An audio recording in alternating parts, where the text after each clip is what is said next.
Show. This is the Big O Show. This is the Big O Show.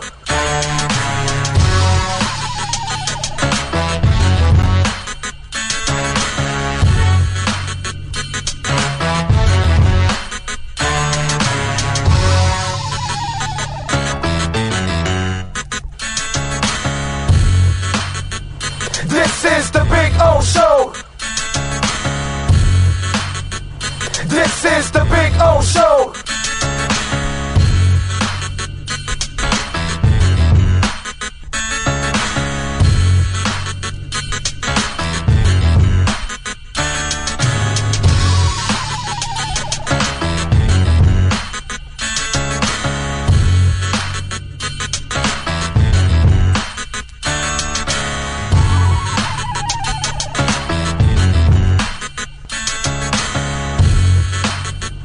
This is the Big O Show.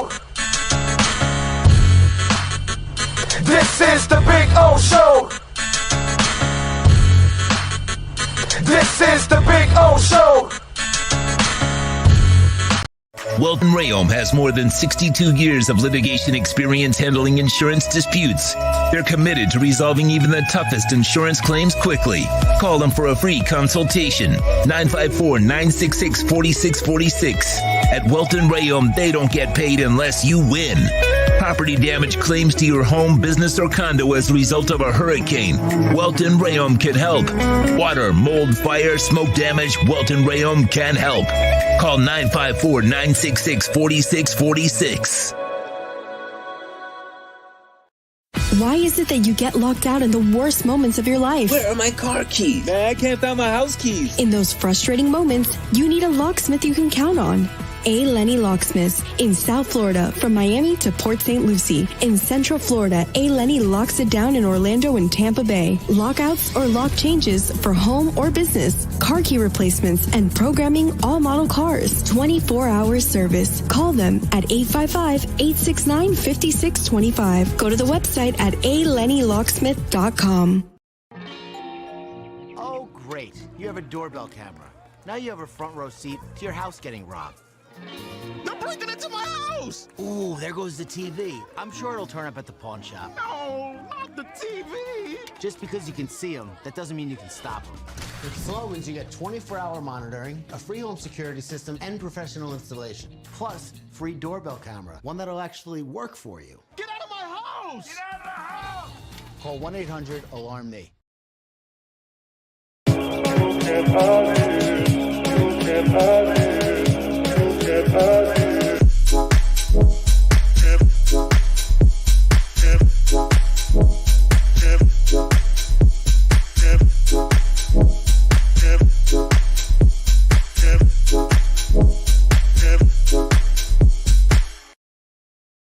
Sports Grill on Bird Road, Miami Lakes, and their newest location in Doral is now hiring. If you're looking to join a great company and South Florida institution, give them a ring or drop an email. Sports Grill is hiring all kinds of positions, from hostess to servers, bartenders, or join the kitchen staff to craft some great food for their amazing customers. Please send your resume to m.cruz@sportsgrillmiami.com or call 305-219-5726. That's 305-219-5726. Sports Grill. Good food, good drink, good friends. When you move, you need a reliable company led by passionate folks, eager to assist its customers during a transitional process that needs to be smooth. Call Essential Moving Experts at 844-368-5750 for all your local and long-distance moving needs. You can rely on Essential Moving Experts. Mention the Big O Show and get $150 off. Family owned and operated, they offer free 30-day storage, full-service moving, fully licensed, bonded, and insured. Moving was never so easy. EssentialMovingExperts.com. Welcome to Red Light Therapy, a revolutionary technology perfected by NASA to aid in muscle strengthening and recovery. Red and infrared light has the capacity to penetrate deep into the cell's mitochondria, potentially leading to increased energy, faster recovery, and the optimal performance your body demands. Train, fight, recover.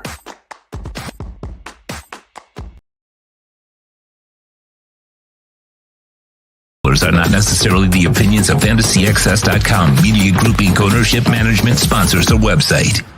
The Big O Radio Show is brought to you by Sports Grill. Good food, good drinks, good friends. Craig's Inn Acura of Pembroke Pines, the #1 volume Acura dealership in the Southeast United States. The Fort Lauderdale Police Department. The FLPD is hiring. Go to FLPDjobs.com. When it comes to South Florida sports teams, very few in the media have witnessed, lived, and covered it like the Big O.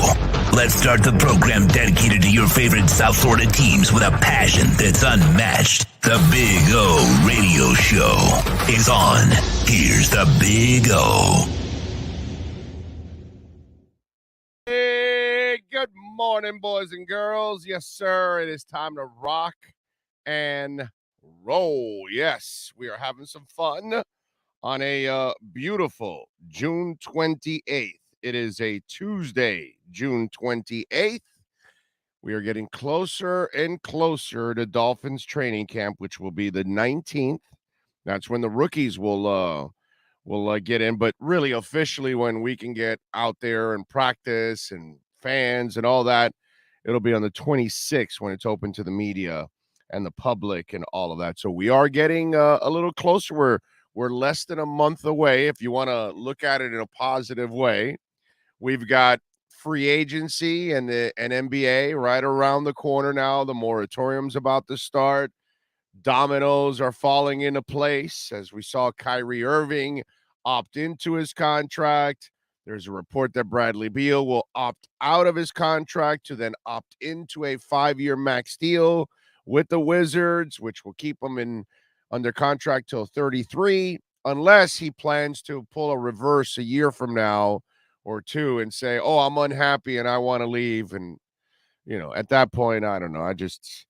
I'm really out with the whole Bradley Beal story, to be quite honest with you. And I've talked about that many, many times with Bradley Beal. I know he's a hell of a talent, but obviously not wired to want to be, great. So he wants to stay in Loserville. He can stay in Loserville. So we've got all of that going on. And we've got Inside the Paint coming your way here at the top of the hour. Normally we do this on Wednesdays. Normally we come on at 8:45 on Wednesdays. And then the boys do their thing from 9 to 10. But tomorrow they need off. So we pushed it up a day. And they will go over all of the things going on. And there's a lot of news going on in the NBA. And hopefully the Miami Heat will get in the mix. They introduced Jovic yesterday, or Jovic. They introduced him yesterday. What did Riley say? That this jersey will be in the rafters one day and all that. So we'll see what happens. I mean, who knows? Who knows? I'm not expecting anything from the kid. I don't know. There was a question about minutes. It's like that kid will be lucky if he plays a couple of minutes this year in blowouts or something like that. Yeah, I think he'll be in the G League, really. Unless, here's where Jovic might find his way on the roster. If you do make a trade for, let's say, a Kevin Durant, you're gonna ship a lot out.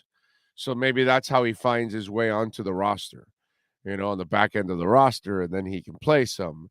That's probably what would happen. But if it's the way it is right now, the way the team is constructed, and you're only going to make a couple of different changes here or there, a couple swaps, let's say, it's going to be hard for him to play anything pretty much next year. So we'll see. Unless maybe he's a surprise. Maybe the kid is a revelation and he's amazing. I know this. I'm looking forward to our trip out west. Obviously, yeah, I'm never looking forward to a trip to Vegas. You know what I'm saying? All I'm doing now every day is I'm playing the rent-a-car game now, Sean. That's what I'm playing. Because see, just a little travel tip for you all.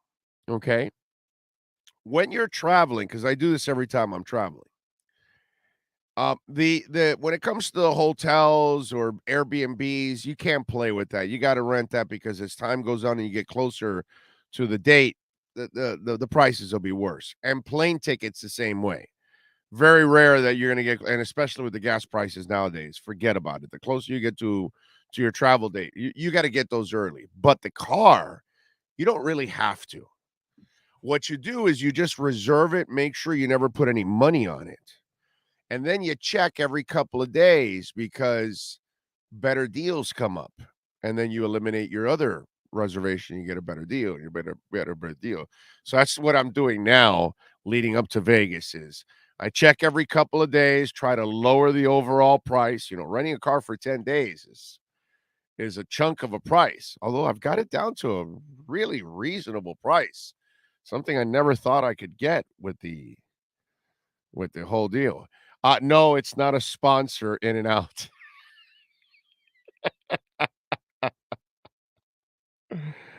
We would love, by the way, In-N-Out to be a sponsor because obviously I love In-N-Out and swear. Speaking of Vegas, Sean, what do you think will be the first stop we make when we fly right into Vegas at midnight? What do you think is going to happen, Sean, at midnight? Where are we stopping first on our way to our Airbnb? Right here, man. Right here. That's where I stop every time I pull into Vegas or LA. And there's one right by the LAX. So I know exactly where it's at because I've been to it many, many times. So yeah, it's no, not a sponsor, but if In-N-Out Burgers is watching, I own about 4 or 5 shirts because I always buy a shirt at whatever In-N-Out I go to in the different cities. I'm the geek. Yes, I have an LA In-N-Out. I have a Vegas In-N-Out. What else do I have? I have a couple of other ones. Other cities do I have from In-N-Out? I think it was one in Zona, was it? Yeah, I got a couple of them actually from different parts of the West Coast. So whenever I get an opportunity. Plus, by the way, just so you'll know, a little In-N-Out tip. The one that's right on the other side of the highway there on in Vegas, right off the strip, right off of Flamingo. That one right next to it has a souvenir store, an entire store that just has In-N-Out stuff, like all kinds of things, shirts, hats, sweaters, jackets, keychains, stickers, all kinds of stuff. So just in case, if you're an In-N-Out fan like I am, there you go. If you want to buy a little In-N-Out when you're in Vegas, you can enjoy that. And yes, we would more than welcome In-N-Out. They don't need really a lot of advertising. That's the thing. I don't even know. Do they advertise out west? What are now that I think about it, when I'm watching television out west, you'll see a Del Taco commercial. I don't even know if you'll see an In-N-Out commercial. Wow. I don't think about it. They probably don't even need to advertise, That's how good they are. So good. They advertise in Dallas where I live there. Oh, really? Okay, there you go. I guess because, when you're traveling, you're not really paying attention to all the little things. But I do notice Del Taco. I'll tell you that. The Kevin Durant hopes are officially over. Well, what can I tell you? I mean, it just, it's hard to imagine the whole. It's nice to dream the Kevin Durant thing, but realistically, it just, it just doesn't seem like that's something that's gonna end up happening. You never know. You never know. Crazier shit has happened, but it just doesn't look like it. So, but hey, listen, that's the beauty of what's coming up here over the next couple of weeks. And Riley, out of all people, is never satisfied. And that's the one thing that you got to love about the Heat over, I don't know what, I hate to say it, but most franchises in town. You know, they've proven it over and over and over and over and over again, and they're going to tweak it. And even when you might think, kind of shaky idea, you know, it still ends up working out pretty well because more often than not, they get it right, man. You know, they're going to make their mistakes and all of that, but they're going to stay aggressive the entire time. And you'd love to see the Marlins develop that aggressiveness. You know what I mean? You'd love to see the Dolphins and the Panthers have the kind of success rate that this franchise has. So that's going to be the fun part of being a part of these. You know, when the hot stove league rolls around in baseball, we don't get that excited because we're Marlins fans. But at least now, when you know the moratorium starts and all of that, you know the Heat is going to be working harder than anybody else to say, okay, what can we do to get better? And yeah, Kevin Durant would be beautiful. Okay. But yeah, it's kind of unrealistic and kind of crazy. But if it's not Kevin Durant, they're going to try to make a move for something. You know, I don't know what it is. And the boys will talk about it for the next hour. Let's bring them aboard. Ira, take your glasses off. Here we go. Let's bring Ira and Clay aboard. I think this is the first time in a year that Clay was actually on before you are in the crosstalk, which was impressive. Clay, what happened? You didn't sleep last night? Is that what happened last night? You were up all night or something? Pretty much. We're actually on our last day of our family vacation up here in the mountains of Virginia. We're going to be flying back later tonight. We are ready to get into it. This is my favorite time on the sports calendar related to the NBA. This is going to be a blast. Yep, it's going to be a blast. We already had some news yesterday, obviously with Kyrie opting in, and that I don't know how that settles now. The Durant situation, Ira, you thought that they were going to end up kind of keeping this whole thing together when it's all said and done. And then there's a report of Bradley Beal that's going to opt out to then opt back in to a 5-year max deal. So it kind of looks like those three big names may be out of the mix for this offseason for the Miami Heat. And it looks like John Wall now also. It looks like he's going to get his buyout from the Rockets, go to the Los Angeles Clippers, who are going to be fantastic when you consider they're getting Paul George back healthy. They're getting Kawhi Leonard for the first time in over a season. They added Norman Powell and Robert Covington last season. I'm not so sure they won't be the best team in the Western Conference. But, what we're going to deal with, and you're going to deal with whether it's today on the Sloman's Home Security Inside the Paint, later in the week in my accurate Pembroke Pines report, is this whole notion of the ones that got away from the Heat, how the Heat lost out on player X, Y, and Z. And, like I've said for years on your shows, you have to be in it to win it. But if you're in it to win it, there will be players you don't get. No one gets everyone. And folks out there, as we get into the show here today, keep in mind one thing. As much as you might think players have gotten away, you could be the New York Knicks, where everyone has gotten away over the years, where they were going to get the big three, and they were going to get LeBron twice, and they were going to wind up, getting every single player you thought along the way, and they don't now. It's like, this is the summer of Jalen Brunson in New York. So no matter what happens, keep in mind, you still have Jimmy Butler, you still have Bam Adebayo, you still have Kyle Lowry. I'll let Big O get onto that later this week, what kind of Kyle Lowry you've got. You still have more of a core than the Knicks have right now, and as competitive as a core, even as the Celtics team that went to the Eastern Conference Finals and NBA Finals. So you're starting with a strong base, and there will be a Pat Riley move. Sometime on Friday, 6 p.m. when free agency starts, there will be one name we didn't think, and you go, aha! So I think that's sort of how the Heat's offseason always sets up, and how I think it's going to set up again. Yep, no doubt about it. And so we're going to get ready for an entertaining hour of NBA and basketball talk. And I can already tell that it's going to be really interesting when it comes to the internet connection, because Clay's internet connection at home sucks. And obviously it looks like his road connection also sucks, because he is a black screen right now. That's how weak it is right now. I'll carry you, Big O. I'll carry you. I think you're going to have to. We'll see. All right, here we go. One entertaining hour of NBA and Miami Heat talk. It is the Sloman's Inside the Paint show.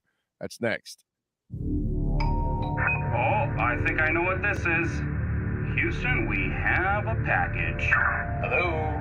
No matter where you are, the Sloman Shield home security system guards your home. with next-gen perimeter protection, 24/7 monitoring, and interior motion sensing.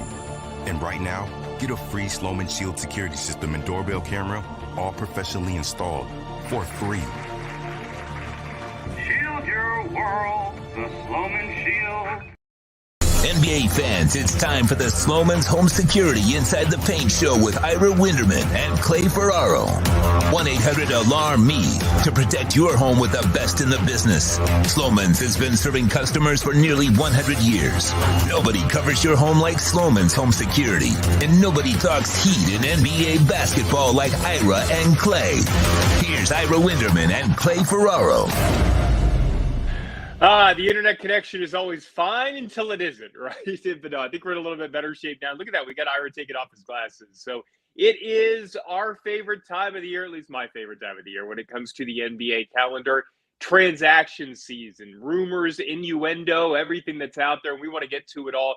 And Ira, I want to start with kind of the news of the last 24 hours. And I know it's not necessarily directly impacting the Miami Heat, but it kind of was. Let's start with the drama in Brooklyn. I do want to get to the PJ Tucker situation because I have a take on this that seems to be counter to what some people are thinking. So we'll get into that and then just general stuff you're hearing about the Heat. But let's start with the Brooklyn Nets situation. And I think my favorite line of this whole NBA offseason so far was Kyrie Irving choosing to not take a $30 million pay cut and saying that he's daring to be different. So, like, does that mean that the next time I actually cash my paycheck or actually accept the money for the jobs, does that mean that I'm daring to be different? Am I cutting against the grain by doing that? What was your take on how this whole thing played out?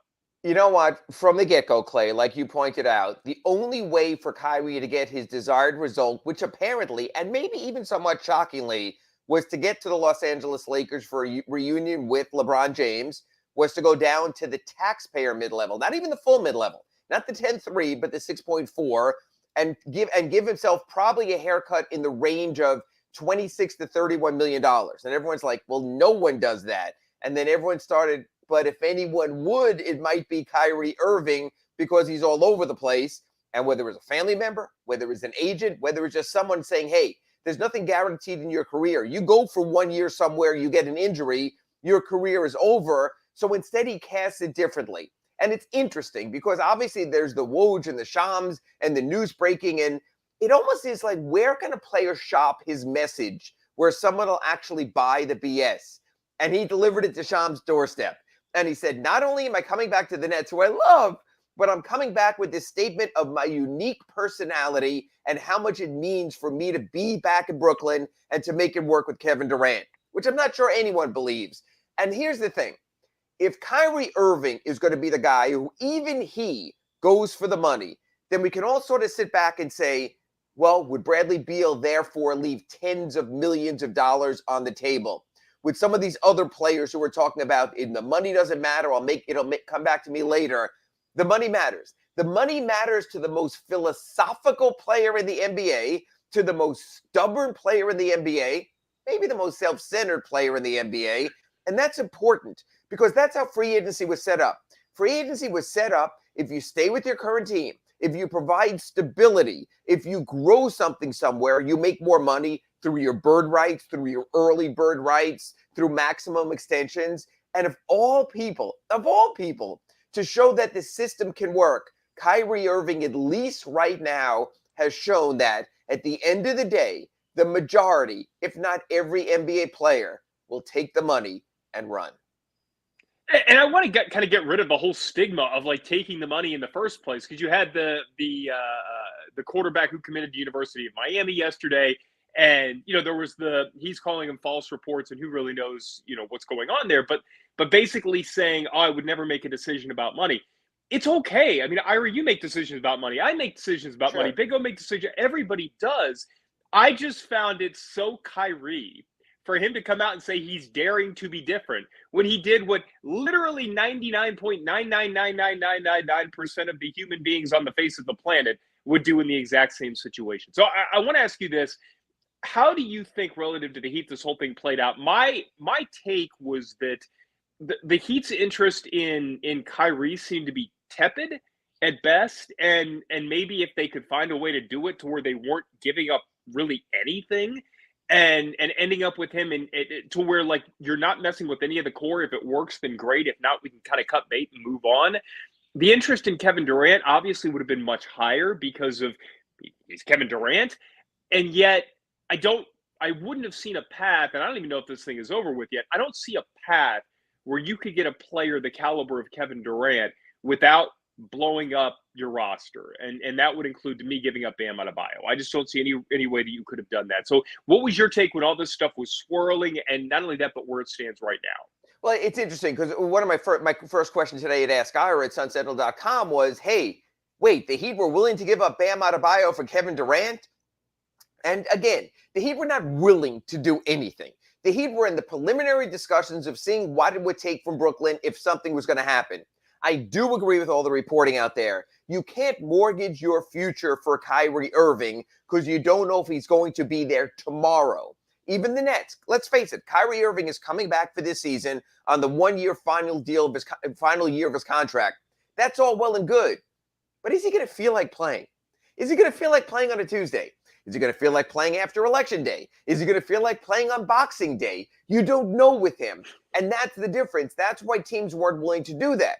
Then you got to the Kevin Durant situation. Well, what if Kyrie actually does this and goes to the Lakers for $6.4 million, then plays with LeBron, and they tell him, once we clear out Russell Westbrook's money, we can re-sign you to make up a bunch of the lost money a year from now.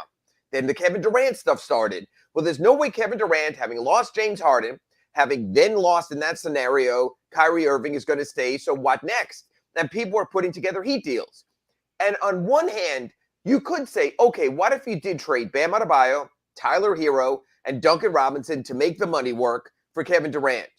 Yes, you would have a very intriguing core of Durant, Jimmy Butler, and Kyle Lowry, arguably one that could win the Eastern Conference. You'd also be giving up 9 years difference between Kevin Durant, who's going to turn 34 this September, and Bam Adebayo, who's turning 25 in September. You're giving up the time. What about that risk also? I think at the end of the day, the Heat are almost, and I think this is true, Clay, for most of the league, exhaling. Fine. Brooklyn, you keep your mess over there. You still got the Ben Simmons thing going on. For us to have rejiggered and reconnoitered everything with a bunch of unhappy players, now we can go to free agency. It's interesting, Clay. Usually the biggest free agency story happens at 6:01. It might involve tampering, jumping the gun with Lonzo Ball, with Kyle Lowry, but that's the day that this sort of domino falls and everything falls. And if you remember in recent free agencies, LeBron waited a week and everyone waited. Then 2 years ago, Kawhi Leonard waited a week and everyone waited. This is the rare year where by far, no offense to Bradley Beal, like Big O mentioned in our crosstalk, it looks like he's resigning in Washington. But now that Kyrie and Kevin Durant have been, we think, resolved, and want to see Kyrie actually sign on the dotted line there, I think free agency will be a much more orderly process. And where it played out over 6-7 days in recent years, I think this could be almost NHL-like, where there could just be all hell breaking loose at 6 o'clock on Friday. Saturday, the second tier is taken care of. Sunday, the taxpayer mid-level and third tier is taken care of. And all of a sudden, we're washing our hands on July 4th and eating Frankfurters and watching fireworks, and we're sort of out of the process. So I think the league prefers the way this played out. They know the biggest story, the biggest roadblock is now out of the way, and they can proceed. Yes, for us in South Florida, PJ Tucker might be a big story. For those in New York and Dallas, Jalen Brunson might be the big story. But we're not talking Kawhi level. We're not talking LeBron level. And now apparently we're not talking Durant or Kyrie level either. And let me go on the record. I would have been all for the Kyrie Irving deal to get him to South Florida. I just think you need that score so badly. And he would have fit. And who knows how it would have played out. But it would have been in the context of you're not blowing up your roster in order to do it. It is getting a player that you are adding to the current core. And given the way the situation was playing out, it could have gone that direction. And I'm not 100% sure it still might not go that direction in some way. I mean, we may be talking about this in the next few weeks, few months, whatever, because who knows? Like you said, Kyrie could wake up on Boxing Day and not want to be there anymore. So make sure to drop your questions, your comments, hit the like button. We really appreciate it. It does us a lot of Does us a lot of good. We really, it's a huge favor. So let's start. You mentioned PJ Tucker. Let's start with the players. And I would say, obviously, he's the current member of the Heat that can go elsewhere of his own volition. That is the biggest piece here. So normally I ask you something off the top. I'm going to pitch you my theory on this thing, and then I'll get your take on it. So we'll do a little bit reverse. We're going to dare to be different here, like Kyrie Irving. The Mark Stein report that it's looking like more likely than not, or however the phrasing was, that PJ is going to leave Miami and go to Philadelphia. The way I'm reading this, Ira, is PJ and his reps need as much leverage as they can up until the moment he signs on the dotted line. And unless there is somebody who is willing to give him that third year guaranteed, why would the Miami Heat bid against themselves? I still feel like, and maybe I feel like I'm on an island here. Tell me if I'm crazy. I still feel like ultimately this thing is playing out to where if PJ Tucker remains with the Miami Heat, he ends up getting that third year, and this leverage play ends up working. And I think whereas a few weeks ago, it would have been pretty unlikely that he would have gotten the full guarantee in the third year. Now I think it's probably heading in that direction because of the leverage that has been and is currently still being created by the threat of Philadelphia. Tell me if I'm crazy. Yeah, it's interesting. You use the word leverage. I would use the word manipulation. Maybe in some thesaurus there's synonyms. Maybe in some place there aren't. But the gamesmanship here of getting this message out, I talked to someone in Philadelphia, and I asked, I don't get it. Right now, you don't have the 10.3 full taxpayer mid-level because you're above the tax line. In order to get below the tax line, you'd have to trade Matisse Thybulle basically for nothing. Might even have to move Furkan Korkmaz also to get below that tax line. You have work to do. Your books, you're showing me your books right now. Your books don't make sense. You can't get to that. So not only do you have to make move A to PJ Tucker, you have to make move B and move C, which we've seen is not always that easy. Yes, you might be able to get someone to take Matisse Thybulle for a future draft choice. He's a very good quality defender. Someone might be looking for that. Maybe someone who's lacking three-point shooting. You'll throw in a sweetener. They'll take Furkan Korkmaz also. Maybe. But you have work to do that in theory you can't necessarily get much of it done ahead of time. So I do think this is a total leverage play. But I also think it's putting it out to as many people as possible, to a local writer in Philadelphia, to a national writer with a big following, and creating that stir to see how much you can move Pat Riley. The one thing we've seen with Andy Ellisberg and Pat Riley, they're willing to go a little bit further for their kind of guy. So where there might have been a line drawn in the sand for an Hassan Whiteside or someone like that, where they say, or Jay Crowder, to be honest with you, where they say that's it, I think the lessons of Jay Crowder, where there wasn't a replacement player available, makes the difference. The difference is this. If you remember free agency in 2020, the season ended, what was it, in October, when the Heat were in the finals against the Lakers. Then we had the draft. Then we had free agency. There was no time to sort of get your ducks in order. This is different, Clay. The Heat now can look through the whole free agent list and saying, if we lose this player, unlike the chance they really had with when they went with Jay Crowder, who else can it be? And maybe they hear through the grapevine, we can get Thaddeus Young. We could make another move. The John Collins trade might happen. That might solve everything. So I think the Heat this time, unlike with Jay Crowder, have plan B, C, and D also, and they're going to let that somehow get back to PJ Tucker. Well, we love you for 1 year. We like you for 2 years. We'll consider you for a partial guarantee or some sort of thresholds that you can guarantee lock in that third year. But we also have this guy over there on the hook, and we have that possible trade also. So you're going to be going back and forth there. I would be very surprised if we hear at 6:30 on Thursday, on the first day of free agency, that all of a sudden PJ Tucker is gone. I still think there's a lot of push-pull there. And I know this might sound like sacrilege to some Heat fans. I loved what PJ Tucker gave this team this year. I loved especially what he gave in the first half of the season. But I think the Heat can make do without PJ Tucker if they have to, because they're loyal to the core of the team they have right now. That unlike in 2020, they have that third element in Kyle Lowry, who I think is due for a bounce-back year, where in 2020 they sort of had Jimmy, they sort of had Bam, then they had some guys with Goran, I guess at the time, being the third guy. You also have Tyler Herro now, who, yes, was uneven in the playoffs, but had a 6th Man of the Year season. I think the Heat will be careful here. I think they'll get that message out to PJ. And you know what? If PJ wants to be a mercenary and go from winning a championship in Milwaukee to getting to the East Finals in Miami to losing in the Eastern semifinals with the Sixers, because they always lose in the Eastern Conference semifinals, then, hey, this goes back to the Kyrie, and you do chase the money that even the most loyal, all-in win kind of guy at the end of the day says, you know what? $30 million is more than $20 million.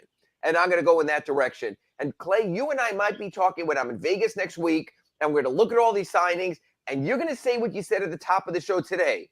Money, money, money, money. And at the end of the day, Bradley Beal getting more money right there when it's going back to Washington, Kyrie Irving keeping his money, John Wall only giving up as much money as he gets on the taxpayer mid-level from the Clippers. This might very well be what all of these free agencies are, the offseason of the dollar.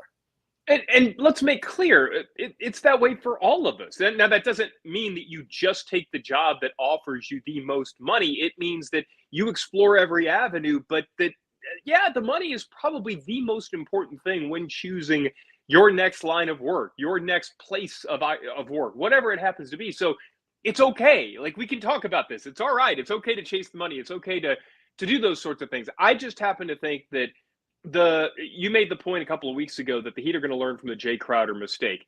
My issue with letting PJ Tucker go would be creating another hole. And right now, I think there is an enormous void, an enormous hole when it comes to a true wing scorer, somebody who can come in and just get you a bucket. That other guy that crunch time, you're scared of him if you're the other team. And that's where Kyrie Irving would have been great. Some people seem to think Tyler Herro can jump into that role. I'm not so sure. I'd rather you go get that guy right now. That's a hole on this team. If PJ Tucker walks, you're automatically creating another hole on this team. And a hole that's like unique in a sense that, yeah, sure, you can change your line. I wasn't a big fan of adding Jeremy Grant. I know a lot of people were thrilled about the idea. I don't think he brings the element that PJ Tucker does, which is, man, you got a guy who can guard Trae Young 85 feet from the basket. You have somebody who is just like the perfect Miami Heat type player, the mentality, and that extra guy that fits in perfectly with the rest of this roster. Now, I'll say this. If there's another deal to be made out there, and OG Anunoby is a name that we've heard floating around, not necessarily connected to the Miami Heat, but pretty much connected to everybody, that there's some friction there in Toronto. They don't know the fit with Scotty Barnes and some of the rest of the young core that they've got going on up there. If you do something like that and you've got that waiting, then okay.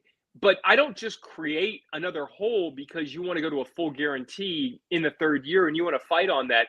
Because you brought up a good point last week, Ira. You're taking Kyle Lowry's salary off the books in that third year of a hypothetical PJ Tucker contract. So you're dealing with a different salary situation. Obviously, maybe you have the Tyler Herro contract. There are just a lot of other things at play here, and I would not want to create that other hole when you've already got one right there that's glaring that you've got to attack and use your assets to fill. I mean, am I nuts there? Or am I obviously there are other options, but what would be, I guess, the next path if that went down that way? And again, I know we're up against the break, so I'll give you my thought and then we can go to the break, but I think you're overstating the lack of void of a scorer for this reason. Teams just have the guy, the main guy in crunch time who gets the ball. Even in Brooklyn, it's pretty much Kevin Durant. Jimmy Butler's going to be that player. Jimmy Butler might take the three-pointer you hate, but he is set up on this team that he is that guy. That there's one guy who's going to get the ball isolated on the wing and set it up. You mentioned Tyler Herro, and you know what? Let's not overstate the playoffs as the ultimate scar on his career. It's crazy, Clay. It's almost like Tyler Herro will never be the same player ever again because he dared play while injured during the playoffs. But the name we're leaving out, and very few other teams have this that the Heat have, is Victor Oladipo. They have his bird rights. This is not a matter of giving up an exception. This is not a matter of having to fight off other teams at that same price point.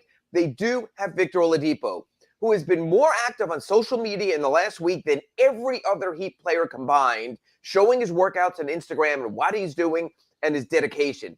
So you could say to yourself, you know what? even if we don't fill that scoring void externally, what if Tyler takes another step after Sixth Man of the Year? Why did Victor Oladipo, all Eric Spoelstra told us is this is a work in progress, and most players would not have even come back this year like Victor Oladipo did from his injury. It would have been a Kawhi Leonard kind of year. So they might have that scoring internally, so you can just say we can use the full mid-level, we can use the taxpayer mid-level to get our power forward because we have Big O, and Yurt's going to play more this year. And this kid Orlando Robinson we have at Summer League should have gone drafted, and we have him there also. So there might be other options there also. So I think the lack of that other wing scorer, yes, you might want to have someone else, but if you bring back Victor Oladipo, and if Tyler Herro, this guy's working already, makes another stride, I think you might be able to compensate for that because here's the deal. Either Jimmy Butler's going to get it done or not get it done. But you only have one alpha scorer because there's still only one ball and one rim. So I think it still is going to come down to Jimmy Butler. Next step, can he do it at 33, at 34? Next segment, let's start to get to your questions, your comments, and what you might be wanting to know as we get into these last 48 hours before this whole thing tips off. That's coming up next right here on Inside the Paint. You're listening to the Sloman's Home Security Inside the Paint Show with Ira Winderman and Clay Ferraro. Big O listeners can get a free doorbell camera. Call 1-800-ALARM-ME. That's 1-800-ALARM-ME. Hey guys, this is Hayden Hurst, NFL tight end. I'm partnering today with Red Recover. We're going to run you guys through some drills. I started using Red Recover last year, my 4th year in the NFL. It just helps me on Mondays after games get my recovery process started, get back into the fold of the week, and get ready for the following Sunday. And if you want to recover like me, use Red Recover.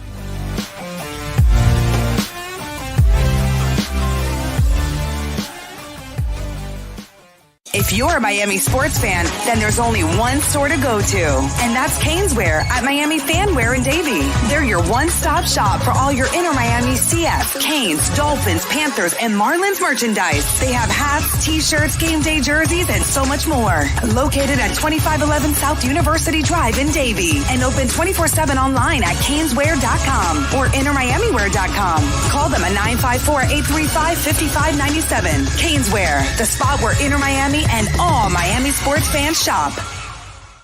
South Florida's premier law enforcement agency is now hiring individuals like you. The Fort Lauderdale Police Department is now accepting applications for non-certified and certified police officer positions. Minimum requirements and qualifications can be found at flpdjobs.com. That's flpdjobs.com. Are you ready? The city of Fort Lauderdale is an equal opportunity employer.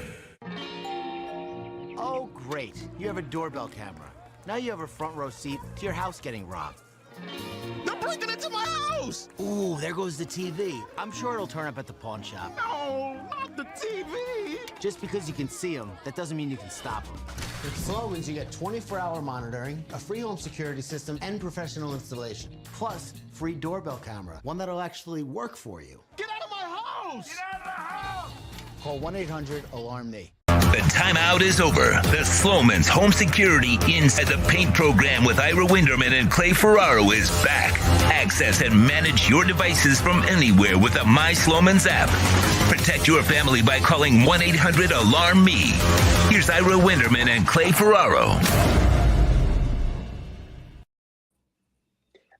Reading the comments, people think I've lost my mind. John thinks I've lost my mind because I would even consider Kyrie Irving. I'm sorry, man. I've seen the guy play. And if you're not blowing up your roster, if you're not giving up a whole lot to bring him in. You know what, Clay, let me interrupt you because, Clay, I think that's where people lost both of us when we were talking about Kyrie, the level we were talking. So let's go through the quick rundown to give people our perspective. So I'll give you the yes or no game we like to play.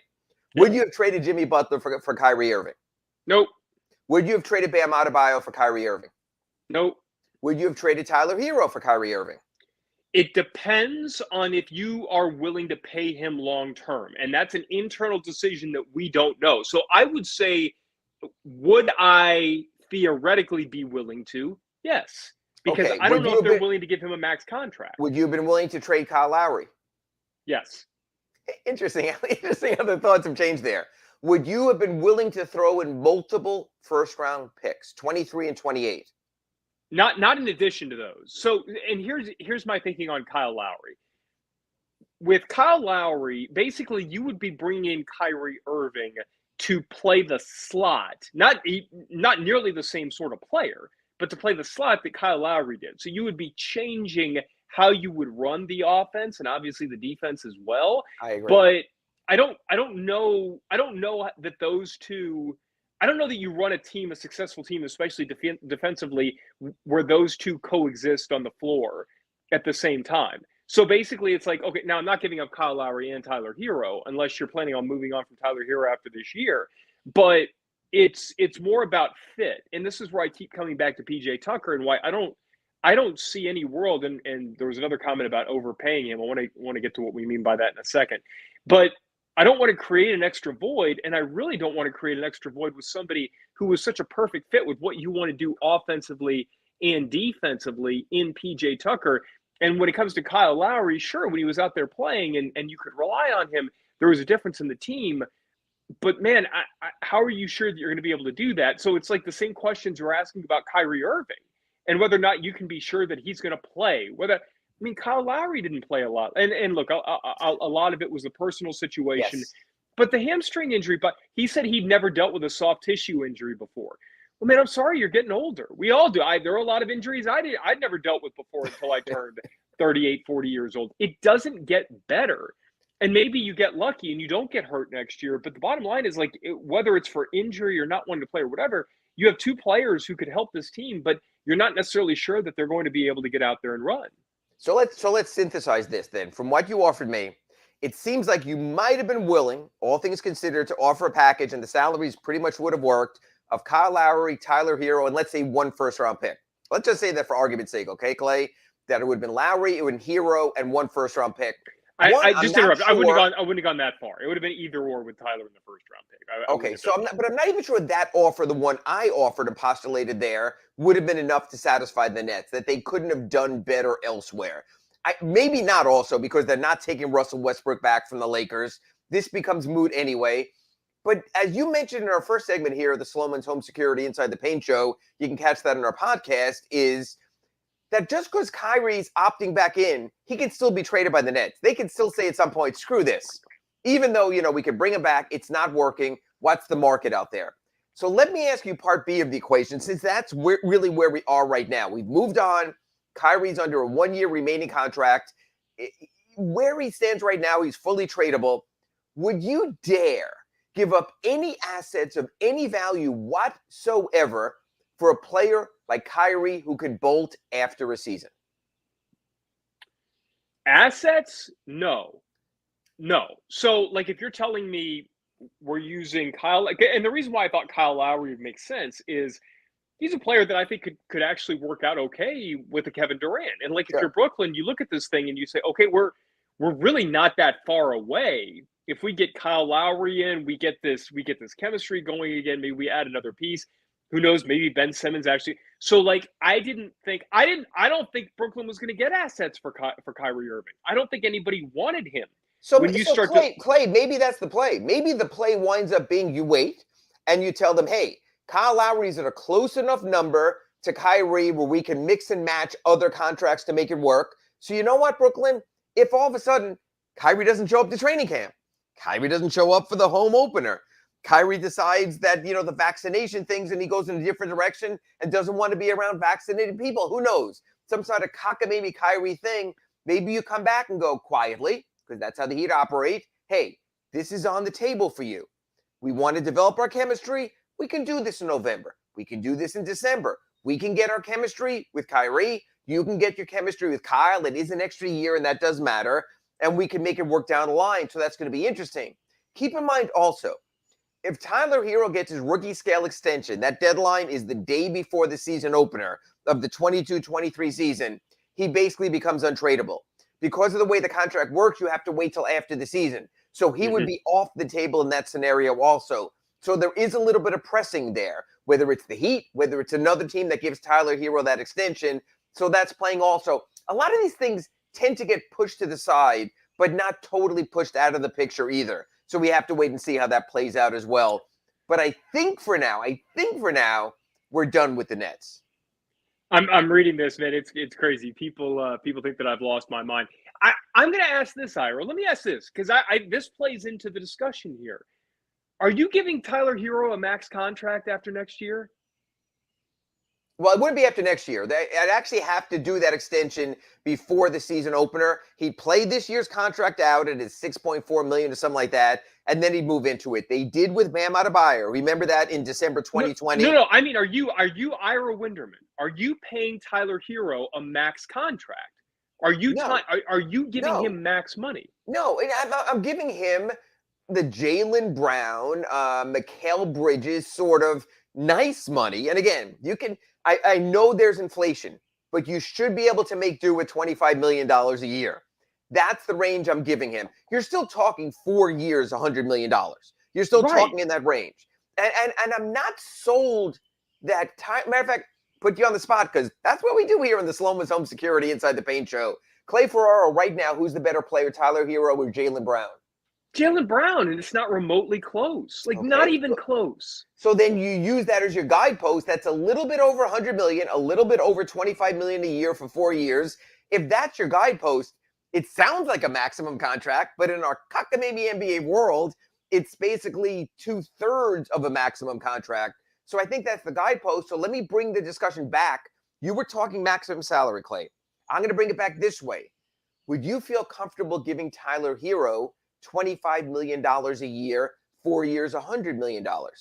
No. And that's why when we're talking about trades and we're talking about these scenarios, you have to factor that in because somebody is going to pay him. And if I'm the Miami Heat and I can take advantage of the fact that he has one more year left on the rookie scale deal, right? And you can make a win now move for somebody who can help your team, who would be a greater contributor to your team right now. And look, we can argue, we can debate whether or not Kyrie would even be able to play, would even choose to play, whatever it is. But you're risking, if you're not going to pay Tyler Herro that salary you're talking about, 4 years, $100 million, you're risking losing him for nothing. Nothing. He's going to walk away. Somebody's going to pay him. I want to walk this back a little bit because there is a parallel right now in today's market. I think we both respect James Jones, the person he is, and the job he's done in Phoenix. Yep. Last year at the extension deadline, he looked at DeAndre Ayton, a terrific rebounder, a very good defender, kind of scorer, and he said, I'm not giving you the max. Yep. And so instead, they let him go into restricted free agency, where he is now. The same thing would happen with Tyler. If by October 15th, the Heat don't reach an extension with him and it's tabled for the season, he becomes restricted for 2023 free agency. The Heat then still can match, allowed with bird rights, any outside offer, but they table it. Couple of factors in play here, Clay. Number one, we saw this a little bit with DeAndre Ayton this year. Does the player become jaded and soured because he wasn't taken care of? You are right. Whatever the number is for Tyler, $6.4 million this year, the Heat get him at a value deal. They say, let's deal with this next July when Ira's over in Europe. We'll deal with it then. And they wait till next summer. That is an option. That's what the Suns did with DeAndre Ayton, who is now a restricted free agent. So let's play the game with DeAndre Ayton. Do you think DeAndre Ayton is a max level free agent? No. Okay. So but he's going to get that money from Detroit in all likelihood. Well, one of these teams. Let me go back a year with you then, sort of put you on the spot so everyone who watches Local 10 can put you on the spot and the people in our chat group here. Was Bam Adebayo, not what he got, Clay Ferraro, was Bam Adebayo a max level free agent when the Heat gave him his max deal in December 2020? He was for me. And I'm sorry, I know this runs counter, but the best way I can explain this, the best compliment I can give Bam is I've learned more about the game of basketball by watching him play. And when you just watch what he's able to do defensively and you try to find anybody else in the league. Look, I think Robert Williams was the defensive player in the year in the NBA. And yet you don't see him switching off onto point guards, onto ones, and doing what Bam's able to do on the perimeter like he does. Like now, when it comes to rim protection and weak side help, maybe you give Rob Williams the edge over Bam on that. But I see Bam as being arguably the second best defender in the entire NBA. That's just me, and I thought he was that last year. I think he is the key to everything Miami does, everything that Miami does offensively. On defensively, on offense, I think he is a B- player. So if you're telling me that he's an A+ on one end of the floor, and I think a B-, I think that's fair. Maybe B, whatever it is, but an A+. It's interesting. That's a max player to me. So you're averaging out a B+, A- player as a max player, and maybe in today's NBA economy you have to. Again, the salary doesn't put you in the top 10 or top 15. It's also what you need to do to run your team. Exactly, yes. And I get that. So what I'm trying to say is to bring this full circle. I think the Heat are sitting back and seeing what happens to DeAndre Ayton. Can you go to restricted free agency, wind up with a player getting a reasonably priced offer sheet, whether it's from Detroit, whether it's from the Knicks, whether it's from Indiana, and then you could say, good, that's a price point. Thanks, DeAndre, for playing our game show. You went out there, you found an equitable number for you that the league believes you're valued and will match it. The only problem you have with that is, where does that leave the player mentally? Does the player say, this team didn't have faith in me? This team didn't take care of me? Some players, it's an absolute blot on their career. Scottie Pippen couldn't take it after a while in Chicago, being the second wheel, and then with Tony Kukoc, at times the third wheel, and it never was the same. Other players, they get taken care of. They get their restricted free agency deal. They move on. It's a question of how much does Tyler want to be here, prefer to be with the Heat, or maybe prefer to be a leading man in Sacramento or some B-level, C-level, D-level team. You don't know also. I agree. I would not be shocked, Clay, if the Heat do not do an extension with Tyler Herro. If they move it into restricted free agency, if they let it play out, and the whole thing there is, where do they think mental stability-wise, do they wind up losing Tyler Herro up here for the season because he wasn't taken care of? And that brings back to what we were talking about at the end of our first segment today on the Sloman's Home Security Inside the Paint show, and that's the Victor Oladipo factor. Because no other team has something like that. We have a former All-Star working its way back, reasonably priced. So instead of having to go $100 million for Tyler Herro for 4 years, plus the 6 he makes this year for $106 million, you might be able to get Victor Oladipo the next 3 years for $36 million, just because he's glad to be back and getting into the sort of 8-figure range also. There's a lot of interesting math playing out for the Heat. The good thing for the Heat is that Tyler Herro is, number one, a later issue in the offseason, the extension, but they can put him in play now. If they come to the conclusion, we will never match what Tyler wants on the restricted free agent market, let's get something now, or we could still get a great value year out of the player and then worry about it down the road. So there are a lot of different things there on that sort of beautiful mind, higher math board that Andy Ellisberg has in play also. Two people saying Bam is not a max player. I'm sorry. Like, it's just, I cut it off at that discussion. Like, you can't watch what he does for this team and not believe he's a max player. There's no way to have a reasonable debate. The definition of a max player is a player you build your team around. This team has built its team around Bam Adebayo. The defensive system, if it needed a name, people go, what kind of defense do the Heat play? They play Bam Adebayo defense.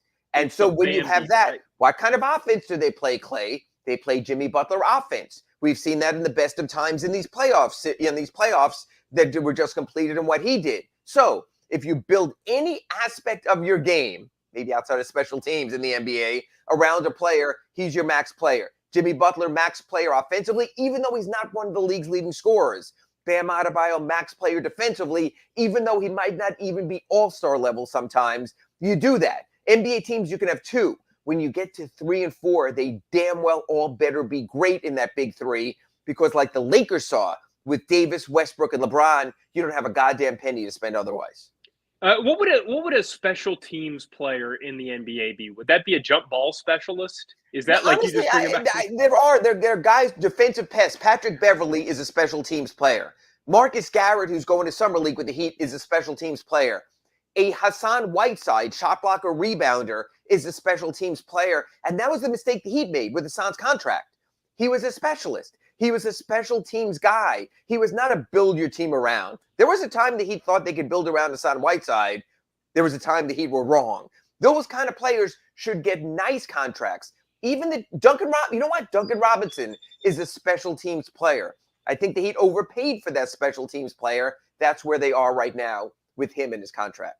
But to your point about that, and we'll get to this on the other side, there's a reason why you give Duncan Robinson the contract that you did, and it's because of the situation that you're in right now. Coming up, I want to look at reasonable, realistic offseason predictions for this team. Ira gives us his poo-poo platter idea that he's been talking about for the last couple of weeks. That and more next here on Inside the Paint.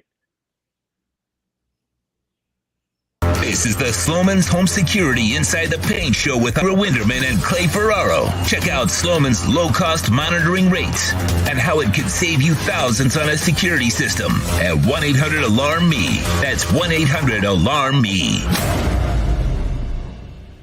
The Big O Radio Show is looking for partners to join our growing platform. If your business is ready to reach an audience that starts in Florida, crosses the nation while expanding internationally, this is the program that provides that vehicle. The Big O Radio Show is ready to broadcast live anywhere in the world to represent your event or product. To reach out by phone, 786-754-4664. That's 786-754-4664. Or email bigoradioshow@yahoo.com. Help us grow as we provide the content and personal connection corporate entities will never achieve.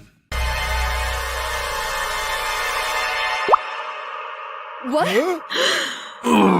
Oh, look.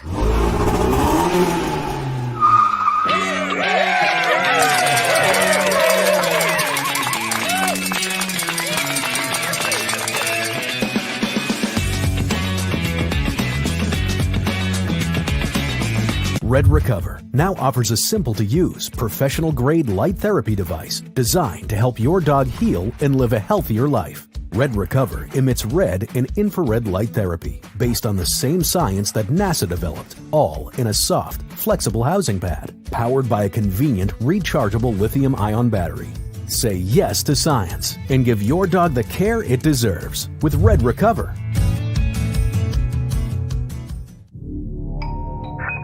I think I know what this is. Houston, we have a package. Hello? No matter where you are, the Sloman Shield home security system guards your home. With next-gen perimeter protection, 24/7 monitoring, and interior motion sensing. And right now, get a free Sloman Shield security system and doorbell camera, all professionally installed, for free. Shield your world, the Sloman Shield. The timeout is over. The Sloman's Home Security Inside the Paint program with Ira Winderman and Clay Ferraro is back. Access and manage your devices from anywhere with the My Sloman's app.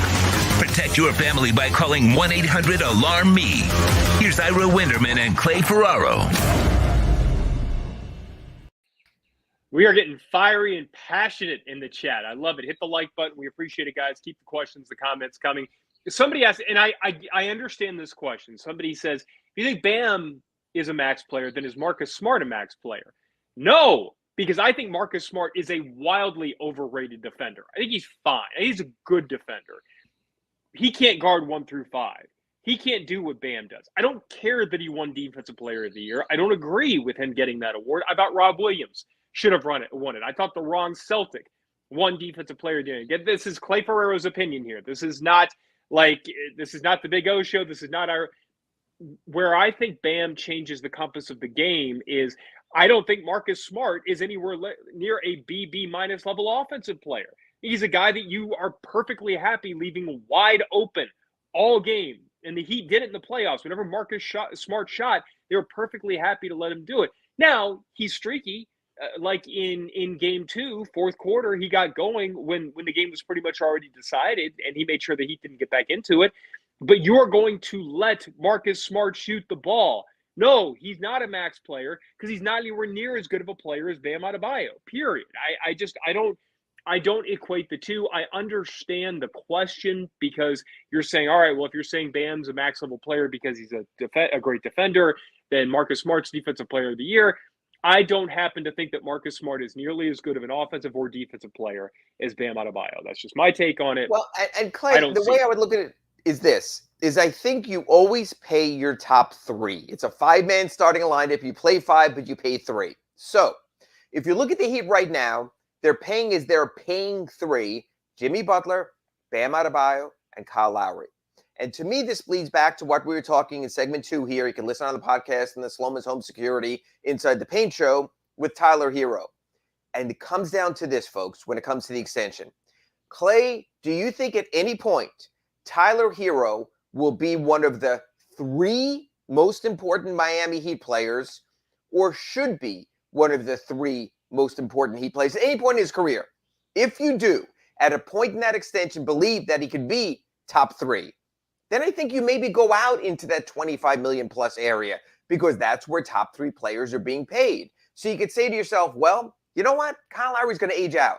He has next season and 1 more, and then his money comes off the books. That's when Tyler Herro's extension will begin in the 3rd and final year of Kyle Lowry's contract.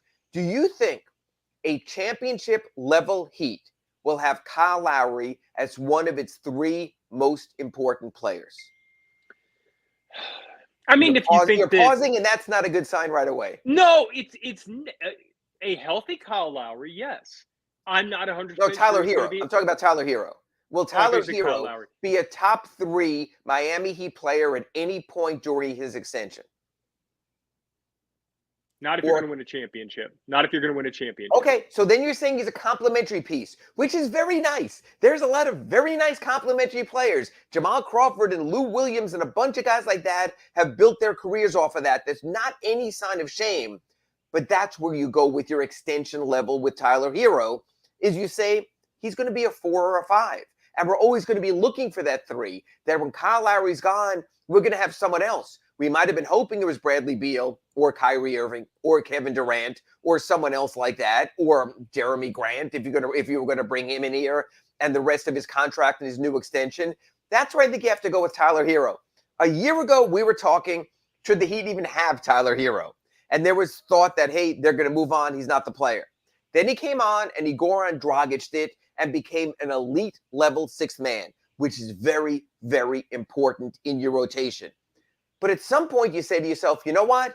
Instead of maxing out or near maxing out a Tyler Herro, you can cycle through your Victor Oladipo types. You can cycle through those types of players to hold the spot and concentrate your money on what matters most. Like Pat Riley says, make the main thing the main thing. In the NBA, the main thing are those 3 core players who define your team. For the Nets, they thought it was Durant, Irving, and Harden. Now they're hoping it's Durant, Irving, and Simmons. We will see, but that's what you do. The Lakers thought it was LeBron, Davis, and Westbrook. That didn't work out. They're looking for their 3rd wheel right now. You look at next season with the Clippers. Now they have Paul George. Now they have Kawhi Leonard. They're seeing if John Wall, if Norman Powell can be that player. You have to decide whether a player can be that 3rd guy. And sometimes because of that, you allow the Jay Crowders to walk. You give up on the Hassan Whitesides, and you have to sort of recycle it back. When you get those 3, when you have those guys, when you get Clay and Steph and Draymond, then you shoot to the top. When you get Giannis and Middleton and Holiday, you shoot to the top. The Sixers maybe thought they could do that also. We'll see. The Boston, look, I know you may not be the biggest Marcus Smart fan, but in their view, Jaylen Brown, Jason Tatum, and Marcus Smart are a big 3 enough to win a championship, and they were pretty damn close with that also.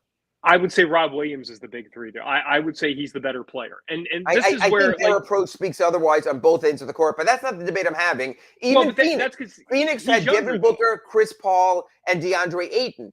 They weren't as sold on DeAndre Ayton being one of their big 3 going forward, that they might need another piece, especially as Chris Paul ages out. So I think that's why, to me, we're going to talk about free agency and everything, but like you said, the Tyler Herro thing really plays into all of this as to where did they see themselves with Tyler Herro down the road. It's really interesting. It's been about 3 off seasons now where Tyler Herro in many ways is a linchpin to this entire thing. Heat fans in Two Extreme both are trying to tell me that Marcus Smart is a more consistent player than Bam Adebayo on both ends of the floor. I'm just leaving that. And the question that was asked is, I said Bam can guard 1 through 5. And somebody says, well, when Bam goes up against a really good 5, he can't guard really good 5s. What are we talking? Nikola Jokic? Are we talking Joel Embiid? Who can guard those guys? Rudy Gobert? Well, guess what? Rudy Gobert was played off the floor in the playoff series against Clippers last year. Literally played off the floor. He could not stay on the floor in the fourth quarter of those games. So what Bam does, it's a constant debate. We're too close to free agency. It's not worth getting into this thing again. It's crazy that people can't see Bam Adebayo's value, but I'm over it. So the Tyler Herro thing, the reason why it's pertinent now is because we're 50 some odd hours away from the start of free agency, and you're going to have to start making tough decisions. And if you're going to make this team better immediately, you're looking at guys who could potentially be available, and any higher level player that you call on, teams are going to ask for Tyler Herro in return. So, Ira, as we sit here on Tuesday and free agency gets rolling on Thursday, and we know that signs and trades and all that can be a part of this. Let's take Bradley Beal's name out of the equation because he's not leaving Washington, not this offseason. Let's take Kevin Durant, Kyrie Irving's names out of the equation. Donovan Mitchell, obviously he's the big fish that you swing for if he decides he wants out. It's so bizarre to me that Utah hadn't bothered to hire a coach yet. Feels like there's something odd going on there, like they're trying to play four corners like Dean Smith used to do at UNC and keep Donovan Mitchell from asking out. What is the most likely scenario? Give me names, give me players that you could see the Heat calling on for potential trades between now and Thursday and Friday, where they could add to this roster and make an Eastern Conference finalist, an NBA finalist, and potentially an NBA champion. And I'm glad you used that phrasing, because I think the trade market, and I wrote about this in the Sun Sentinel on Sunday, is going to be bigger than the free agent market for the Heat. That unless one of these prime guys shakes free right now, one, they don't have the wherewithal cap-wise beyond the mid-level, perhaps the non-taxpayer 10.3 mid-level to make their big move anyway. So I think more than anything, it'll be a trade. And again, you and I have spoken, say, of the Malcolm Brogdons. Someone like that, a nice additional fit piece in here. I'm still a TJ Warren guy. I know you have the Jimmy Butler thing in play, but I'm thinking it could be something as subtle as that. I think we're back in 2020 free agency. I think it was 2018 with James Johnson and Wayne Ellington and Dan Waiters. And I know people out there don't want to hear it either. But again, the Heat have their big three contracts on board right now. And unless you're moving Bam or you're moving Jimmy or you're moving Kyle Lowry, you've sort of established your core that if Kyle Lowry was healthy against the Celtics and was healthy in the playoffs, you could have taken that extra step. So I think it's going to be the subtle moves. It's going to be what happens with PJ Tucker. And I think a big linchpin, like I mentioned, is Victor Oladipo. What happens with him? I saw a report yesterday that Victor Oladipo is thinking about taking a smaller deal in a place that could showcase him, and Sacramento was mentioned, which was interesting. They didn't take Jaden Ivey. They went in a different direction, but they still have a ton of guards there, including De'Aaron Fox and the other guard that they drafted last year. I don't know if Victor plays there. The Victor Oladipo thing is really curious. You and I were talking at the top of our show about how players go for the money, and that's all that matters. Well, does loyalty matter? Does what the Heat did for Victor Oladipo, pushing him through, never pushing too hard, offering perspective on his health, ultimately make a difference right there in where they stand? So I'm really curious to see what happens with Victor Oladipo, because if they bring Victor Oladipo back on a one-year deal, or more significantly, Clay, a multiple-year deal, then all of a sudden it frees up a lot of other stuff. You don't have to get another wing. You can slow play Tyler Herro a little bit more. Victor is an older player, but at 30 is not an old player. So I think the Oladipo thing has a lot to do with them. That's a name. To me, if you lose PJ Tucker, Thaddeus Young is the logical gravitate toward name. He tried to gravitate toward him when he was with Chicago, when he was with San Antonio. Then he went to Toronto last season. So I think that could be your fill-in guy. I don't love the concept of fill-in guys in your starting lineup. Right. But I think, again, I know people love the juiciness of free agency. Ooh, what are we going to cook up? You can make a trade anytime. You can make a trade in August, in September, in December, at the February trading deadline. That's all still there for the Heat. They're still going to have Duncan Robinson's contract. They're still going to have other numbers they can put into play. I know you want it to be juicy, so when we get together next week on the show and go, man, look at what Pat Riley did, it might not play out that way. Well, but also the reason you're right, like that you can do this at any time, and yet there's a musical chairs element at play here. Teams are filling rosters, And, teams are looking to deal players. I mean, we heard for weeks that Indiana is actively looking to trade Malcolm Brogdon, Miles Turner. Sacramento, you can see, you're talking about Buddy Hield, Harrison Barnes. I mean, you're talking about a lot of guys who you can look at and say, that guy is not in that team's plans because of where they are relative to competing at this point in their respective careers and where the team is, but they could be really good fits for the Heat. My problem with your scenario of letting PJ Tucker go and bring in Thaddeus Young, I don't want to see a step back with this lineup. And to me, Thaddeus Young taking over PJ Tucker's spot, it's like what we're talking about with Bam Adebayo. Yes, Bam is the guy who you build the defense around, but PJ Tucker is one of those few guys that you are confident can guard 1 through 4 in the entire NBA. And he's also so smart, so tough. He fits in so well. I don't want to see you take that step back. So somebody made the comment earlier, Ira, I want to get your take on this, that the Heat are going to end up overpaying for PJ Tucker. And I'll give you my opinion and you take it from there. You're not overpaying a player when another contender is willing to go where you're willing to go. I'm not talking about a Sacramento. I'm not talking about a team that just has extra salary and they can dump this. I'm not talking about a Detroit that just happened to free up the money to throw a bunch of money at DeAndre Ayton. I'm talking about a player that another contender would be looking at in the scenario that you're having to match what they're doing. And they see him as the missing piece. You're not overpaying if you're keeping the guy that another team views as the missing piece when you are looking to compete at this point. That's my take, so I'll get yours on that. And you can't overpay him, and that's the beauty for the Heat, because the most they can offer him is $8.6 million in the start of a deal, whether it's 1, 2, or 3 years because of his 38-year-old age. Clay, $8.4 million in the NBA, and this is such a hard concept, is nothing. Is peanuts, but I'll give you a little better perspective to sort of give the perspective. $8.4 million is half of a Duncan Robinson. Exactly. And so the overpayment's not the factor. It's the years. Are you going to sit here with me 3 years from now and go, Ira, they're paying this guy $11 million at 40 years old? What the hell were they thinking? That's where you're going to mention the money. But even then, but it's still peanuts. It's still even peanuts. Then, $11 million will be what most teams pay their 9th man, their 11th man. So the money is not that high. It's the years. And that comes down to if you think your team's going to be a cap space team. But if you're going to have Bam Adebayo and Jimmy Butler, and let's, for argument's sake, Clay, say Tyler Herro at very high numbers. So you're going to have Jimmy and Bam about $65 million, $70 million between the two of them. You're going to have Tyler, argument's sake, 25, just argument's sake. So you're almost $100 million there. You're probably not going to be a cap space team anyway. So it's just a matter of you're paying the money there or not for a PJ Tucker. I think the Heat's in a really good spot because they can go to PJ and not be lying. This is all we can give you. We love you. We are going to give you as much as we can give you, but because of our situation, this is our limitation. It is only $2 million less than any other team can give you, but there's no state income tax here. And in most of those other locations, including Philadelphia, there is. So the money is not a different. We can give you the minutes and the playing time guaranteed because we built our defense, like Clay Ferraro said, around Bam and PJ at the starting front line. I want to dial this back 1 second here, Clay. I hope you have time for this.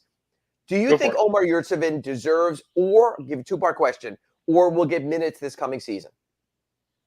Either minutes, yes, okay. Because I don't see Dwayne Dedmon coming back, and I think that's where you. Okay, so I'm going to stop you right there. So you're saying yes to that. Do you think Nikola Jovic will get playing time or minutes this season? He's going to have to prove it. I'm not 100% sure. Now, I love what I've seen from his game, but I don't think there is a chance. But you'd agree. You're telling me there's a chance. There is a chance. Sure.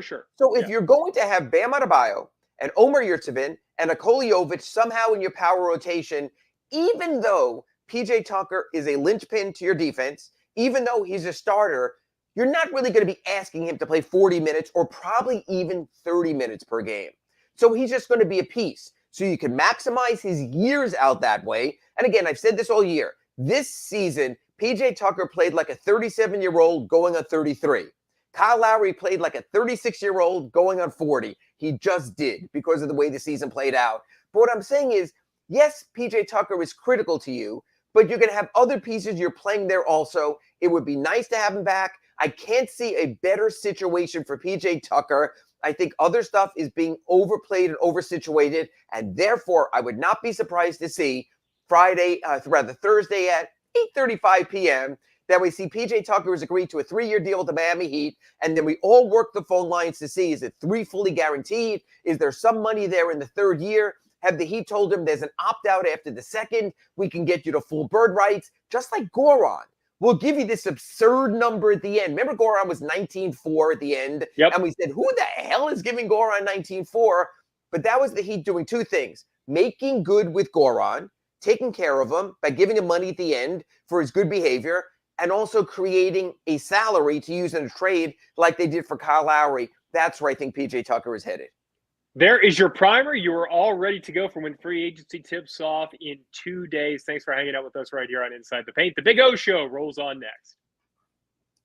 You've been listening to the Sloman's Home Security Inside the Paint Show with Ira Winderman and Clay Ferraro.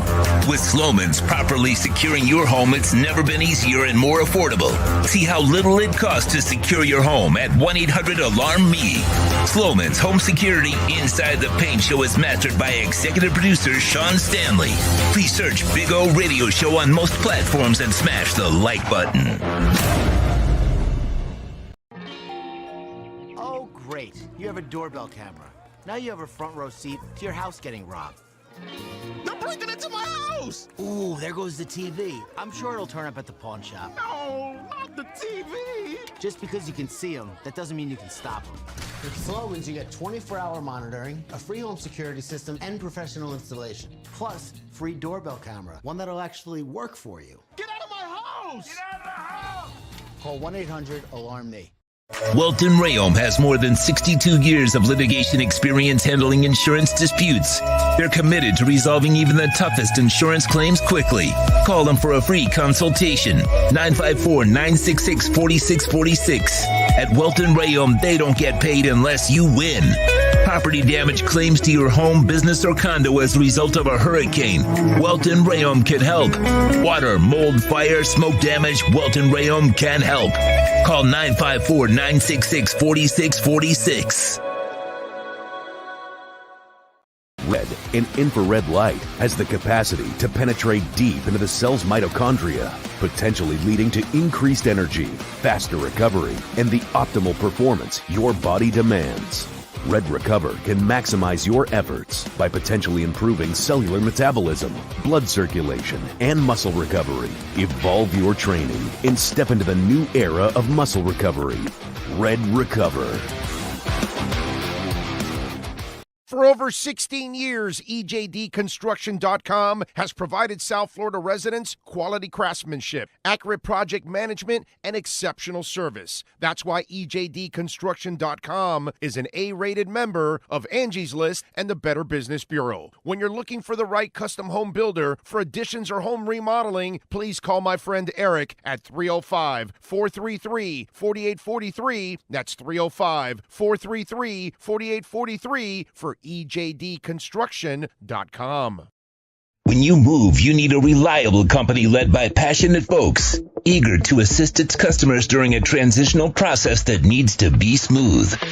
Call Essential Moving Experts at 844-368-5750 for all your local and long-distance moving needs. You can rely on Essential Moving Experts. Mention the Big O Show and get $150 off. Family owned and operated, they offer free 30-day storage, full-service moving, fully licensed, bonded, and insured. Moving was never so easy. EssentialMovingExperts.com. There's no need to drive around South Florida wasting valuable time looking for a new or certified pre-owned Acura. Go to the #1 volume sales dealership in the Southeast United States. Craig Zinn's Acura of Pembroke Pines. Purchase with pace and space in a dealership tailored to your needs. From home buying to providing that personal touch. Contact the 2020 Satisfaction Award winner Craig Zinn's Acura of Pembroke Pines. 888-776-5123. That's 888-776-5123. Or visit them at 15601 Pines Boulevard in Pembroke Pines. For over 25 years, South Floridians have counted on Tommy B. Butts Jr. Enterprises for their roofing needs. In South Florida, we battle the sweltering heat, rain, winds, and all kinds of tropical storms. That's why when it comes to protecting your family, home, or business, call Tommy B. Butts Jr. Enterprises.com. 954-735-9826 or 954-394-1411 and ask to speak to Tommy, the owner. They specialize in all kinds of roofs. All work fully guaranteed with the customer's complete satisfaction. A-plus rated member of the Better Business Bureau. Licensed and insured. There's no buts about it. When your roof needs repair or replacement, go to TommyBButtsJrEnterprises.com. A certified widening contractor.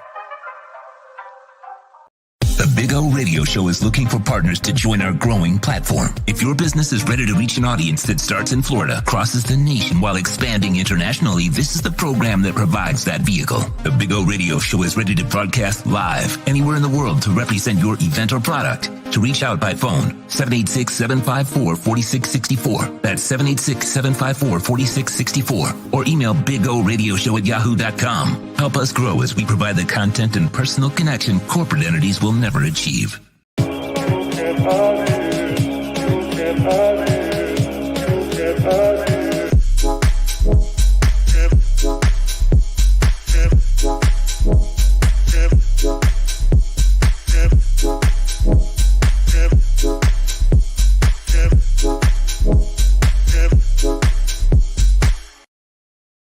Statements or beliefs expressed on the following program by the host, guests, or callers are not necessarily the opinions of FantasyXS.com, Media Group Inc., ownership, management, sponsors, or website.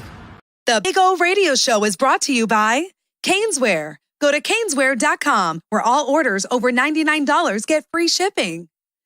Sloman's Total Home Security. Protect your home with the best in the business. 1-800-ALARM-ME for the company serving America for nearly 100 years. 1-800-ALARM-ME. Tommy B. Butts Jr. Enterprises.com. Licensed roofing contractor. 100% financing is available. Go to Tommy B. Butts Jr. Enterprises.com. When it comes to South Florida sports teams, very few in the media have witnessed, lived, and covered it like the Big O. Let's start the program dedicated to your favorite South Florida teams with a passion that's unmatched. The Big O Radio Show is on. Here's the Big O. Morning. Welcome aboard. Time to rock and roll on the show. Hope you all are well. We're back. The boys are done. They did a nice hour of Heat and NBA talk as we get ready for the NBA moratorium, and we'll see what Riley does after some of the developments yesterday with Kyrie, with Durant. You know, with everything going on, it's the Nets obviously are not going, at least it looks like right now, they're not going to extend Kyrie on a long-term deal, and they just want to give him a short-term deal, but obviously you have to opt in. And I think his problem was that if he opted out, he wasn't really going to have much except a $6 million option that the Lakers could give him. That's a lot of money to leave on the table. So you're better opting in. And maybe if there's a trade, it happens. And if not, he stays there. Look, in the end, it wasn't like Miami was going to make a move for Kyrie. So that's a good thing. But it was all about Durant. And could he become available? And it looks like he's not going to become available. And Bradley Beal, as we've been talking about, wants to stay in Loserville. So now it'll be interesting to see what move do you make. And I saw the discussion with Clay and Ira and those of you out there. And I understand how Clay describes Bam. But what Bam is he's a super role player. Not a regular role player. He's a super role player. But he's not a franchise player. And that's where I would disagree with Clay. A franchise player is a player that can lead your team. That's where these guys were misinterpreting or not explaining what a franchise player is. Oh no, it's a team that you build around. No, dude, no. If you're gonna build around a guy, it's because he can lead you. Bam can't lead you. Bam is a super role player, as Clay was describing. He's a defensive player, can defend all kinds of players. He helps facilitate your offense. He's a super role player, but he's not a franchise player. Franchise players are Magic Johnson and Dwayne Wade and Shaq. Jimmy is a borderline franchise player. He's a franchise player because I was wrong. I called him an all-star. He's a franchise player because he can lead you not only defensively like Bam does, not only facilitating like Bam does, but he scores. Is Bam scoring 40 points a game? Does he have the offense to score 25, 30 points a game? No. So you're not a franchise player. I'm sorry. Alonzo Mourning helped you defensively and offensively. Franchise player. So that's where I think that discussion got a little awry and where I would completely disagree with Clay. And if Ira calls him a franchise player, then I disagree with him also. I'm sorry. I franchise is franchise, bro. Franchise is a leader of a team. That's how you build around him because he can lead your team. Can't say that about Bam Adebayo. He doesn't have that ingredient. He's a lesser Robin, put it that way. He can't even be CJ McCullough. You understand? So until he shows me the offensive game that a franchise player would have, there is no way in hell that I would ever call Bam Adebayo a franchise player. I understand what the Heat had to do. They had to pay him. He was on the rise. He had to, you were hoping that he would take that next step and that next step. And he has taken steps, but he kind of stalled. And so I haven't seen the guy I need. If I'm going to call him a franchise player, I need to see your offensive game get to the point where you're a franchise player. So, maybe in the 90s, Bam could be because, the game was in the 80s and the 90s. There wasn't a lot of points and defense was a premium and all that. So maybe Bam could be a franchise player in those days. But in today's game, where it's about offense, no. No, you're not a franchise player when you help facilitate the offense. You have to be a franchise player when you help dictate the offense. Huge difference. Enormous difference. Enormous difference when you can impose your will. That's franchise. That's franchise. So that's what I would say. And that's where I would disagree with the boys coming off the rockin' hour of basketball talk. If you want to get in on the Welt and Rayom text line, that's 855-912-1056. That's 855-912-1056. And personal injury, condo damage, criminal defense, business owner claims, criminal litigation, homeowner property damage. Call Welt and Rayom, man. They will take care of you. They are the law office that you need. 954-966-4646. That's 954-966-4646 for Welt and Rayom in Hollywood. So if you're in the South Florida area, you want to call the guys that bring the corporations to their knees. The ones that fight the insurance companies that, are fighting you. Yeah, they bring them to their knees. So you want to call Welt and Rayom just in case. They will help you. They're the ones you need in your corner. That's for damn sure. Big O, thank you for that clarification on Bam not being what he's being made up to be. Well, listen, to extreme. That's my definition. Clay has a different definition of what a franchise player is.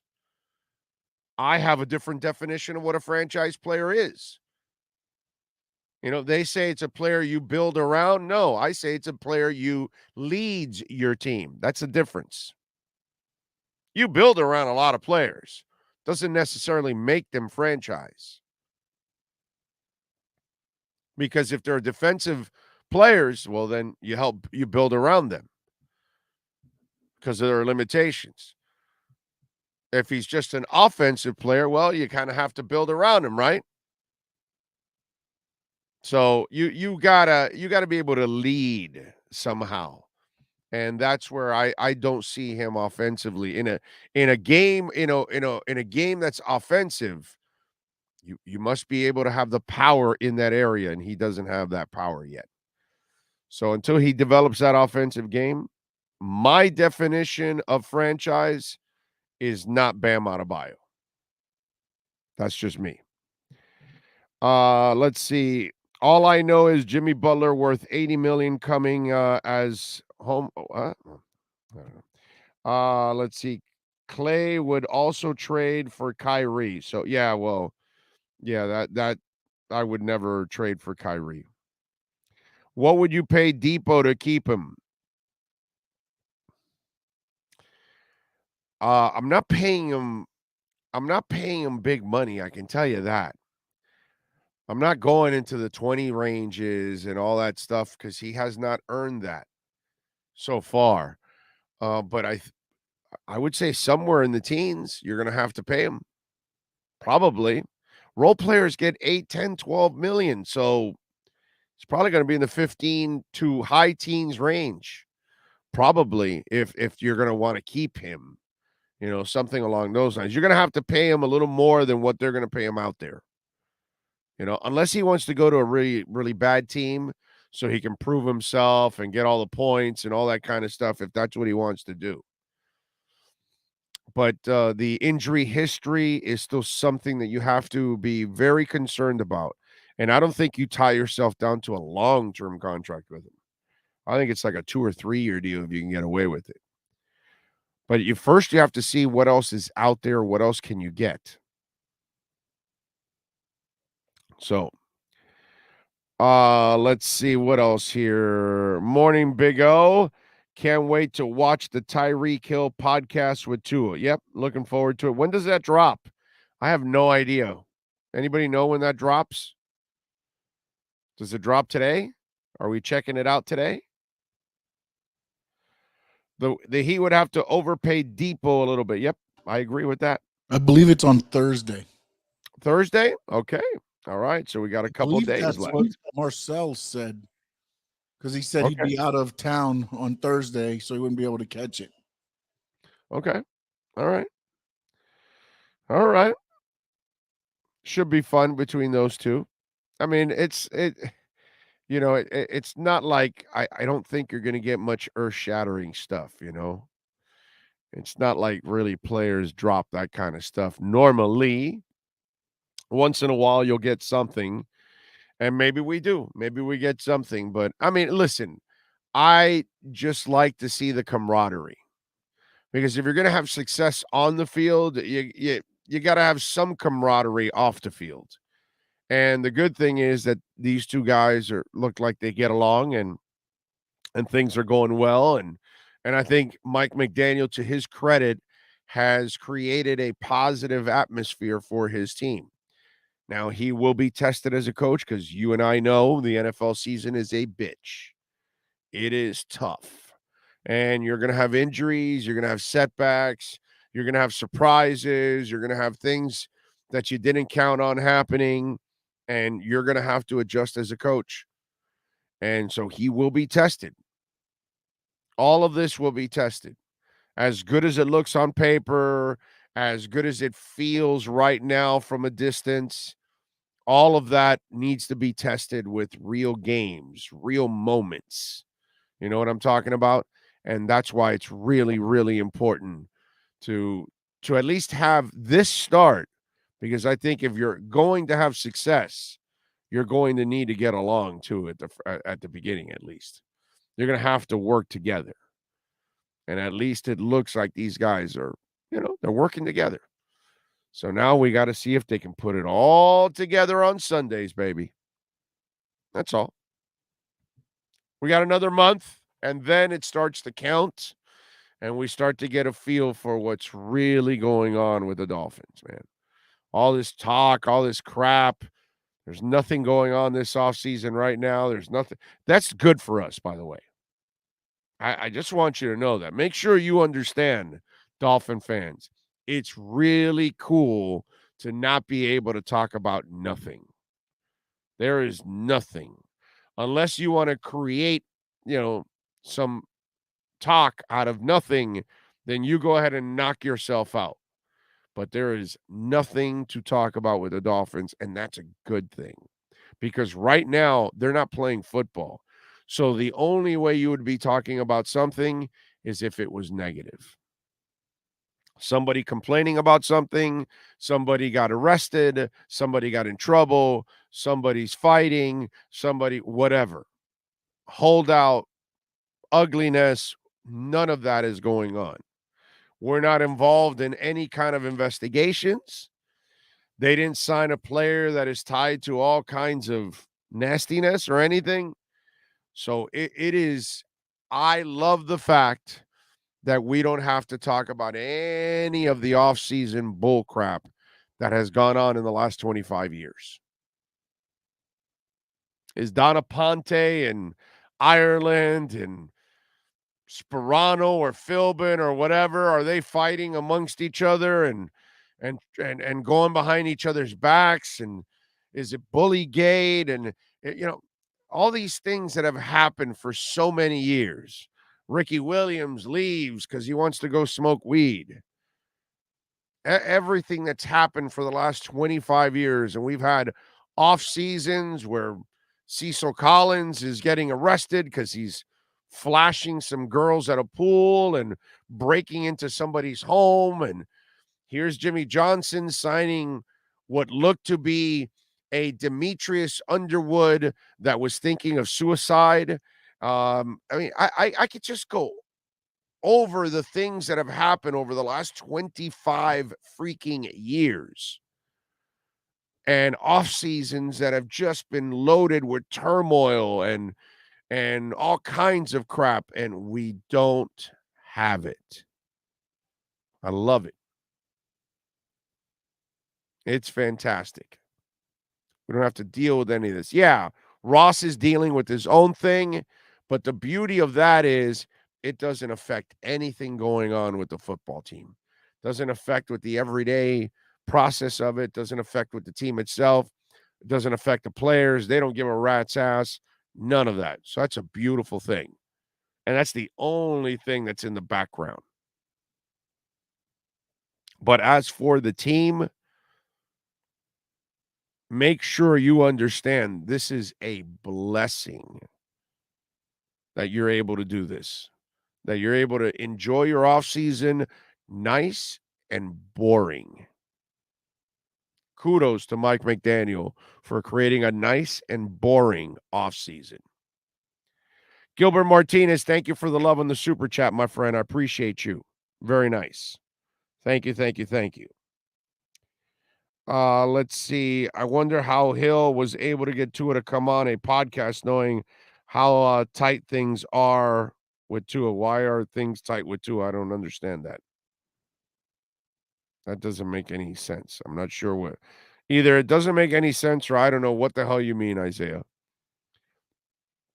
Only thing that's being talked about right now is a lot of Watson and the Browns. Thank God we didn't trade for him. Yep. Glad we're not Houston, Cleveland, or Washington. Exactly. I agree, Big O. Love the character on this team. I think Greer did a solid job of getting those type of guys. Yep. Big O, are you excited about the Canes this season? Can't wait. Might actually start going again. Yeah. Yeah, no, I'm super excited about the Canes. How can I not be excited about the Canes? Mario's great, man. Mario put together a hell of a staff. He's done a hell of a job. Now he's got to get it done also on the field. You know what I mean? As I've said before, the interesting dynamics with Mario Cristobal is he did a good job at Oregon, right?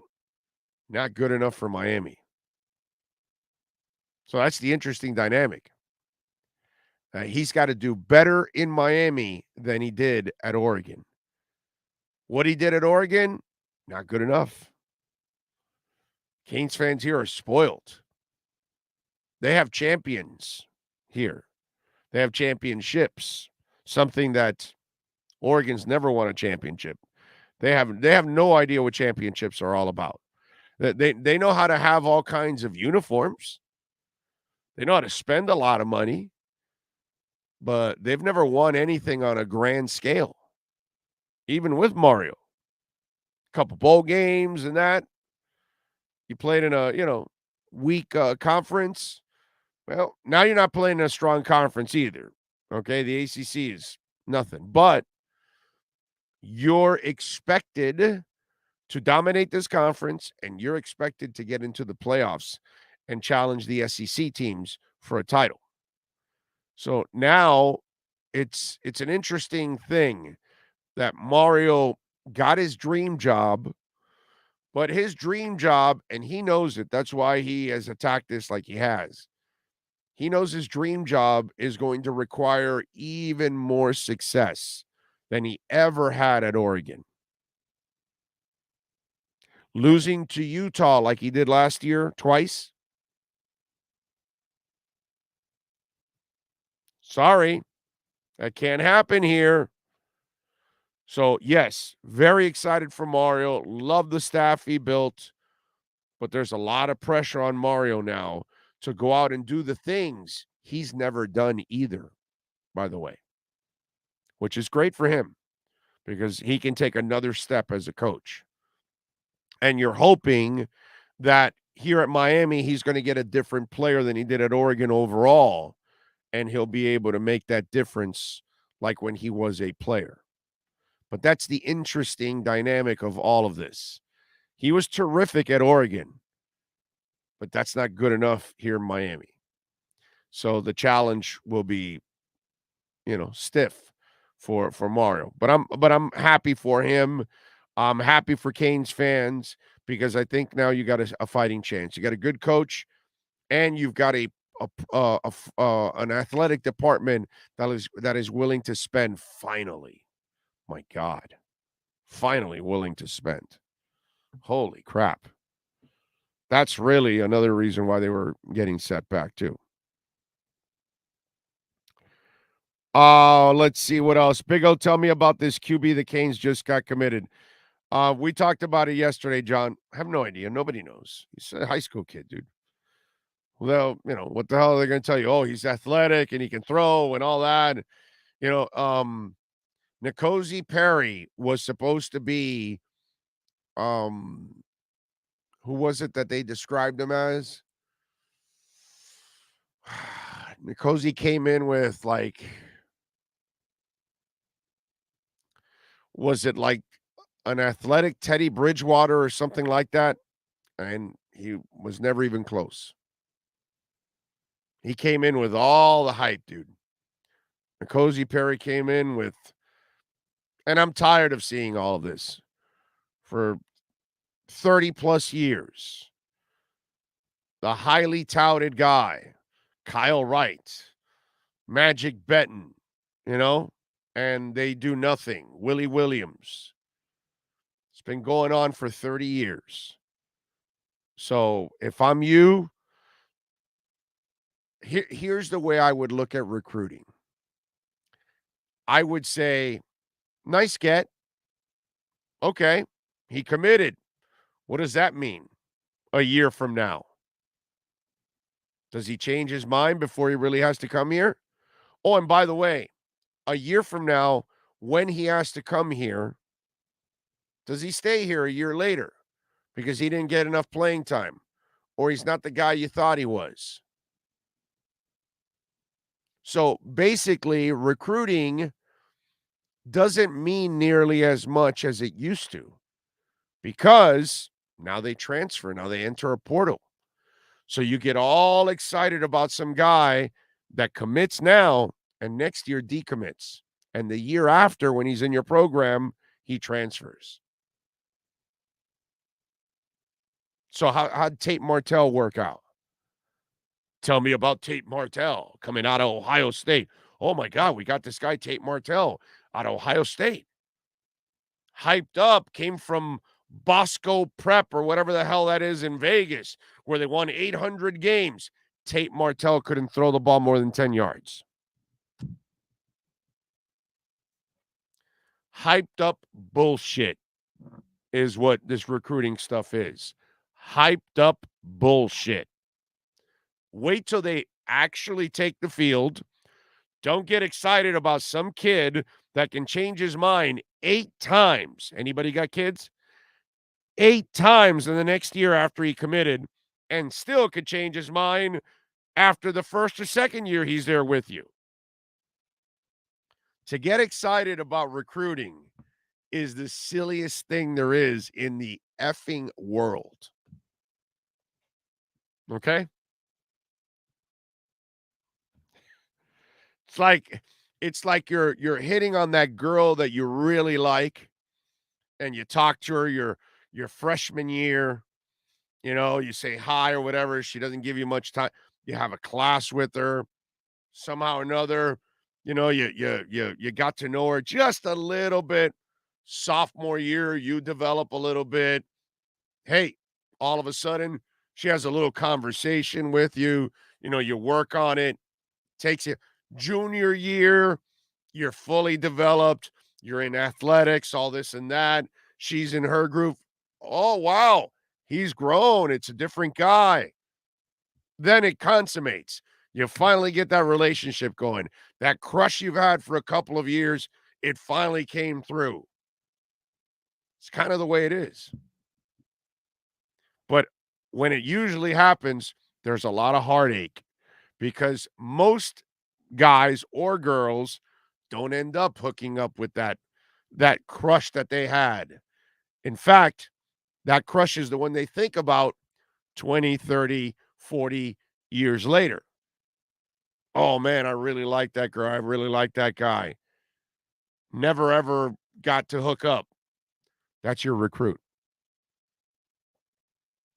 To get excited about recruiting now is like getting excited about that crush you have when you were a freshman. That you have no idea if you'll ever realize that crush. More often than not, you don't. Few rarely do. So it's nice that Jaden Rashada, committed, but he could easily decommit and go to Texas A&M or Florida 6 months from now, a year from now, 2 years from now. So getting excited about a kid that you don't even know if he'll ever even play for you, it's kind of silly. It really is. Let's see. What else do we have? Couldn't agree with you more. Van Dyke was hyped, but after his first start, you knew he had something. Yep. Big O, I heard he's the next Watson on massages or dry humping tables. And what are we doing here? GNS Lifting says, morning again. George here. Hopefully Mario will bring back the glory days to South Florida. I'm with you there. Oh, naked girls having fun. There we go. Now, you see this thing here on the chat board? Like, they don't mess around. It says naked HD XYZ, cheap sex dating, just fuck girls. Like, they left nothing for imagination. Nothing at all. See, this is the opposite of recruiting. This is like you're going to get like laid right away. So there you go. Just F girls. Gotta love it. Travis says In-N-Out Burger, baby. Animal style for the win. Everybody loves In-N-Out. Well, most people love In-N-Out. I can't say everybody, but most people that are smart and that they understand, what fantastic fast food is, right here. The worst part about In-N-Out, there's only one bad thing about In-N-Out Burger. I'll never have one here in South Florida. Because I swear to you, I don't care where the In-N-Out Burger would be in South Florida, I would drive to it. I'm serious. You put a In-N-Out Burger on Palm Beach Boulevard, and I live in West Kendall, and you bet your ass every once in a while I'm going to drive up to West Palm Beach to go have an In-N-Out Burger. Okay? Guaranteed I would do that. And vice versa. If I lived in West Palm Beach and it was down in Miami, I would make it a day and go down and find other things to do or whatever. But, man, I would give anything for that West Coast company to come out to the East Coast. That'll never happen. Never happen. Oh, man. Big O, like that In-N-Out Burger hat. Never been. It's is it better than Fuddruckers, Shake Shack, Five Guys? Yes, I would take it over all of those. And I like Shake Shack. By the way, I love Shake Shack's chicken sandwich. Shake Shack's chicken sandwich is actually really, really good. But I'll take In-N-Out over Five Guys. And I like Fuddruckers too. I have a Fuddruckers close by, but again, Fuddruckers chicken sandwich. Super underrated. Super underrated. But I'm going In-N-Out over those. Let's see. We need a Tim Hortons. I'm with you there. Ooh, glazed donuts from Tim Hortons. I know you're probably the coffee guy. It's probably what you're thinking. But I actually like their glazed donuts. I'm kind of a plain Jane guy. I don't really go crazy about donuts. Glaze is my donut. A little old-fashioned too. But their glazed donuts are delicious. I love Tim Hortons. I'm with you there. Burgers at Sports Grill are delicious. Wings are delicious. The chicken parm sandwich is awesome. Their conch fritters, those things are ginormous. There's a lot of good things on the Sports Grill menu. What do you have? The teriyaki wing, whatever, what the hell it is that you have? Garlic, teriyaki, lemon, bourbon. What do you have? It's barbecue garlic. Barbecue garlic. There you go. He loves those. He gets himself some mozzarella sticks too. What else? Well, what else do you get on the menu all the time, Sean? You're also an expert on the menu. No, that's pretty much where I go. That's my go-tos.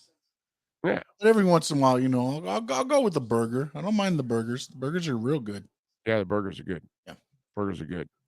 And let me tell you, that chicken parm sandwich is so underrated. Oh, wow. Alexa V turned me on to the chicken parm sandwich. I had never tried it.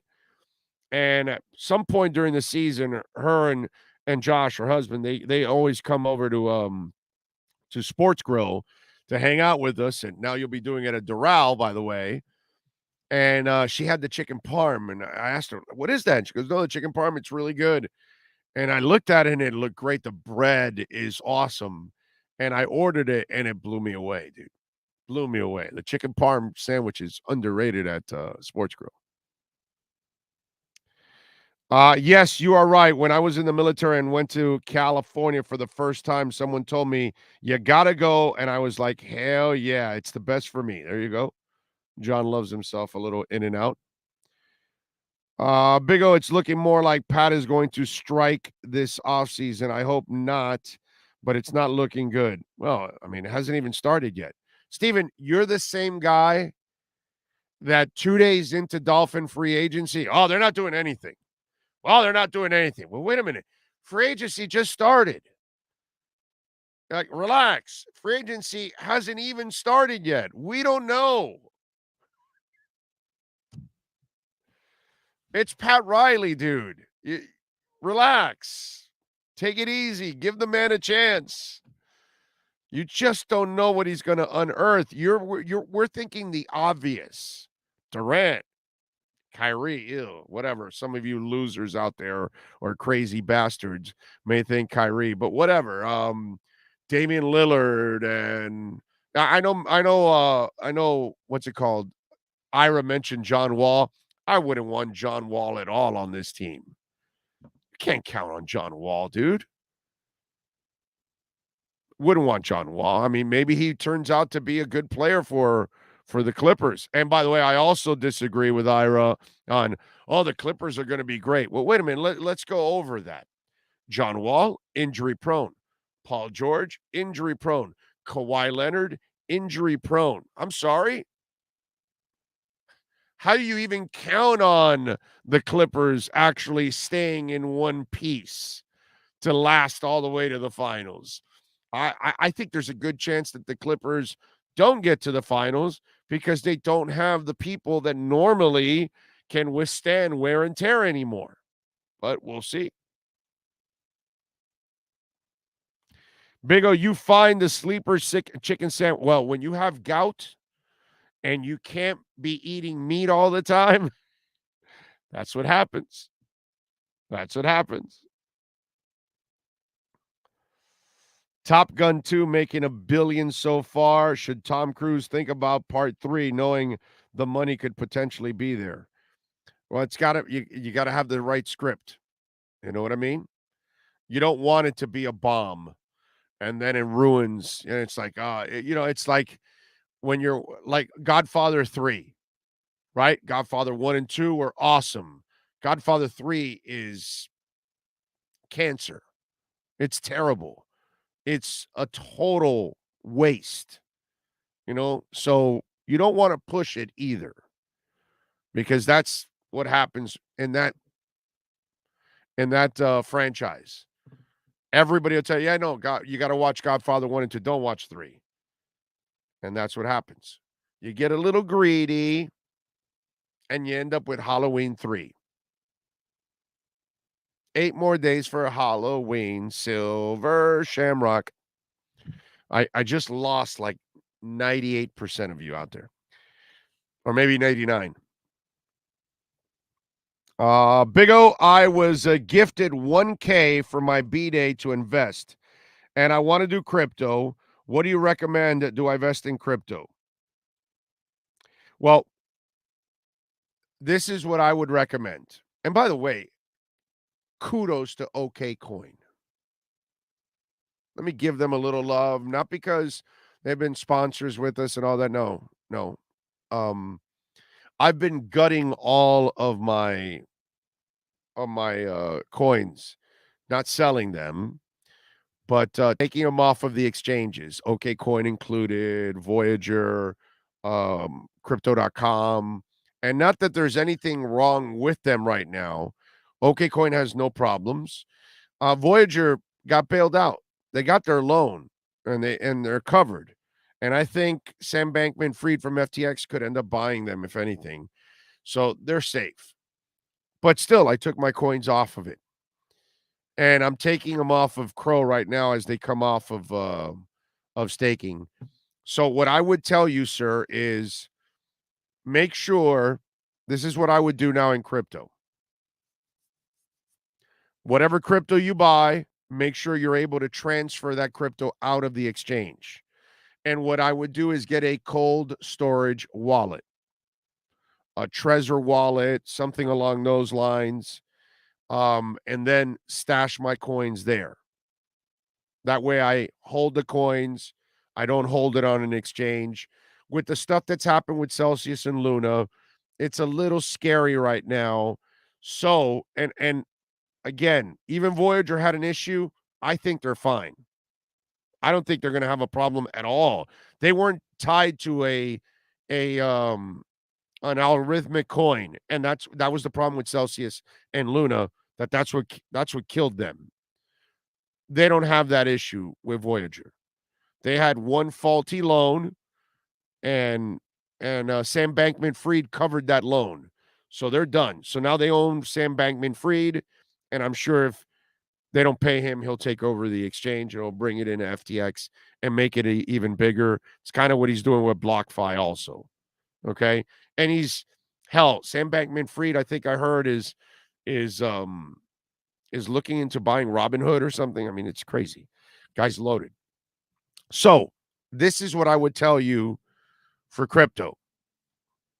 40% Bitcoin, 30% Ethereum, 10% Avalanche, 10% Cardano, and 10% Polygon. Got it? Make sure you can transfer all of those coins. Like, let's say you go to crypto.com, because I know you can transfer all of those coins on crypto.com. So you buy them on crypto.com, and then you transfer them over to a cold wallet. Okay? That's what I would do right now. And if you haven't bought a cold wallet, you need to buy a cold wallet. By the way, again, OKCoin, let me go back. So I'm gutting my account with OKCoin, okay? There's nothing wrong with OKCoin, but I just want to take it off exchanges and put it in a cold storage so I can own it. I mean, since I own it, I want to make sure that if anything happens, I have my investment. So I'm gutting it, right? And I'm sending multiple coins over to my cold wallet. After the third coin, I think the fourth coin that I was sending, not only did you have to get your code from the generator, but also they made you confirm it through email, which Voyager does not do that and crypto.com does not do that. So it's two ways of verifying the transfer. That's strong, OKCoin. That's a nice way of protecting the consumer. I just want, because crypto.com doesn't do that and Voyager doesn't do that. And I've transferred plenty from those two in the last week and a half, in other words. So there you go. But nice job by OKCoin. And there's a lot of coins you can transfer from there, from OKCoin also. Now, remember, some of them you can't transfer them right away. Voyager, you can buy and transfer right away. Crypto.com, I believe you can buy and transfer right away. OKCoin, I believe you got to buy and wait 10 days till you transfer. You got to do your homework, know your ins and outs of everything going on. There you go. There's a little crypto corner for you, sir. And good luck to you. Great time to get in, man. Great time to get in. Big O, was the scariest movie you've seen from 1990 to present?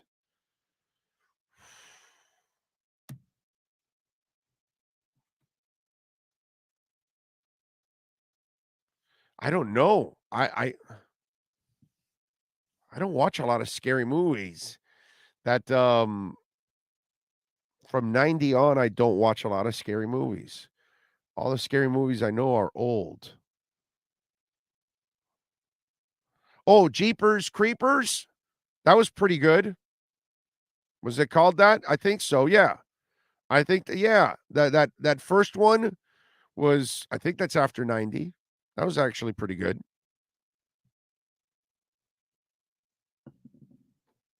What else? I don't know, man. I don't watch, like, the Blair Witch was bull crap. I'm trying to think of something relatively new.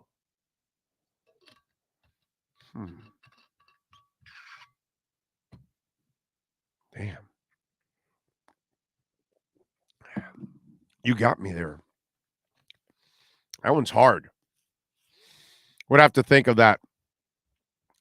John Yang says, yes, Jeepers Creepers, LOL, loved it. You know, that guy is a legit creeper. Yeah, that was tough.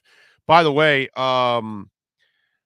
Perdomo Cigars is a proud sponsor. Have you been to their retail store at 5150 Northwest 167th Street, right off of the Palmetto?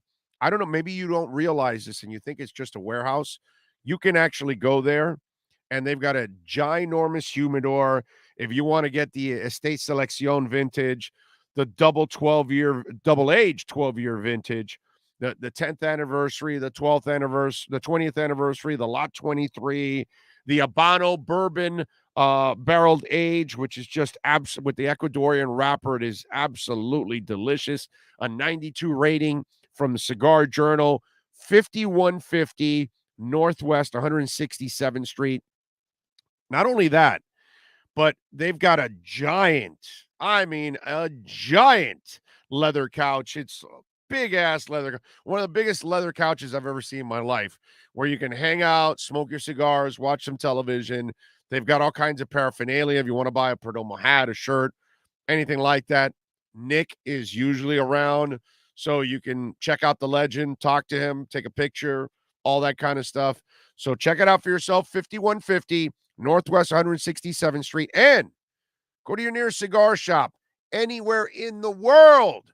Ask for it, baby. A little Perdomo cigar. All right. Big O, what used to freak me out was when I was a kid, Genesis Land of Confusion. That video creeps me out to this day. I got the scariest movie since 1990. Dude, The King. The Burger King. That son of a bitch is creepy. He had some commercials that were just super creepy. Between him and that New Orleans thing that the Marlins had, that minor league team in New Orleans, the Baby Cakes or whatever. Oh my God. Yeah, those are the creepiest things I've ever seen in my life right there. Creepiest movie I've ever seen was a Burger King commercial. Since 1990. There, that's what I'm going with. I'm sticking with that. That's my story, and I'm sticking with it. How about that? Manny Navarro, by the way, will join us at 11:30. Sleepy Hollow with Johnny Depp. That was pretty good. I saw that. Oh, is Silence of the Lambs after 1990? That's pretty good. Might have to go with that one, Pat in Asheville. That's a good one. I didn't know if it was after 1990. I just, I kind of lost the luster of watching horror movies because I saw so many bad ones. And I kind of got tired of watching them because I kind of got tired of wasting my time waiting for the next good horror movie. You know what I mean? And so that's kind of why I've kind of stayed away from it. But Candyman is from the 80s. Right? I'm pretty sure of that. Candyman is with what's that called? Nightmare on Elm Street and all those, right? Same time, right? Mid to late 80s or something, I want to say. Look up the actor that played the Creeper. He was a child molester and made the movie when he got out of prison. Wow. Didn't know that. Oh, there's a new Candyman? Okay. All right. Again, you see, you know what, John? I'm the wrong guy to ask, man. I'm not very good with the newer versions of horror movies. I'm a bad example for that. But see, Amityville they said 90 plus, dude. Amityville's in the 80s. That's why I can't throw in The Shining and The Exorcist and Amityville, and there's some horror movies that I really like that I can't throw in because they were prior to 1990. Post 1990, there's just not a lot, man. At least for me. Okay? Maybe I didn't take enough dives into the horror world and I did not appreciate it enough. So maybe it's my fault more than anything else. What can I tell you, ladies and gentlemen? What can I tell you? All right, if you want to get in on the Welt and Rayom text line, it's 855-912-1056. That's 855-912-1056. If you want to get in on the Welt and Rayom text line, you can also reach out to us on Twitter. That's at Big O Show. Follow us there as always. Let's see, what else do we have? Oh, do want to remind you, AG1, 75 high-quality vitamins and minerals. That's how I start off my day. It's only one scoop. I get 12 ounces of water. I put it in the shaker, shake that baby up, and then all of a sudden I'm ingesting those 75 high-quality vitamins and minerals. It's a whole food source, superfoods, probiotics, by the way, and adaptogens. And it's the way you can start your day every single day. It tastes great, too. I'm telling you, that's what I love about it. You know, a lot of these kind of products, it's almost like you got to force yourself to drink it every day. It's kind of like these energy drinks out there with all the aftertaste and all that. That's why I tell you about Edge all the time. But AG1, it tastes absolutely fantastic, folks. You're going to love it. It supports gut health, your nervous system, immune system, energy, recovery, focus, aging. Man, I need that. It helps me, and it's really easy every single day. It costs less than $3 a day, so you're investing in your health, and it's cheaper than getting all those different supplements like a lot of you have out there. They've got over 7,000 five-star reviews. Athletic Green is a climate-neutral certified company, and for every purchase, they donate to organizations helping kids get nutritious foods like Kids in Need, including No Kid Hungry here in the U.S. Right now, folks, here's the time. You can reclaim your health, arm your immune system like I'm doing right now, and get that convenient daily nutrition that we don't get every day, popping in and out of all these drive-thrus. Just one scoop in 12 ounces of water. That's it. No need for a million different pills and supplements, so you can look out for your health. I've brought it out here myself. I drank it in front of you a couple of times already. It is absolutely delicious. So to make it nice and easy, Athletic Greens is going to give you free a 1-year supply of immune-supporting vitamin D and 5 free travel packs. Here's the vitamin D, by the way. I take it every single day. When I come into the studio, that's the first thing I do. So all you have to do is visit athleticgreens.com /big O. Again, that's athleticgreens.com /big O, and take ownership over your health and pick up the ultimate daily nutrition insurance, AG1. Love it. All right. Marlins, by the way, yesterday. Damn, Sean. I was on a roll. I mean, we're still on a roll. We're 8-2 in our last 10 liquor split matchups of the night. Yesterday, I was counting on Pablo Lopez to show up. I figured he would, man, but he's been a little up and down and a little inconsistent.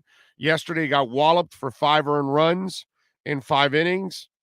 Marlins lost 9-0.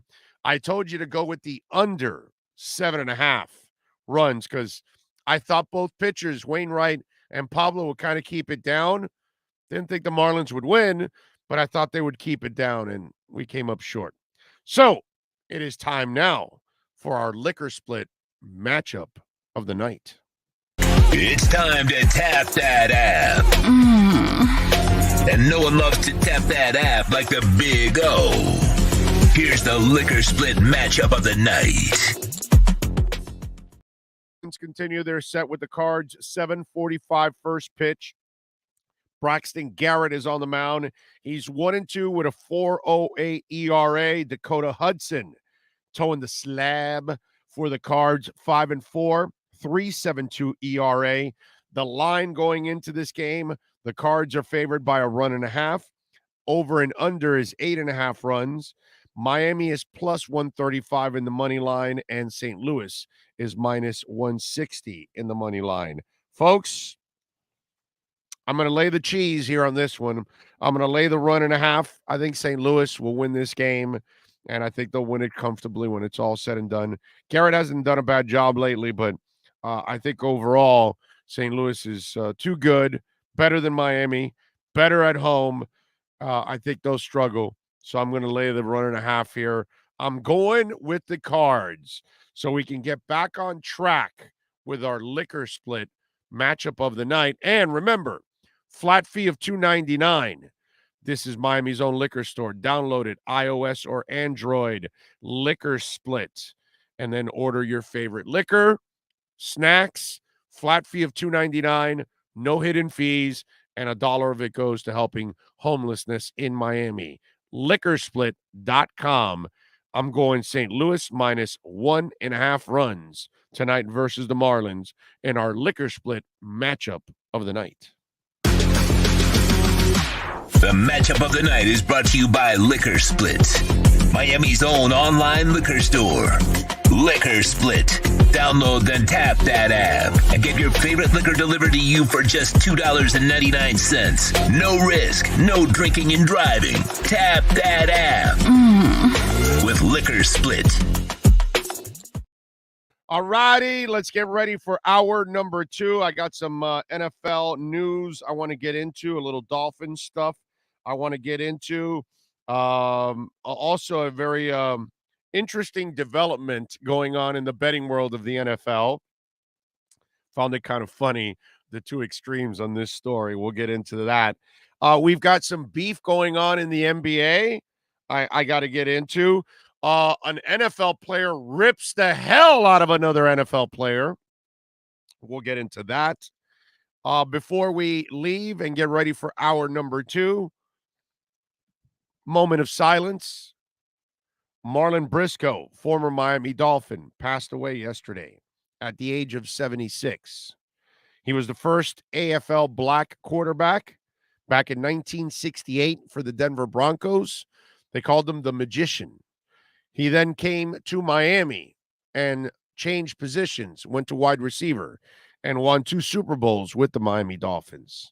Yesterday, Marlon Briscoe passed away at the age of 76. Our thoughts and prayers go to Marlon. Hour number 2 is next.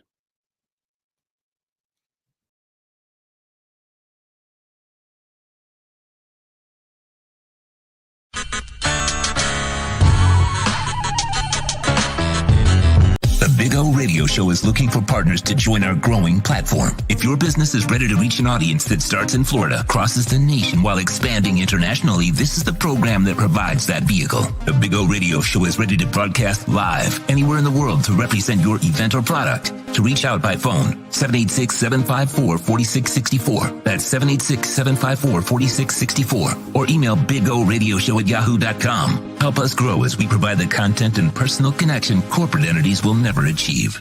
If you're a Miami sports fan, then there's only one store to go to, and that's Caneswear at Miami Fanwear in Davie. They're your one-stop shop for all your inner Miami CF, Canes, Dolphins, Panthers, and Marlins merchandise. They have hats, t-shirts, game day jerseys, and so much more. Located at 2511 South University Drive in Davie, and open 24/7 online at caneswear.com or innermiamiwear.com. Call them at 954-835-5597. Caneswear, the spot where inner Miami and all Miami sports fans shop. Welcome to Red Light Therapy, a revolutionary technology perfected by NASA to aid in muscle strengthening and recovery. Red and infrared light has the capacity to penetrate deep into the cell's mitochondria, potentially leading to increased energy, faster recovery, and the optimal performance your body demands. Evolve your training and step into the new era of muscle recovery. Red Recover.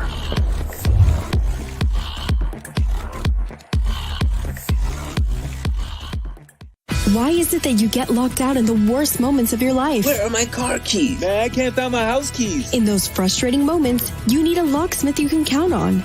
A. Lenny Locksmith in South Florida, from Miami to Port St. Lucie. In Central Florida, A. Lenny locks it down in Orlando and Tampa Bay. Lockouts or lock changes for home or business. Car key replacements and programming all model cars. 24-hour service. Call them at 855-869-5625. Go to the website at alennylocksmith.com. For over 16 years, EJDconstruction.com has provided South Florida residents quality craftsmanship, accurate project management, and exceptional service. That's why EJDconstruction.com is an A-rated member of Angie's List and the Better Business Bureau. When you're looking for the right custom home builder for additions or home remodeling, please call my friend Eric at 305-433-4843. That's 305-433-4843 for EJDconstruction.com. points, statements, or beliefs expressed on the following program by the host, guests, or callers are not necessarily the opinions of FantasyXS.com, Media Group Inc. ownership, management, sponsors, or website. The Big O Radio Show is brought to you by Caneswear. Go to Caneswear.com, where all orders over $99 get free shipping. Sloman's Total Home Security. Protect your home with the best in the business. 1-800-ALARM-ME for the company serving America for nearly 100 years. 1-800-ALARM-ME. Tommy B. Butts Junior Enterprises.com. Licensed roofing contractor. 100% financing is available. Go to Tommy B. Butts Junior Enterprises.com. When it comes to South Florida sports teams, very few in the media have witnessed, lived, and covered it like the Big O. Let's start the program dedicated to your favorite South Florida teams with a passion that's unmatched. The Big O Radio Show is on. Here's the Big O. Hey, thank you all out there for hanging in there. Hour number 2. And by the way, I'm writing down a bunch of these scary movies that you guys are sending in, and I'll sit down and check them out. I did see 7, Pat in Asheville. I did like that. I remember that one. That was a good one, actually. So yeah, I do remember. 28 Days Later. Yes, that's after 1990.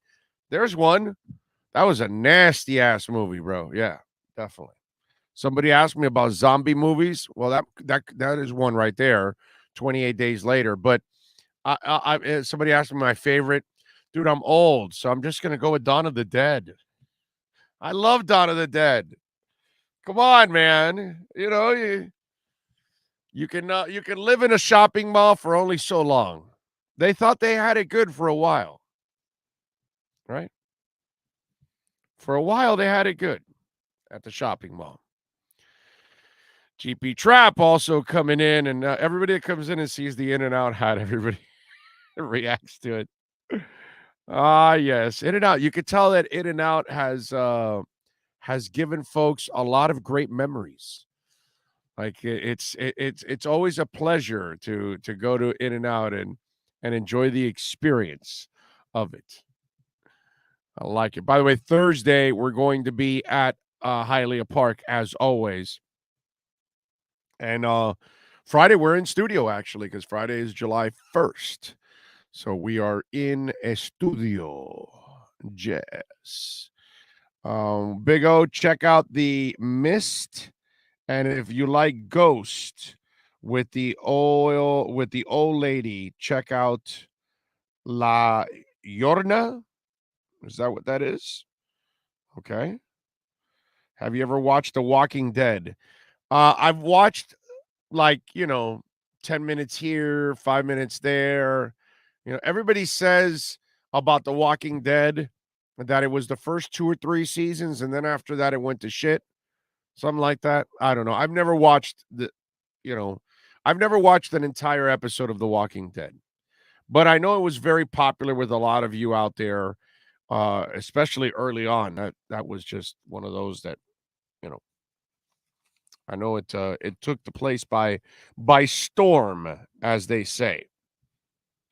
We'll have Manny Navarro join us here at the bottom of the hour. We'll get his thoughts on Legends Camp and everything that went on this weekend overall. Eddie Lepp says Rocky V, it was a nightmare. That's pretty accurate. Isn't that the Tommy whatever? Yeah, that's a terrible one.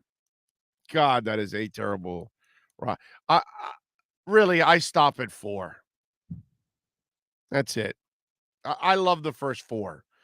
I can watch the first 4 over and over again, and then after that, you kind of lose me with 5 and everything else after that. Doesn't do it for me. I gotta say, after Drago, I'm done. That's it. Yeah. Sinister is creepy. Yeah, Tommy Morrison. Creed 1 and 2 are awesome. Good vampire movie, 30 Days of Night, me and the original. I have not watched any of the Creeds, so I don't know. I haven't watched. Like I told you, after the 5th and then what came after that? Like Balboa, right? Or something like that. I gave up on the whole thing. I'll be quite honest. So I haven't watched the Creeds or anything like that. Gotta say. So wasn't it Balboa that came after the number 5, that he was kind of retired and working at some bar or something, or I forgot what it was. It like did nothing for me. So I kind of gave up on those movies. So that's kind of why I probably have not watched the Creeds. So there you go. Let's see. The original Fight Night Cool movie. Let Me In is a great foreign vampire movie. Just finished Agents of S.H.I.E.L.D. on Disney Plus. Okay. Original movie is The Living Dead. Military chemicals get dumped accidentally. Boy, you guys are just like, man. Big O, have you ever seen Shaun of the Dead? No, I have not. I've seen the pictures of the previews of the movie and all that, but I never ever watched Shaun of the Dead. I don't know why it like never attracted me to watch that movie. So Rocky Balboa and the Creeds were good. You should watch them. No, I watched the Balboa one. That was not good. Sorry. That's not that. That's you're not a good judge of movies if you think the Balboa one was good. Sorry. Wow, then you're really desperate for the movie. The Balboa movie was not good. I have not seen the Creeds, so I can't tell you anything about Creed 1 or 2 because I never watched it. But I watched the Balboa movie. Not good. Not good. So if Creed 1 and 2 are like the Balboa movie, then I'm definitely not going to like it. I'm not going to be impressed. Let's put it that way. I'm not going to tell you it's Ishtar, but it's, you know. Big O, I got a scary movie for you. The Taking of Deborah Logan. I wrote it down the first time you sent it in, Ian. I have it there on the list, and I wrote down several movies during the break that you guys sent in. The Creed movies are excellent. Oh, nothing like Balboa's BS. Oh, so see, Livardo knows what I'm talking about. Because that other guy said Balboa was good, and Balboa was not a good movie. It's not. Please. Come on, man. It's, you watch Rocky and Rocky 2, and then you watch Balboa, and Balboa is dog shit next to those. Absolute dog crap. So I'm not sure how anybody would call the Balboa movie good. If you do that, it's just because you're like I don't know, you're an apologist for Rocky movies. So you want to make the entire what's it called, franchise great. Creed 1 and 2 is strong, but a lot of nostalgia. Oh, so they lean on the older movies in order to elevate that movie? Is that what you're telling me? Creed's good because of Tessa Thompson. She's a smoke show. So that's why? Because of a woman? That's kind of weird because, like, the Rocky movies were never about women. Like, the women played, like, roles. It wasn't like sex objects.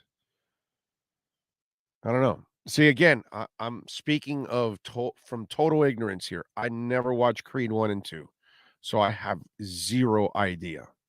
Like I told you, I number 5 and Balboa they knocked me out. They knocked me out of the franchise. I was like, enough is enough. I'm not seeing this shit anymore.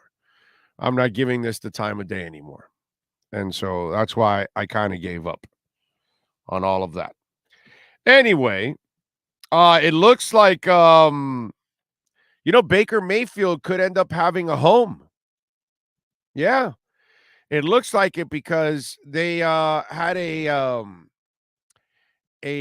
leakage yesterday, and this was leaked out yesterday.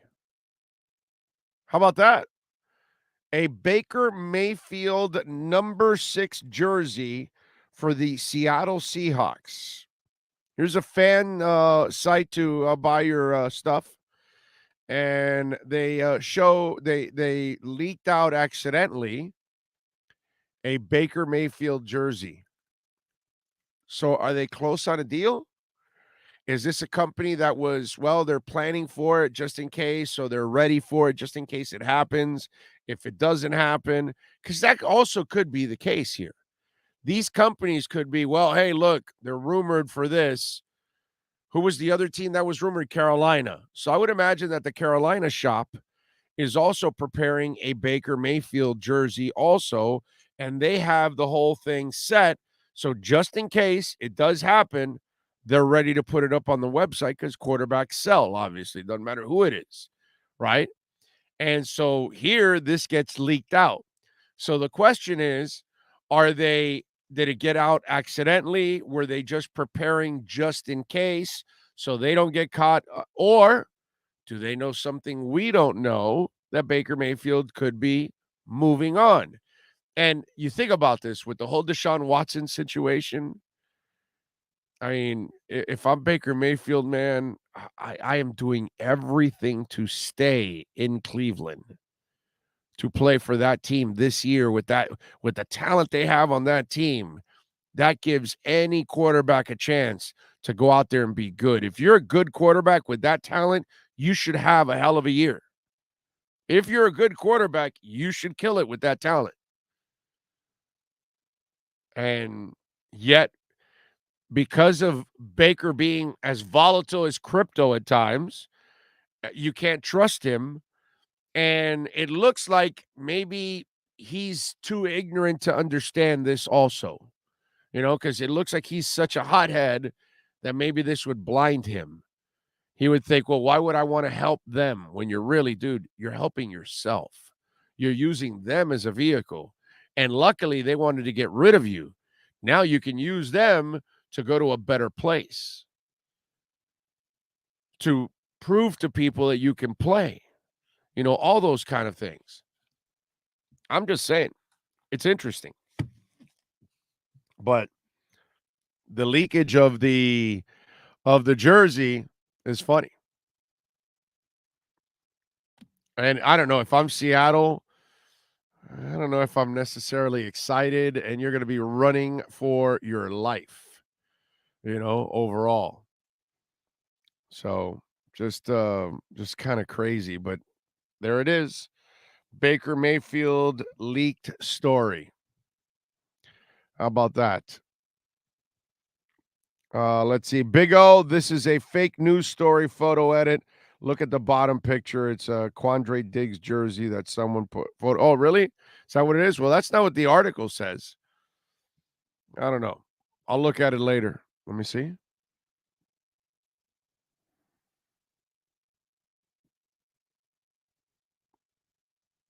I don't know. I'm looking at it now. I don't see any Quandre Diggs, but you might be right. I don't know. But that's not what the article read. So they put it out. I don't know if it's true or not, but there you go. A little Baker Mayfield leakage yesterday for a jersey. Jimmy G might be released before game 1, or if not, the 49ers have to pay $24 million. Teams might be waiting for Jimmy G. They could be waiting for Jimmy G. They could be. You're right. Now, not a lot of teams could be waiting for Jimmy G. But if you're the Niners, here's the difference between the Baker Mayfield situation and the Jimmy Garoppolo situation. Jimmy Garoppolo is not making any waves. So you could keep him on the roster. You already are paying him. He's already under the cap. So you're better off keeping Jimmy G unless you get a great deal.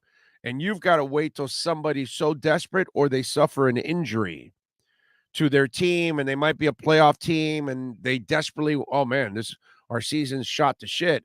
Oh, hey, let's go trade for Jimmy G. At least we can save our season. So if you're the Niners, I don't think you let go of Jimmy G.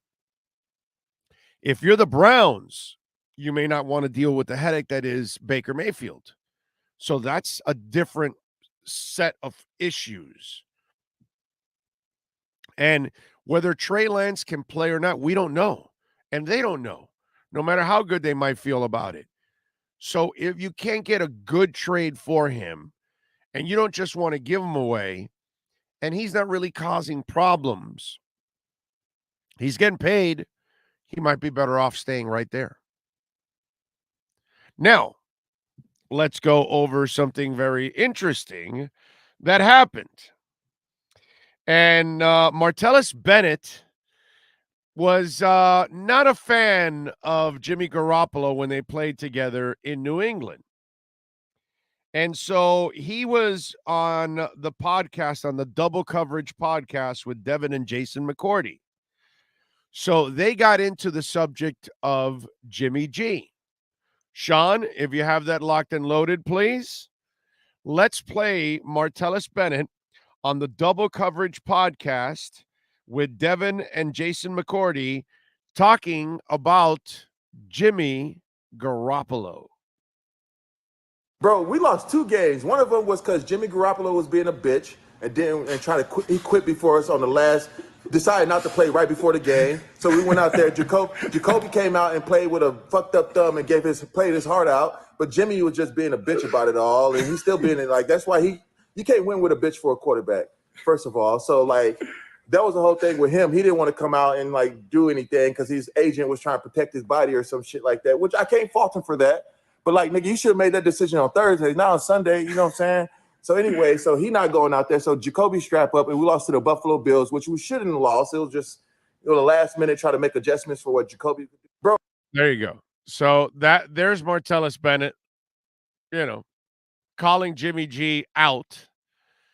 And that's not a good reputation to have. And listen, and McCourty goes on, talk about how I understand how Marty, he calls him Marty, feels that way and all that kind of stuff. It's about sacrifice. Remember, didn't I just tell you the story recently about Ed Perry blowing out a knee ligament and jogging back out onto the field for a perfect snap for an extra point to win a game? Didn't I just tell you that I was standing next to Zach Thomas, who was like crooked with his neck, and like the trainer's checking it out? And the second that the defense had to get back on the field, he rushed right back out there, and he's the middle effing linebacker with an effed up neck. Okay? And Zach was like, he wasn't a wuss. He wasn't a finesse player. He was going to stick his head and his shoulders and his neck in every tackle out there. That guy was fearless. You know what I'm saying? So there's sacrifices to be made in that game. You cannot play that game without a sacrifice. Marino tore his Achilles, never repaired it. That thing rolled up into the back of his calf, and he never repaired it. That's why he wore this plastic brace on his leg. If you watch his games, and you'll see, I mean, he was RoboCop. When he came off the field and you saw him in the locker room, that guy was taking off pads on top of pads. It was just like, it was one of those deals. And he just his body was all banged up from all the years. There is a sacrifice to be made. And that is something that Martellus Bennett was talking about there, that Jimmy G wasn't willing to sacrifice. And, he mentioned how his agent was trying to watch out for him and all that, but it's one of those where he was going to play throughout the week and then decided on game day not to play. And that's where you ruin the backup quarterback because you didn't give him the reps throughout the week. You took the reps, and now the backup isn't as prepared as he possibly could be. And that's where his anger comes from, all of that. But if that's your reputation, and it wasn't like the McCourtys were calling Marty a liar. It wasn't like they were saying, he's way off. Oh, he's being unfair. No, that wasn't the case on the other side. So Jimmy G Question is, what can you get for Jimmy G? What are people offering for Jimmy G? Or maybe nobody's offering anything because they're not willing to pay that salary. Martellus Bennett and Jimmy Garoppolo. That's an interesting one. All right, 855-912-1056. If you want to get in on the Welt and Rayom text line, that's 855-912-1056. If you want to get in on the Welt and Rayom text line, you can also reach out to us on Twitter, and that's at Big O Show as always. And by the way, Craig Zinn's Acura Pembroke Pines proudly celebrating their 14th anniversary at 15601 Pines Boulevard, just off of I-75 and Pines. And folks, the all-new Integra, you got to see that thing. It is beautiful. $369 a month. Check it out there. The lease feature, the 2022 TLX with the technology package, which is always, it makes you feel like a spaceship that you're driving. $479 a month, that lease feature. You can also check out the fleet of certified pre-owned vehicles, financing as low as 0.99% on RDXs, MDXs, ILXs, TLXs. So get on down to 15601 Pines Boulevard, just off of I-75 and Pines. Finest dealership in the business, baby. It is Craig Zinn's Acura of Pembroke Pines. Big O, down and out in Beverly Hills or weekend at Bernie's? 1 or 3 o'clock high, says JM. I am going with a weekend at Bernie's. Don't know why I was asked that question on the Welt and Rayom text line. That's completely out of left field. You guys are off and running with shows, with movies. Big O, I saw the last Midnight Oil show in D.C. on Saturday. Fantastic concert. Got the concert set list, met the band after the show, said Pat in Nashville. That is awesome. Resist, Time of Riding, Barca, True Ganani, Lucky Country, Soul, Gotta Go, Dead Heart, My Country, U.S. Forces, Casisco, whatever, Strong, Arctic World, Redneck, Last Frontier, Blue Sky, Borderline, Beds Are Burning, of course, P&P, Forgotten Years, I Won't Back Down, Sometimes, Hercules, We Are Not Afraid, Now or Never, and King. Nice. So he sent me the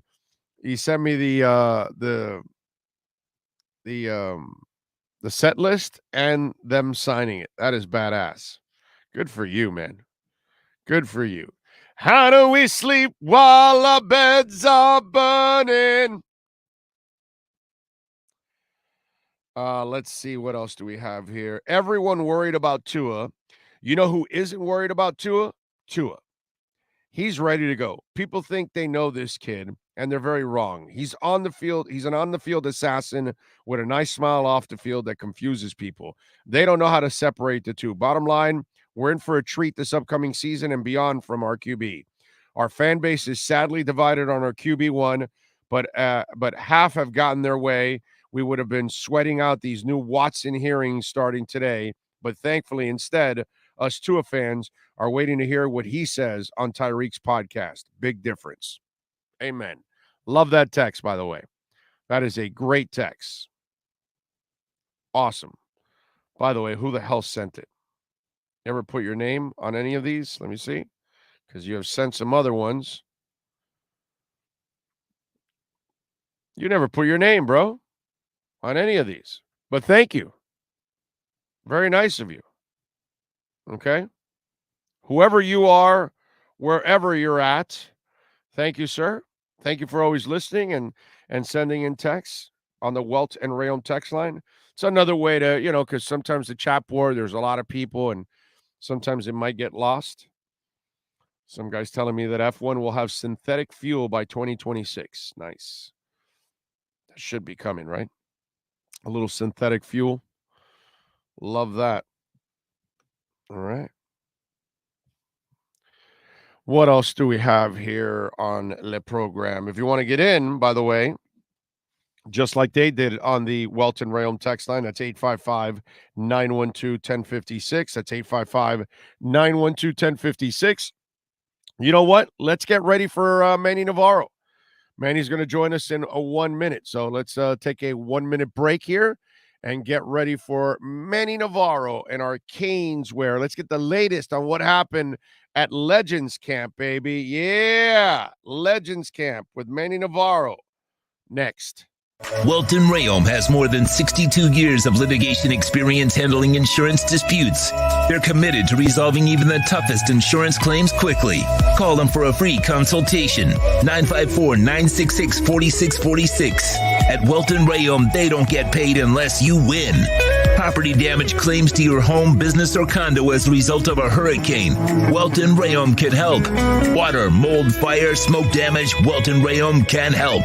Call 954-966-4646. Sports Grill on Bird Road, Miami Lakes, and their newest location in Doral is now hiring.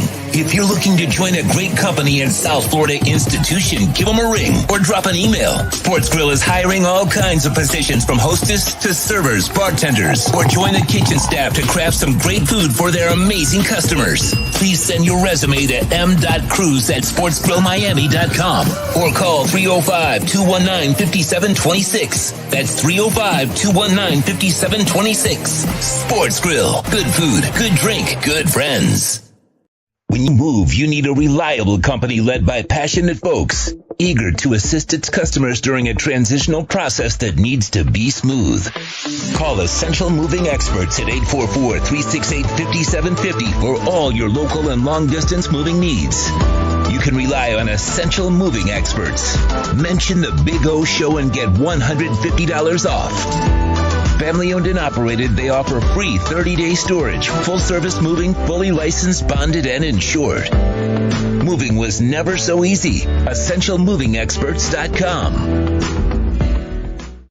If you're a Miami sports fan, then there's only one store to go to, and that's Caneswear at Miami Fanwear in Davie. They're your one-stop shop for all your Inter Miami CF, Canes, Dolphins, Panthers, and Marlins merchandise. They have hats, t-shirts, game day jerseys, and so much more. Located at 2511 South University Drive in Davie, and open 24/7 online at caneswear.com or intermiamiwear.com. Call them at 954-835-5597. Caneswear, the spot where Inter Miami and all Miami sports fans shop. The viewpoint, statements, or beliefs expressed on the following program by the host, guests, or callers are not necessarily the opinions of FantasyXS.com, Media Group Inc. ownership, management, sponsors, or website. Time for Canes fans to get what they want. Information, insight, and perspective. It's the Caneswear Miami Hurricanes Report with Manny Navarro, exclusively on the Big O Radio Show. Here's Big O and insider Manny Navarro. There he is. How you doing, my brother? How you hanging in there? You feeling good? Hanging in there, brother. What can I tell you? I got to tell you, man. I got to tell you, you made it worse for me. What did I do? Yeah, because you and your logic. God damn it. So you and I have been doing this for over 20 years, and for 20 years plus, I've told you, I don't get excited about, recruits. That's been me forever. You know that, right? And we go from the Willie Williams all the way to, I don't know, Tate Martell and who's some of the latest ones that have been highly touted and did nothing. I just mentioned another one of the last couple of years here, but there's been a lot of them. So then comes your damn logic, because yesterday, Jaden Rashada ends up committing, or the day before, he ends up committing. And so people are asking, that second QB and all that with the other kid from Milton to get in. And I'm like, yeah, whatever, bro, because of what you've mentioned now, because of the transfer portal, because it's just a commit. He just picked up a hat from a table. He still has a whole year of high school that he might change his mind, and Texas A&M may become more sexy to him, or LSU or Florida, and he flips over to that hat 6 months from now, a year from now, or he gets here to Coral Gables, and a year later, after being in Coral Gables, he's not satisfied with the way things are, and he says, I'm transferring out of here. So it's even harder for me now to even get excited for a recruit, because it's not so much if the recruit will even perform or not. Hell, you don't even know if you'll ever see him play for your damn team. You ruined it for me. I'm sorry, man. I'm sorry. And I'm killing it for all the recruitments out there who logic. What's wrong with you? Don't you watch Oh. politics? There's no logic in politics. Why can't you do what everyone else does in the government? Oh, Damn that's what I get paid to do here. I get paid to tell the truth, man. And I want you guys to proceed with caution. I'm not saying don't be a fan, don't get excited. What I'm telling you is be smart. Just think about what has happened here and how much the transfer portal has changed everything. And the fact that, we're having commitments here in June, which mean nothing until they sign on the dotted line in December. And that's just what you always have to keep and that still in the back of your doesn't mean mind. shit either. Right. Because That as still soon as he gets doesn't in there, he mean can go. anything. Right. Yeah. Absolutely. Until he's actually playing and on the field, then you really have the recruit. But until then, if that kid doesn't feel he's getting a fair shake, he's out of here, dude. He's gone. Hell, I'm almost shocked that Jake Garcia's still here, by the way. Really? Yeah. It's the way it is now. It's just the way it is now. And so now every day going forward, right, with 5 quarterbacks in tow here, 5 guys who I think could all be very good. I really think this kid from Milton is, you talk to Frank Ponce, you talk to people around the program, they really think he's special. I mean, 6'5", 190. I talked to his high school coach the other day. Nobody was going by that old high school, Milton, in the Panhandle. And all of a sudden now the coaches, he's going to the Elite 11 camp, and everybody's like, who's this kid who's ranked number 49 quarterback in the country? And they're like, well, Frank Ponce jumped on him first. He really, got on him first. And that's what the good coaches do. Oh, right. They recognize talent before anybody else does. They develop those relationships. And in this case with Miami, I think, Mario's coaching staff is going to get a lot of these kids to come here. The question is, do you keep them? Because of the way the world is now with NIL and everything else. And you have to recruit your own players. Every offseason, you have to recruit your own players to stay. And it's just part of the way the world is now. But I'll tell you what, if I'm a Miami fan, I'm grateful that I've got a guy like Mario Cristobal and Josh Gaddis and Kevin Steele and all these guys who are respected, because that goes a long way in a fight here for some of these kids. No doubt about it. Don't forget to smash the hell out of the like button while you're watching. And, of course, visit our friends at Caneswear, 2511 South University Drive in Davie. Remember, when you order over $99, you will get free shipping. And they've got everything with the Canes logo, but you can also get Heat, Dolphins, Marlins, Panthers, and Inter Miami gear there at caneswear.com if you can't go personally. And if you go personally, go 100 yards, just south of it, and go over to La Spada, dude, and treat yourself to a sub. Yeah. Good subs. I feel like eating a La Spada sub right now. I was thinking of Canes where I'm going, because Canes were in La Spada subs. It just it used they to go be hand in hand. It used to be Dolphins camp and La Spada subs. Right now, the Dolphins camp is gone. Right. Because when I was on the beat, my brother, 80% of the time I was eating at La Spada when I got out of there, man. Always. I loved going to La Spada, man. Great place. Great sandwiches. Yeah, by the way, La Spada, make a damn restaurant over here in Kendall. Come on, you got a couple locations. They had one in Pines, and they shut it down where I live. And they moved out. That was during the pandemic, which everybody, there were a lot of places that moved out. So yeah, unfortunately, man. Yeah. Yeah. All right, so Paradise Camp. So talk to me a little bit, or Legends Camp. I'm sorry. Legends Camp. Correct. Legends Camp. So now talk to me about Legends Camp this weekend. What would you find successful about Legends Camp this weekend? Well, look, the way this always works, and Mario always talks about this, is he recruits 2 years out, right? So there wasn't a boatload of 2023 kids that were there. There were some. I'm not saying there weren't, but most of them were 24, 2025 kids. And if you're going to win them over, right, 2 years from now, 3 years from now, you got to start the relationships now. And I think Mario and his staff did a great job sort of communicating, showing the players themselves, hey, this is how Miami is now. This is the way we're running things. It's a little different. If you came to some previous Paradise camps, this is what we're about. We're about the work. We're about getting to the next level. We're about winning championships. So I think that message was conveyed to a lot of parents and certainly to a lot of people who were there watching. I think, it was successful. Is it that different from Paradise Camp? No, not in terms of the work or what they're doing, what they're allowed to do. But I think, there was a moment where, unfortunately, there was this receiver, 2025 class, a kid who's only 15 years old, really good receiver out of the Pensacola area. He actually came down awkwardly and tore up his ankle, and they had to call an ambulance. I mean, basically fractured it.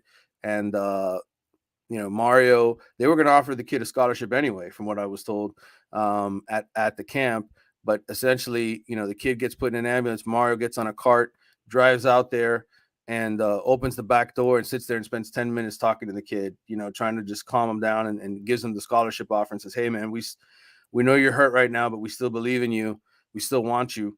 And I thought that was a great moment. I think I think it's sort of a great message to the recruits as well. And by the way, none of those guys were out there seeing that. Mario did that with everybody inside the bubble. This was out in the backfields in the sun, but I recorded him. That'll resonate. That'll resonate, and it'll get throrough everybody. Yeah, that'll get to parents, and they'll know, hey, look, this guy, when he's serious that he wants you, he means it. So, it'll be a good story to watch here in the years to come. But my point is just, I think from hey, we need to make an impression on parents. We need to make an impression on kids. I think they did that.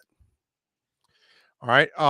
Anything else stand out to you from that camp? Well, I mean, I talked to a lot of former players. Greg Mark, who was on Miami staff for many years as the D-line coach.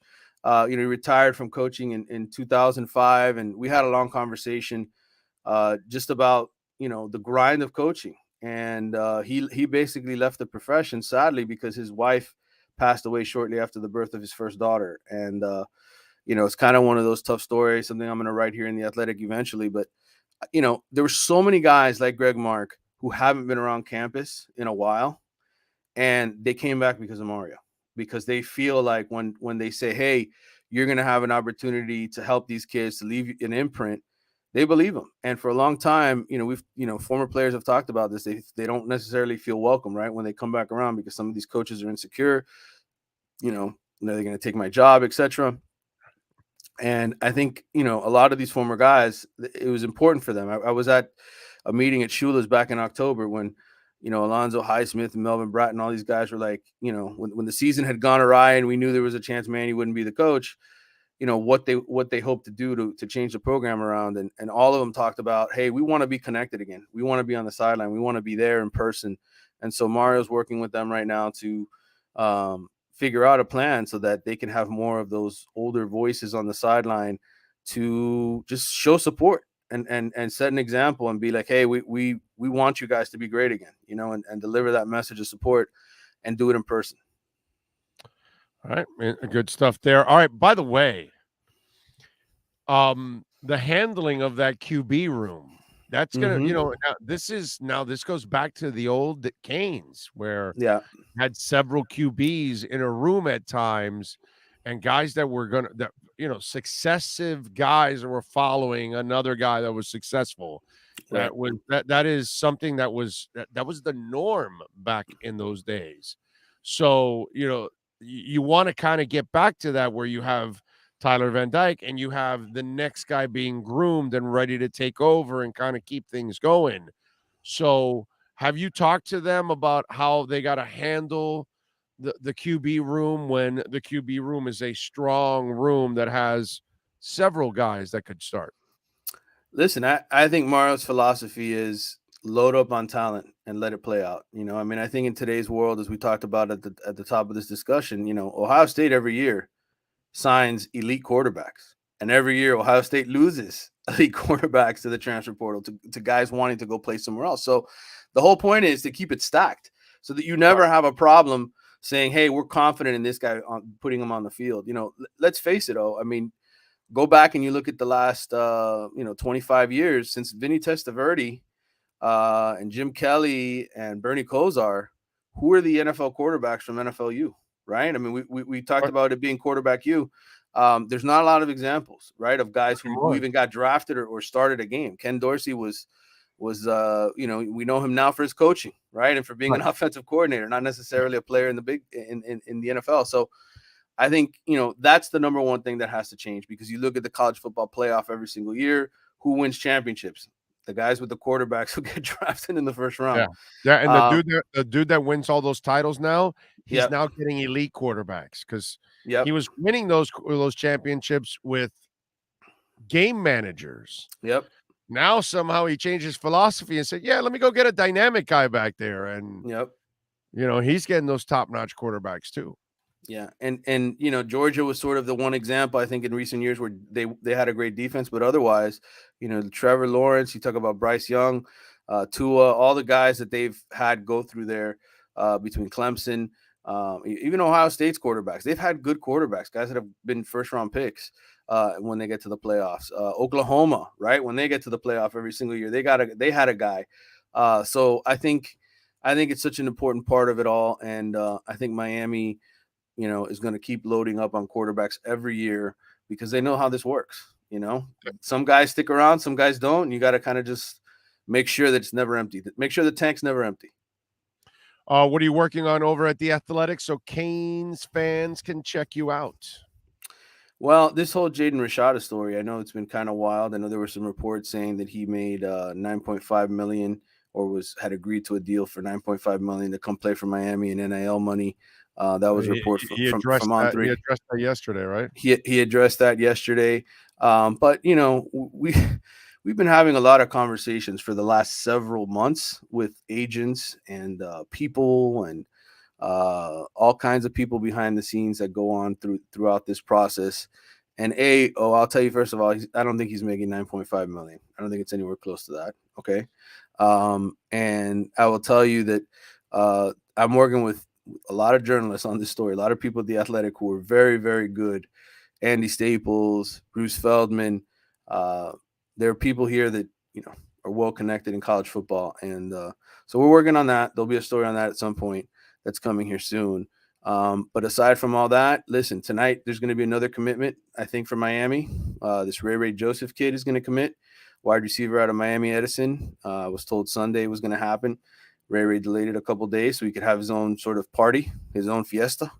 And then there's other ones that later this week, July 1, on Friday, there's going to be a few more kids. So recruiting is in full tilt. You're having these commitments. And so we'll have coverage of all that, as well as some stories, like I said, from Legends Camp, etc.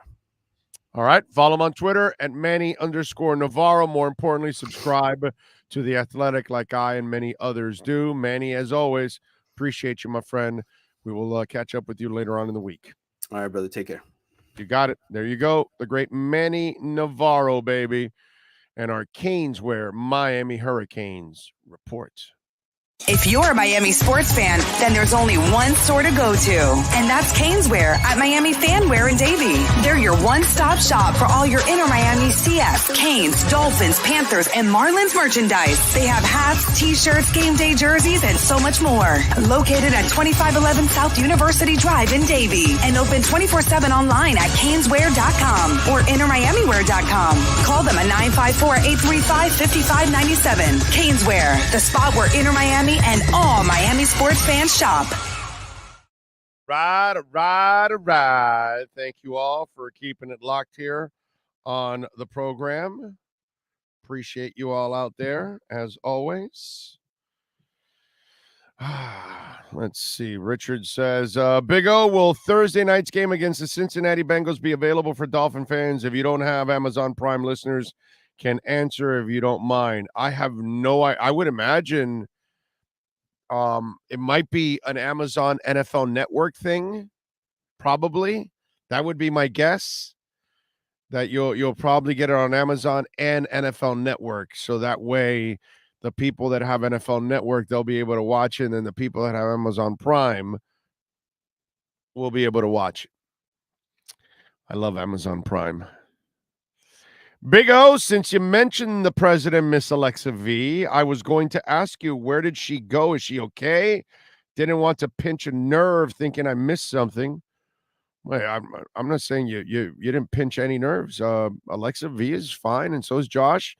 In fact, I think I went back and forth with Josh the other day. I don't know if it was a DM or what, and I think I saw Alexa V on Twitter the other day. They're there. They're there. They may not be on the board right this moment or something, but they're there. They're hanging in there somewhere. Maybe they'll pop in. Alexa, Josh, you watching? Pop in.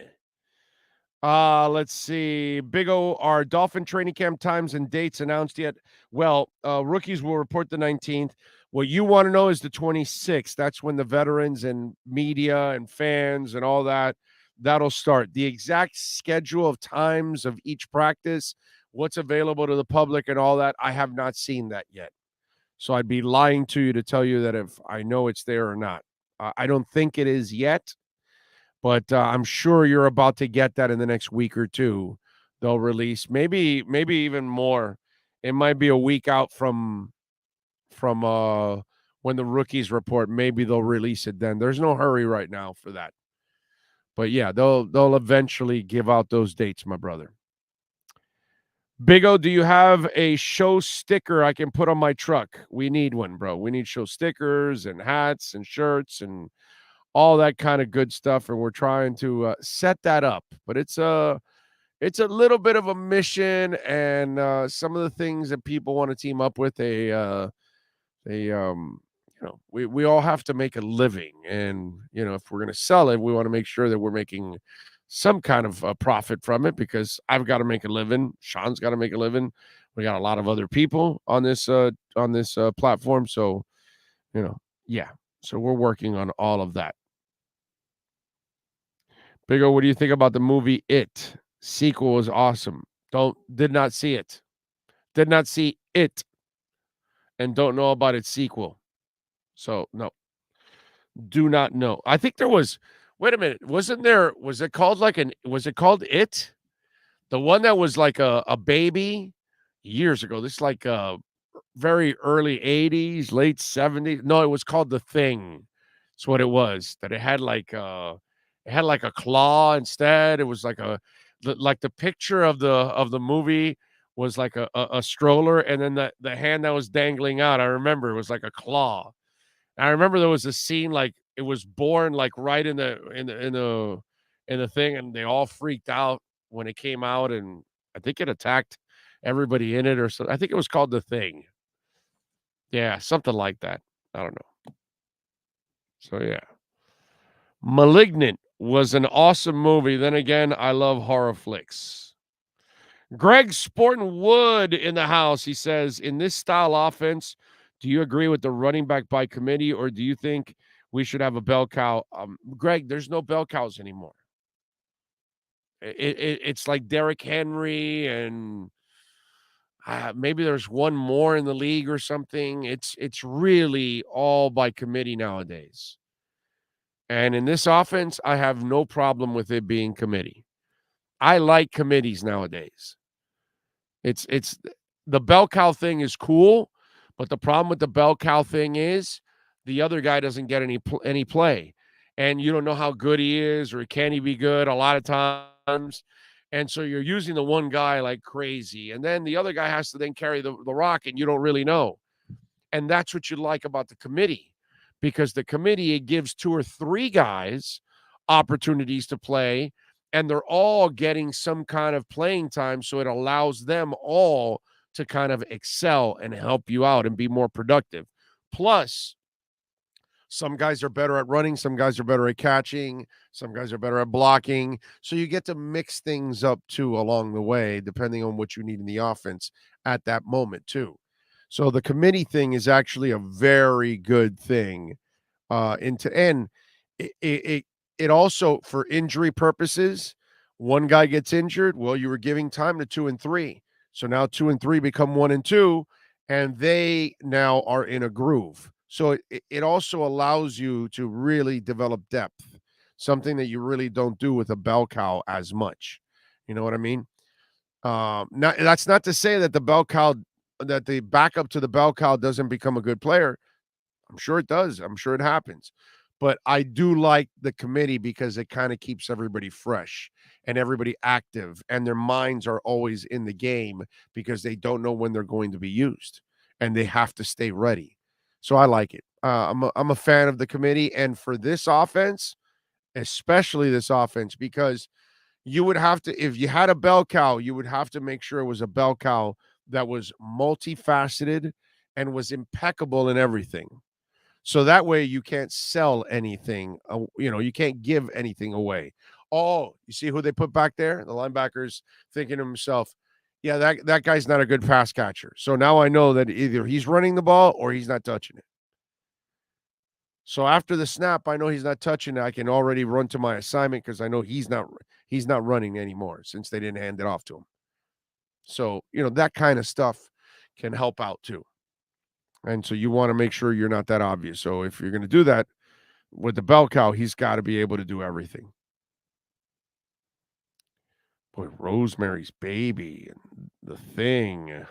The Thing is a masterpiece by John Carpenter, starring Kurt Russell. I forgot Kurt Russell was in The Thing.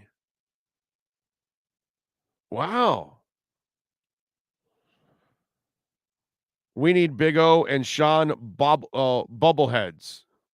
Or you mean bobble, right? But you put bubble. Now, I am a bubblehead. Now, for Sean, you can get a bobblehead, but for me, I am what you call a bubblehead. So, yeah, that would be what yours is. What, a really big head? Is that what you're saying, Sean? Oh, okay.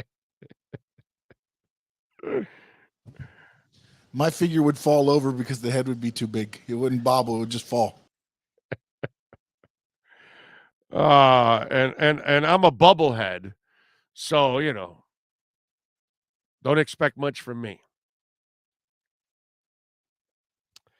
Let's see. Najee Harris is the latest cowbell. Or you mean bell cow, by the way. Cowbell is for damn, what's the comedian's name for Saturday Night Live? Oh, no, I'm brain farting now, but you know who I'm talking Will about. Ferrell.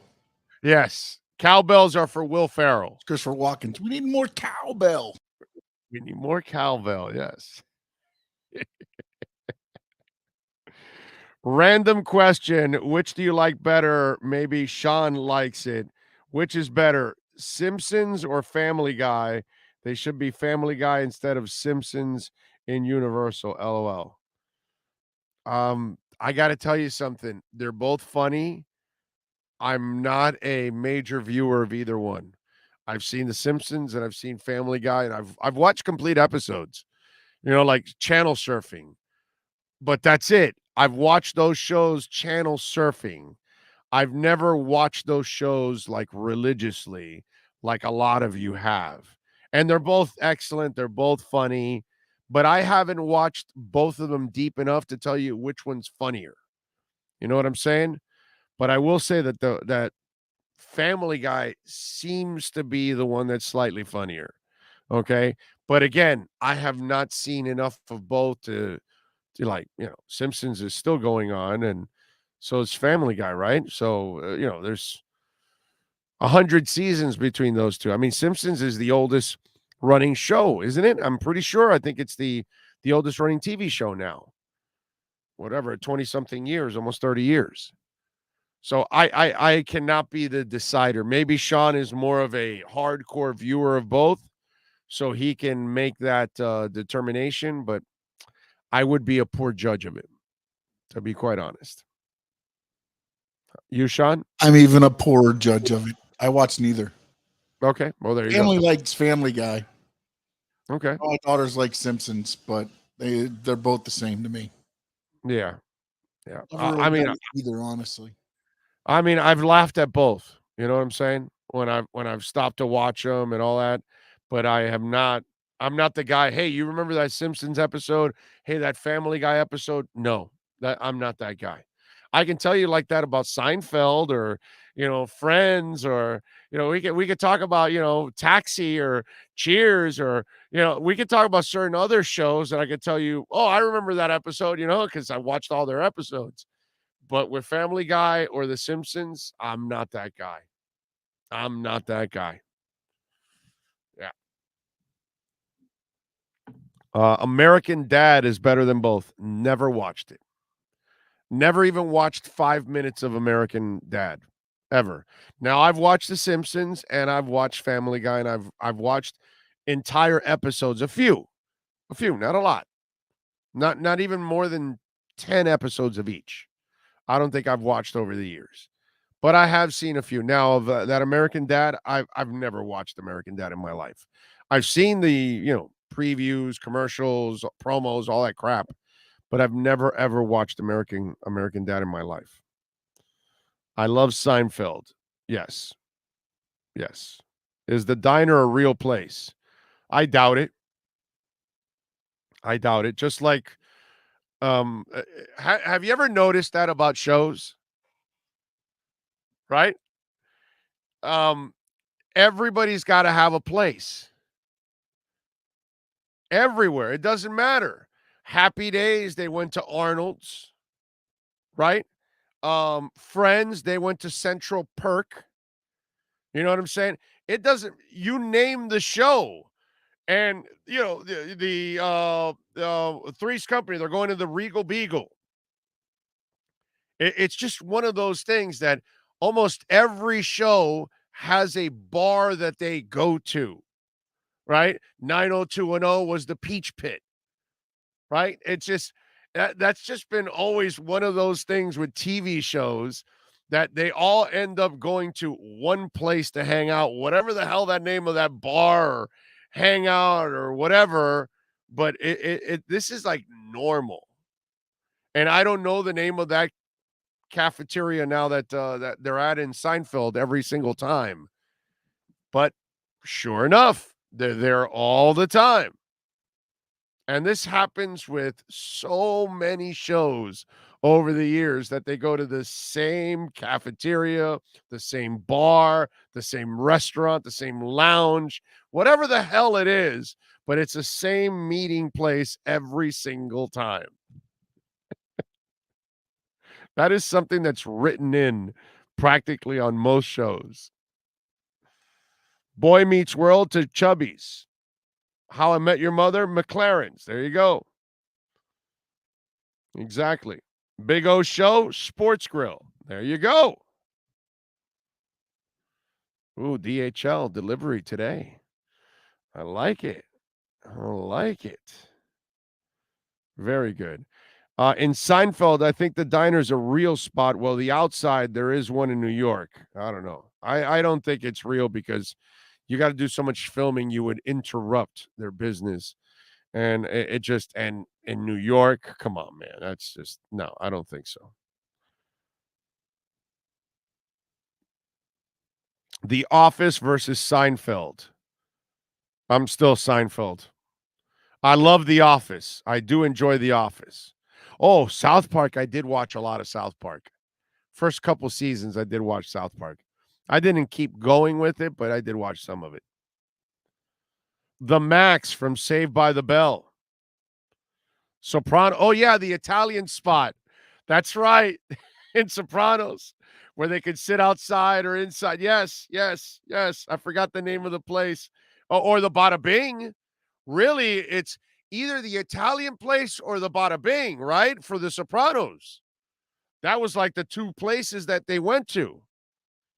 But that's a movie, well, not a movie, but like a TV show type of whole different ball game, kind of like a, I don't consider it like, like these sitcoms, that's what I'm saying. I forgot what was the one with Spade, the guy that talks really, I think he's in American Dad or Family Guy or whatever, that guy that talks really deep. And they had the goofy guy with the hot brunette. She was a good looking girl. what was the name of that show? They had a spot that they would go to all the time. I have no idea the name of the spot. But yeah, most of those shows, they have a place that they go to. Well, Cheers was Cheers. Cheers was the spot. They lived at the spot that they were at. So that was kind of the whole thing. That was about that, you know. Rules of engagement. That's it. That's it. That's it. Just shoot me. That was another one. No, but Rules of Engagement is the one I was thinking of. Just Shoot Me was also Spade, but that was with the older gentleman that we just lost him actually a couple of years ago. Recently. George, I think is his name. Something like that. That's, by the way, Just Shoot Me is an underrated show. Underrated. Really enjoyed Just Shoot Me. What was the Wonder Years spot? That show is iconic. I forgot, man. Can't remember all of them.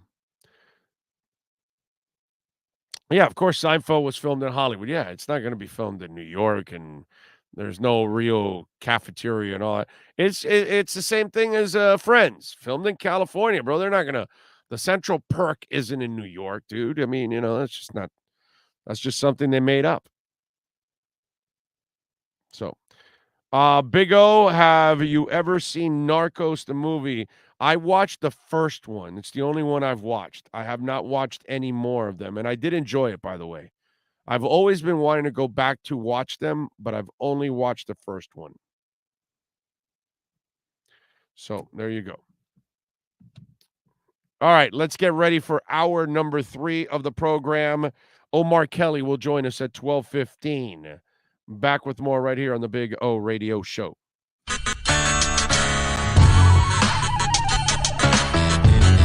When you move, you need a reliable company led by passionate folks, eager to assist its customers during a transitional process that needs to be smooth.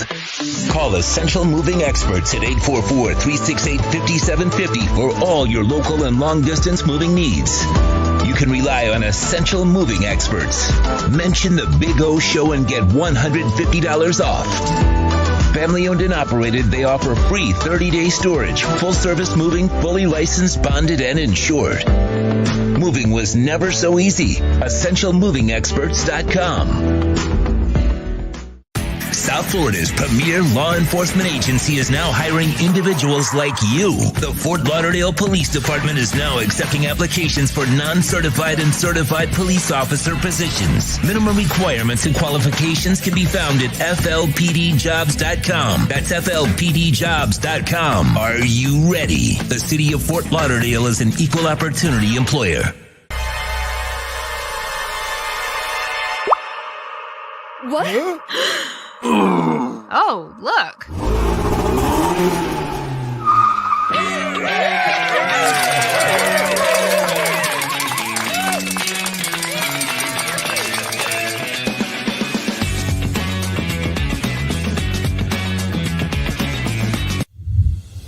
Hey guys, this is Hayden Hurst, NFL tight end. I'm partnering today with Red Recover. We're going to run you guys through some drills. I started using Red Recover last year, my 4th year in the NFL. It just helps me on Mondays after games, get my recovery process started, get back into the fold of the week, and get ready for the following Sunday. And if you want to recover like me, use Red Recover.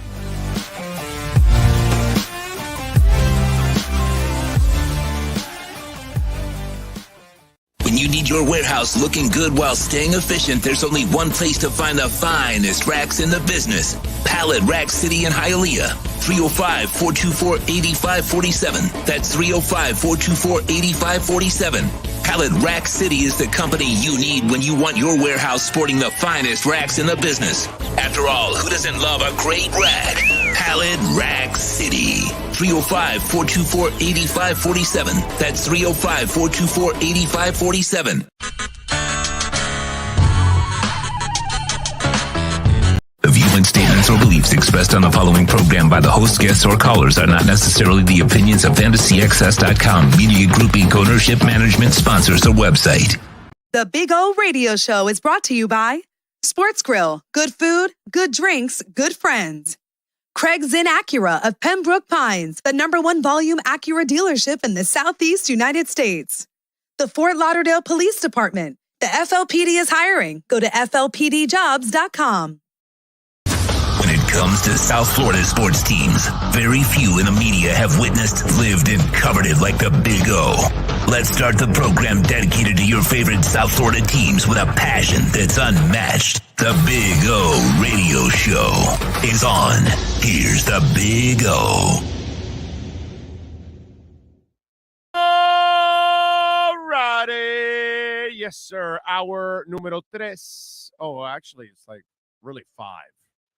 It's really like the 5th hour of the program because we started in the 8 o'clock hour. Then we had the 9 o'clock hour. Then we have the 10 o'clock hour. Then we have the 11 o'clock hour. Now we have the 12 o'clock hour. So, yes, even though the first hour is really, really short, like super short, it's really not an hour. It's not even close to 20 minutes. Jay Hurd says, Watson suspended for a year minimum. You cover this yet, O? No, we haven't, Jay, because he hasn't been suspended for a year. You get that on Facebook? Huh? Because you guys come up with Facebook facts all the time. Doesn't matter what it is. Life, politics, music, sports, the economy, crypto. You guys come in with all kinds of Facebook facts all the time. Oh, you know, they said this and this. Yeah, show me the article. Never hear anything. Show me the exact person that said this that is actually a legitimate person. Never say anything. You didn't read it anywhere, Jay. You read it where? On Facebook? You didn't read it anywhere, my brother. He has not been suspended at all. What'd you read? Some other idiot that wrote it? Some moron that said, hey, I heard Watson suspended. And then you repeated it? It happens every day, bro. Every day you people do this all the time. You go off of somebody else. Do your homework sometimes. Look it up yourself. The other day, some guy sent me, oh, they're going to, the Heat are trading for this or that. He sent me some picture. And I go, bro, did you see who posted that? Did you bother to go look at, you know, I think it was Woj or whatever. I go, did you go see Woj's account? Like he sends me something that's a fake Woj post. And then I said, did you bother going back to Woj's account to see if that was true? Or did you just forward something that somebody sent you? And then you sent me. And there was, yeah, I didn't realize it. Of course, because you're lazy. Like most of you out there, you're lazy. You just repeat shit. You don't even look it up. You don't verify it. You just repeat it like a parrot. You know, it's like, there's Jay Hurd. Just read it. Right. And there's Anthony Campos, MySpace, fake news. You didn't read anything, dude. You know, was it legit? Was it Schefter? What? Tell me, was it Rappaport? Was it something legitimate? Is it on ESPN? Is it on Fox News? Or was it some idiot that sent you a DM, hey, Watson got suspended for a year, who then heard it from another idiot who then saw it on a Facebook post? That's this country. That's this world for everything. Everything. It doesn't matter what it is. You guys do it all the time. You come up with these fake facts and stories and news, and they're all lies. And you're just repeating bullshit that somebody else put because you're too lazy to actually look it up yourself.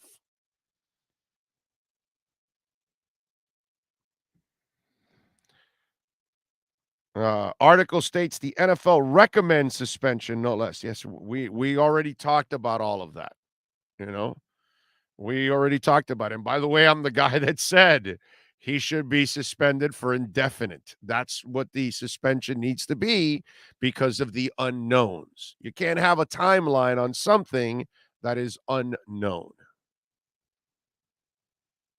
So there you go.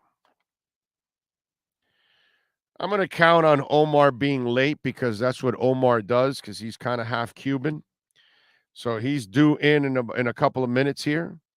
Make sure you send him an invite. I sent it yesterday, but who knows, Sean? Who knows with these folks here how they connect and don't connect. So I want to run a funny ass story by you. So a couple of months ago, I told you about Dan Campbell and how bettors are betting on Dan Campbell to win Coach of the Year. Bettors. Okay? With expectations rising. I read this story for you. I don't know if you remember, last month, May 10th is when it came out. It says, with expectations rising, the 2022 Lions, sports bettors across the country have begun to show support of Dan Campbell. Lions head coach has received a plethora of bets, according to a report from Caesars Sportsbook. Editorial writer Max Mayer, in a tweet Monday, Mayer wrote that Campbell has received triple the tickets and double the money as anyone else to win Coach of the Year. Because of this action, Campbell's odds of winning have shifted from 60-1 to 25-1 across the past week. How about that? Okay? So, that's May 10th that I bring that up, correct? Well, now, June 27th, May 10th, June 27th. May 10th, bettors laying money on Dan Campbell. Are we good? Okay. Picks-wise provides exclusive sports betting content, right? So, Lions head coach Dan Campbell is in an interesting position as we approach the upcoming NFL season. Detroit finished with a 3-13 record in Campbell's first year in charge, and they added Michigan Aiden Hutchinson, Alabama's Jamison Williams in the NFL draft. The Lions expect to improve last season, and their win total over and under is currently at 6.5 wins, according to DraftKings Sportsbook. Although there's a lot of positive buzz about Detroit, many sportsbooks have Dan Campbell as one of the 5 most likely coaches to be the first fired this season. All right, so the Lions, they indicate they should improve from their 3.5 wins from last season. The win total of over and under for Detroit is 6.5, and the over has minus 115 odds, while the under is minus 105. DraftKings Sportsbook has a $115 bet to return $100 of profit if Detroit wins 7 or more contests, while a wager of $105 will profit $100 if they win 6 or fewer games.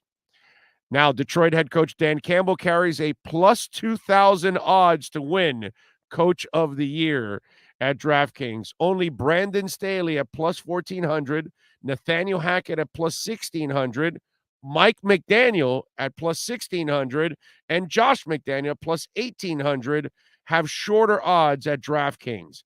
Campbell is tied with 12 other coaches at 20-1 odds to win the award, and a $10 bet earns a $200 profit if Detroit's head coach wins it. So Campbell has a shot to win Coach of the Year if he can lead the Lions to a successful season. He is also one of the most likely head coaches to be fired. First things first.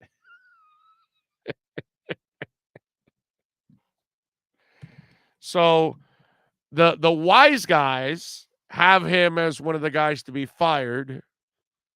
Lions fans somehow are betting for him to be Coach of the Year.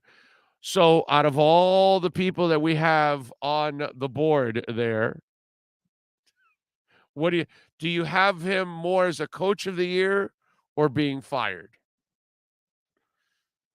Because for me, it's being fired since he got hired.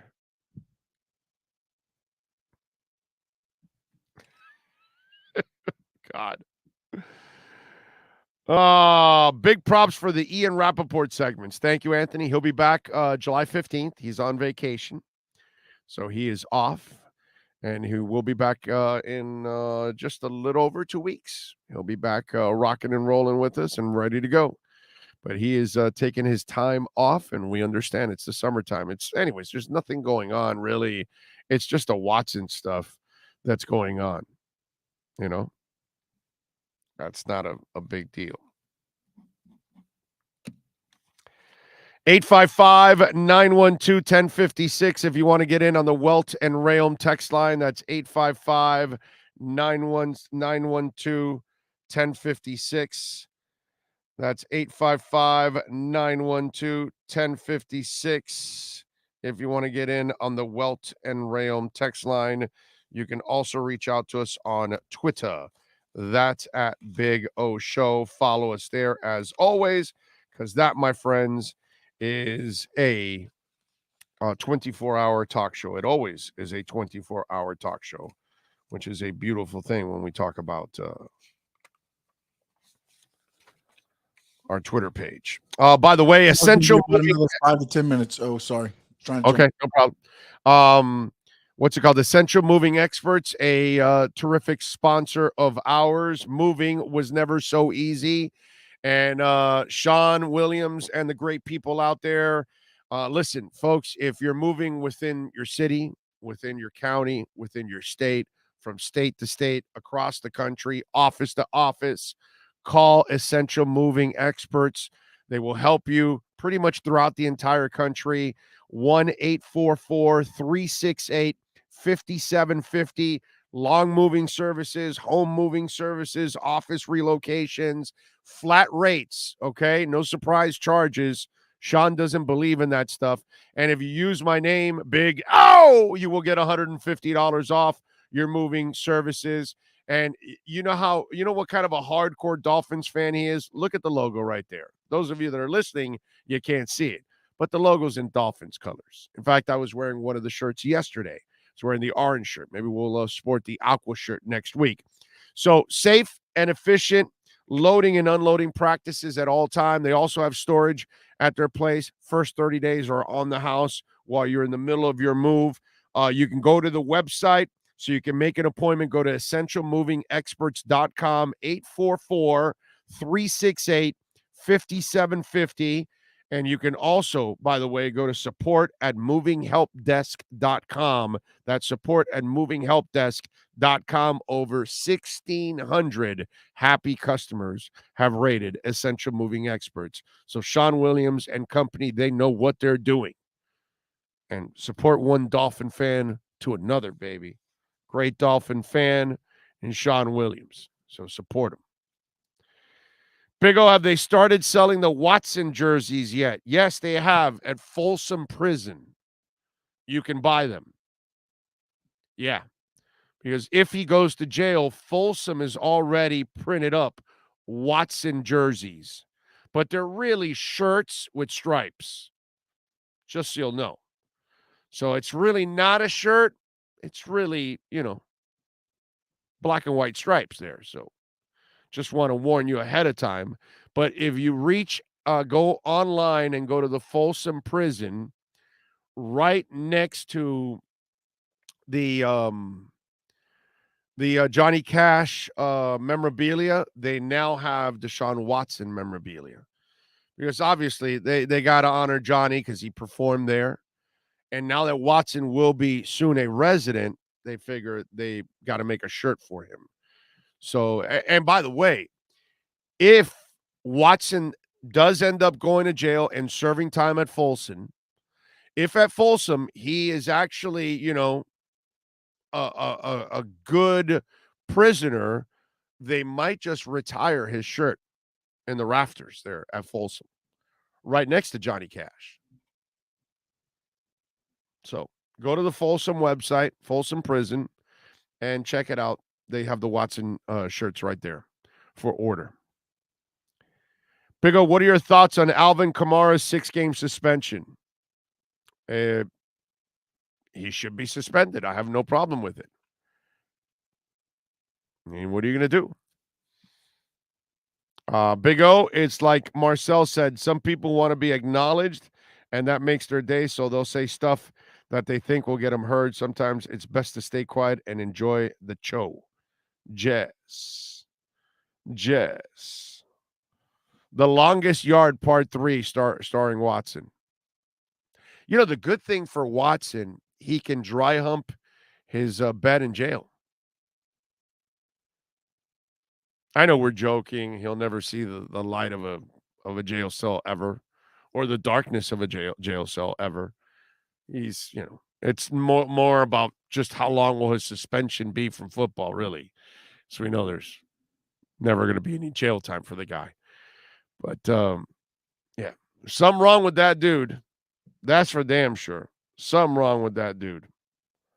That's definitely faux sure.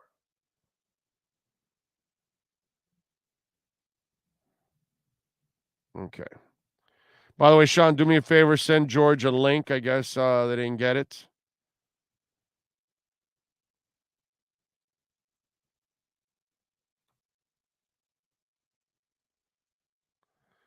You got to do all kinds of extra things.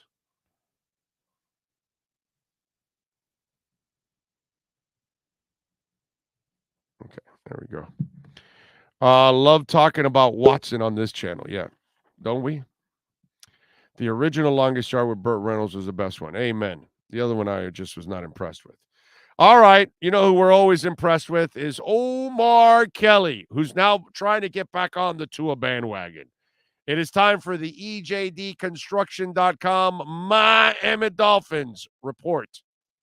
For over 16 years, EJDconstruction.com has provided South Florida residents quality craftsmanship, accurate project management, and exceptional service. That's why EJDconstruction.com is an A-rated member of Angie's List and the Better Business Bureau. When you're looking for the right custom home builder for additions or home remodeling, please call my friend Eric at 305-433-4843. That's 305-433-4843 for EJDconstruction.com. The viewpoint statements or beliefs expressed on the following program by the host, guests, or callers are not necessarily the opinions of FantasyXS.com, Media Group Inc. ownership, management, sponsors, or website.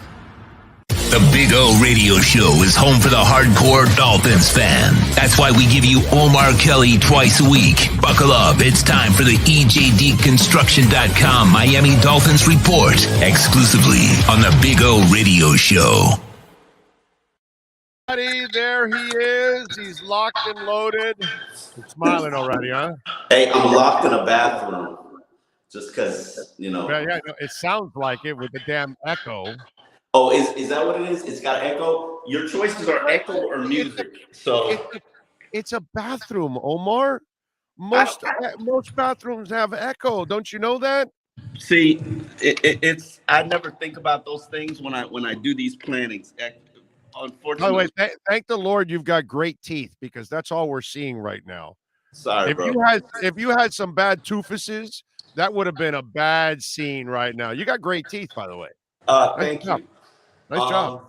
So we're doing an I Am Athlete shoot today. So a lot of things are happening, moving. So there's music on the other side of the house that we're using, the production house. So it is what it is. So what do you guys like, rent out an Airbnb and then film in it? We do many things, but this one is a 2-day shoot. So we're renting out an Airbnb. We're shooting commercials, things of that nature. So is porn being filmed in other rooms? Huh? Is porn being filmed in other rooms? No, actually, this is a house owned by a music producer. So it's nice. It's really what the next direction. He's creating music studios, dance studio. I tried to get into one of the dance studios, but it's locked. So I don't know how to. I just got the tour, but it's very impressive. I know what kind of dancing is going on in that room. Okay, I got it now. I understand now. This is a music producer for Lady Gaga. So it's nice. Yeah. Nice. Okay. So who are you interviewing? Can't tell you that. You can't? Cannot. And Not even it's a moving target. It's always changing, but yeah. We're doing 4 or 5 shoots. This is probably the most aggressive we've been. Okay. So wow. So you do like for a whole month ahead of time then is what's going on. This one is probably more aggressive. This is for actually season 4. So we're okay, right, because we're on the off season kind of right now, right? We're getting started on. We're ending season 3 and getting started on season 4. Okay, all right, good stuff there. All right, so are you looking forward to the Tyreek and Tua podcast? Hey, considering we tried to have both on, I think if somebody can get something out of Tua that's colorful, it would be Tyreek, especially since he trusts him. It's his, you know what I mean? He's going to open up to somebody that's in the locker room with him more than any of us. Yeah, no. And you know, I've always found this very interesting that, you know, people are very guarded about what Tua is really like and what his, you know, what his persona is like or what his image is like. And so, you know, if a player can bring it out of him, it would probably be Tyreek. Yeah. I'm just wondering, what are they going to talk about? You know what I mean? And the other thing is very interesting. Hold on, wait a minute now. No, I know that, but I'm just wondering kind of the direction, because Tyreek's a fun dude, and so what I'm kind of what I'm no, but let me finish a second. I'm covering some boring quarterbacks now. Now, what I'm saying is, no, I know, but what I'm saying is, since he already, like, a couple of episodes back, he kind of sent a message to Mike McDaniel about how much he wants the ball and all that kind of stuff, that I kind of think that they're going to have some fun with that. You know what I'm saying? And he's probably going to use Tua to kind of egg him on about, hey, man, you got to get me the ball and all that, and we got to get Mike to design. Or so I almost see a lot of fun in that area. What's different between any quarterback wide receiver dynamic? Like, they always but we don't get this. We don't get the two on a podcast openly talking about offense and, you know, all that kind of stuff. So I think Tyreek will have a little fun with that, is what I'm saying, and kind of have fun and throw his coach there in the mix of all of that, is what I'm saying. Nothing bad, but all in fun is what I'm saying. If Tua sits down with Tyreek, that will probably be a must watch, and just because it's two personalities, and that'll be pretty much the first podcast that Tua's done. I can't think of another one. I know he sat down and did some commercials, but, you know, okay, right. Cool. I want to see Tua's personality. I want to see the one that the guys in the locker room see, because I hear about that one. I don't see that one, and, you know. Right. But and again, I think you only get that when you're in his circle. Yes, and his circle is very tight. And right, and obviously his teammates. And so if he's close enough to his teammates, because apparently that's how it was in Alabama. He was a guy that was always, you know, a very lively guy in the locker room and connecting with all his teammates in Alabama. Yeah, maybe. I'm not sure that's what they're getting here, but I'm sure it's welcomed. I don't think he felt comfortable here for various reasons. Oh, that's what it is. I think now he has the environment that he can be himself, whereas the first 2 years, the guy above him didn't really give him the kind of green light to be himself, because he kind of kept everything under wraps. You know what I'm saying? So I think Tua didn't, since he didn't feel comfortable, he wasn't going to push any kind of boundaries. Now I think he's willing to push some of those boundaries. It's going to be very interesting to see how much he blossoms, and I do believe he'll blossom. He's in the right offense. He's got some amazing weaponry, not even just Tyreek. Even if they didn't add Tyreek, I would still be very happy with this weaponry. You know, from Edmonds to Gesicki to Cedric Wilson to Waddle to, you know, it's at the arsenal's there. The biggest concern is, will the offensive line protect and develop and establish a run game? And these guys are, you know, Mike McDaniel, he's not a pass game specialist. He's a run game specialist. And I love that. Like, absolutely. Your passing game is a hell of a lot easier when you can run the ball. Absolutely. I've always thought the run game is key to success for this franchise. You can actually make Ryan Tannehill a decent quarterback if you can run the ball. Imagine that. In the 2 years that they've made the playoffs, and I say this to Dolphin fans consistently, and I don't, it goes right above their head. 2008, 2016, what's the common denominator about those teams? They ran the ball. They had effective, forceful offensive lines, and they ran the ball. Yeah. It makes it easier. Now, are you a Super Bowl contender? No, you're not. But you can consistently win. You're setting up your defense for success. You're winning time of possession. You're playing ball control, especially if you're a quarterback who can secure the ball. It's a winning formula. If the 49ers have made it to the playoffs the last 2 years, a quarter away from winning the Super Bowl. Ricky Williams, Lamar Smith, Wildcat, and Jay Ajayi. That's all you need to know, bro. Ronnie Brown. You forget Ronnie Brown. Don't forget Ronnie Brown. No, I get that, but in those offenses, that was also a loaded team. Whereas the ones we're talking about, the defenses got old and got different then, and they had different teams, and different teams ended up making playoffs. You know what I'm saying?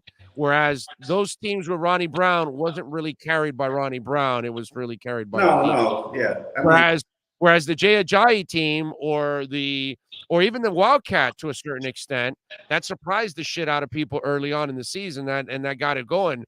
But Lamar Smith, that kind of stuff that stood out to you, that really carried the season when you can watch Jamie Nails come out and pull and you're like, holy shit. We've never had a lineman do that in years, that kind of stuff. We still haven't had a guy since Jamie Nails. At 370 pounds, yeah.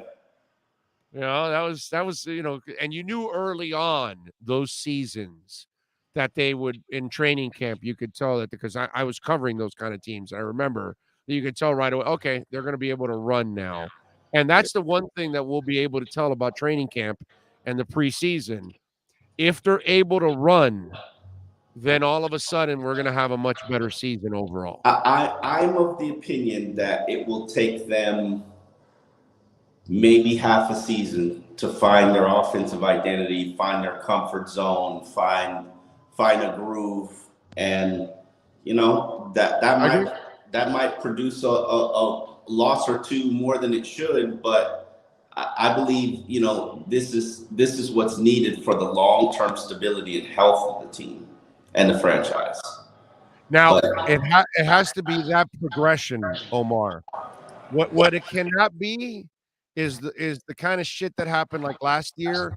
Like you clearly excelled against bad teams, and then you suffered against the good teams. You this year, in order to be a good team, show us that you can beat the good teams too at the same time. They beat the teams last year. No, but not enough. That first half of the season, they lost to most of the good teams. Yeah, I mean, the circumstances with how they lost, even to the Raiders, and that season. But you still got to win some of those. And my point is, everybody's got to win the close games. If you're going to be that team this year, if you're going to get into the playoffs, then dude, you got to start winning again. You can't get swept by Buffalo. You have to find a way to split it, dude. I don't know how you're not getting swept by Buffalo, bro. I get it. You're supposed to get swept by Buffalo, but you got to find a way to split it, man. You got to find a way to split that series. I don't disagree with you. If you're going to be that team, you got to do it. It can't be pile up the wins only on the shitty teams, because then we know who you are when we get to the playoffs. You know what? If you split that series, sweep the Jets, sweep the Patriots, which you know how hard it is to sweep the Patriots, but you did it last year. You can do it. And split the series of Buffalo, you got 5 wins in the AFC East, which is pretty damn good. Yeah. But I honestly don't see that happening. Sorry. No, I know it's very tough, but if you want to be that team, I'm not asking you to sweep. That's not in year one, though. I know. I know. Aspire to be that team. You could set the goals, but that's some. I mean, Buffalo got better. Yeah, much better. Yeah. Although they won't be as good the first go around, because I just read where Tre'Davious White is out for that game because he's going on the IR at the start of the year, so he's probably gone for the first 6 games. Hold on, what's the injury? I got to look. Let me see. Don't worry about it. Yeah, it's. I didn't know that. I'm always prepared. Tre'Davious White will start the season on the IR. No, I don't have the injury. I had it in the article. But yeah, he's still rehabbing some kind of surgery he had in the offseason. So he's not ready. I believe I think it's a knee actually. I think he had some kind of so if he had a knee scope now, that would be 6-7 weeks. So maybe I don't know when they play Buffalo, but yeah, he's going to be brought back slowly. Yeah, this is the time. This is when week three, Tua won't have to deal with Tre'Davious White in the secondary. That's nice, actually. That's a little bit of a break. Tre'Davious White's a good player. He's not like, in my opinion, Xavier Howard. Okay, but are they better with Tre'Davious White or worse with Tre'Davious White? Yeah. Okay, that's all I'm saying. You're facing a defense that's just a little less weakened. You know what I'm saying? So we'll take that overall. The Watson thing. We talked about it. I told you I think it should be an indefinite thing, and that looks like where it's going. What are you hearing? What do you think ends up happening here because of all the unknowns with all these lawsuits? I think Baker Mayfield is the starting quarterback for the Cleveland Browns next year. Wow. This season. So I knew Deshaun Watson was going to be done. I don't think Baker's mature enough to compartmentalize and understand what a great opportunity it would be for him. Believe it or not, I think he's so ignorant at times that the hate and the anger will blind him. And he'll ruin this opportunity for him, and he'll go to another place that's shitty, and it'll be harder for him to display his skills. As you know, Omar, any quarterback would love to play on that offense right now. Your choices right now are Seattle, Cleveland, or Carolina. And if you're Baker Mayfield, the smart play is to stay in Cleveland. But you know, I can't. I don't know. Is Baker smart? That's the question, dude. I don't know his persona, so I can't sit here and testify for him. He's this new generation of athlete, and they do things differently. They march to a different beat of the drum, and just because we don't understand because we're older doesn't necessarily mean that it's wrong. Omar, he's the kind of guy I think that will look at this and say, F that, dude. I don't want to help you guys. Instead of going, yeah, hey, guys, yeah, no, I get it, man. It's a tough situation. All right, I'll make the best of it. Listen. And instead, he should be thinking, oh, this is a great opportunity for me. I'll use these He guys. Should be looking at it as, they should be looking at it as, this is my opportunity to ball. I'm going to be an unrestricted free agent at the end of the season. That I know these players. I know this team. Let me maximize this opportunity for $18.9 million and call it a day. But and you know what the beauty is, Omar? If he's kicking ass, they can't even trade him on the trading deadline, because if he's kicking ass, that means they're winning. If they're winning, they need to get to the playoffs. They're not going to get their quarterback back. You don't want to go to Jacoby Brissett, so you stay with the guy. So you're going to get to finish out the season.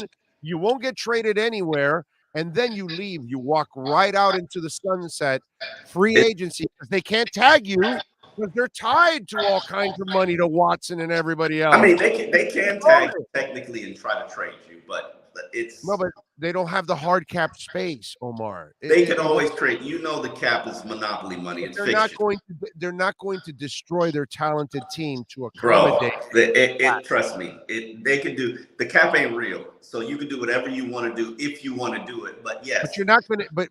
But the way you have your team, my point is, it's not a shitty team that you can gut a third of the team out to do that. It's a really good team. You don't want to start cutting good players. Hold on. We argue about this every offseason. You want to create the space to tag Baker Mayfield. You sign 3 guys. You give 3 guys their salaries in a roster or roster bonus. You restructure 2 guys. You could have done that this year, not next year when Watson's contract kicks in. It doesn't matter. The cap remember, ain't real, his salary's only $1 million. Just look at New Orleans as your perfect example. They were what, $172 million over the cap? Like, yeah. No, $72 million over the cap. Cap ain't real, bro. And they've lost a boatload of talent. So they still believe that they're capable of winning, getting to the playoffs. So hey, trust me, if New Orleans can make it happen every year, and this is something we're arguing about that's long ways down. Baker Mayfield's got to play and earn that franchise tag first. Hell, he's got to actually not kick and buck to be in Cleveland. But let's be real about it. Nobody's banging the door down to try to get Baker Mayfield. Carolina's not. Seattle's not. That's why he needs to play and take advantage.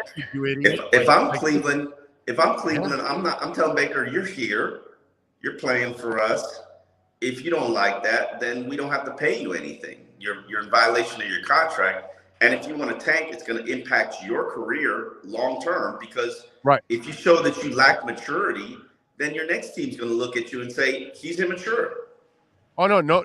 Then there will be no next team. It'll be minimum. And no, dude, you're a jerk. You're gonna have to show us that you can, grow up and play and all that. You'll ruin everything. You have very little now. You'll have nothing left. Which is why I think he's going to be in Cleveland. They may have no choice to try to force this and make it work out because this Watson mess. Especially, I mean, at the minimum, I think Watson's doing 10 games. Oh no, I think he's gone for the year. You're probably right. I'm just giving minimum you a minimum. Like I think the NFLPA will go for the 8, 10, 12 games or something. They'll try to do that. But you know what I love about this whole thing? It's such bullshit because the NFLPA can do whatever. Then that judge can pass on whatever she wants and say, okay, he should be suspended this. After all that is said and done, Goodell still has the final word, and he can say, nah, I appreciate what you think, Manel, but he's going to go for a whole year. So the NFL still has the final say when it's all said and done. It's a great – if you suspend him for the entire season, it's a great way to say, hey, we're not just about about domestic violence. We're actually firm on sexual abuse too, whether you're convicted or not. I mean, he created a black eye. What I don't understand, and I say this consistently, why wasn't he suspended for the entire? Why wasn't he suspended or put on the commissioner's exempt list last year? Amen. But hey, what do I know? Hey, listen, Houston is very grateful because they got lucky, buddy. They got their picks. And they are set, and the Browns are absolutely screwed. Hey, listen, it was no matter what, there was a bidding war that featured 5 teams. Like he was going to be all right. And these teams, they realize it's evidence that they don't care. They don't care. Oh no, yeah. There's no doubt that they don't care. Yeah. That is guaranteed. All right, what are you working on the Sun Sentinel so folks can check you out? Still doing breakdown of which teams had the best offseason. So trying to analyze that to look to see like the Buffalo Bills. Huh? The Dolphins had the best offseason. They're in the top 10, no question. Top 10. Not sure they're top 5, but they're in the top 10. I mean, a little bit of local bias might push them into the top 5, but how can they not be in the top 5? Who the hell added better than Teron Armstead and Tyreek Hill, bro? Raiders did well. Denver. They added the receiver, and who else? Denver did well. Who else did the Raiders add besides the receiver? Okay, bro. Listen, didn't they got rid of Khalil Mack? So Chargers did well. That's the Bears got rid of Khalil Mack. Bears got rid of Khalil. Well, yeah. Oakland got rid of some pass. No, Oakland re-signed their pass rusher. Yeah, but that's not. I'm saying they added. Yeah, I mean, we added Frederick, and they added Ingle, and they added Connor Williams. And how are the Dolphins not top 3 in the off? I don't really care really about the regular season. I don't know where they stack up right now. I'm telling you, they're up there, but like I'm looking at teams that push themselves into playoff championship contendership. Look at the Rams offseason. Like you telling me, but they were already champions. Okay, and you're telling me they didn't do what they need to do to contend? Who pushed themselves from not a playoff team to being a champion or a playoff team? That's Denver. Denver might be, yeah. Although I don't believe their defense is as good as it's been. That's fair. Buffalo had an amazing offseason. Like not better than Miami. They're just a better team, but they didn't have a better offseason than Miami. But they added the pieces that could make them a champion. To me, that you add a Von Miller to your team, you're pushing yourself into championship status.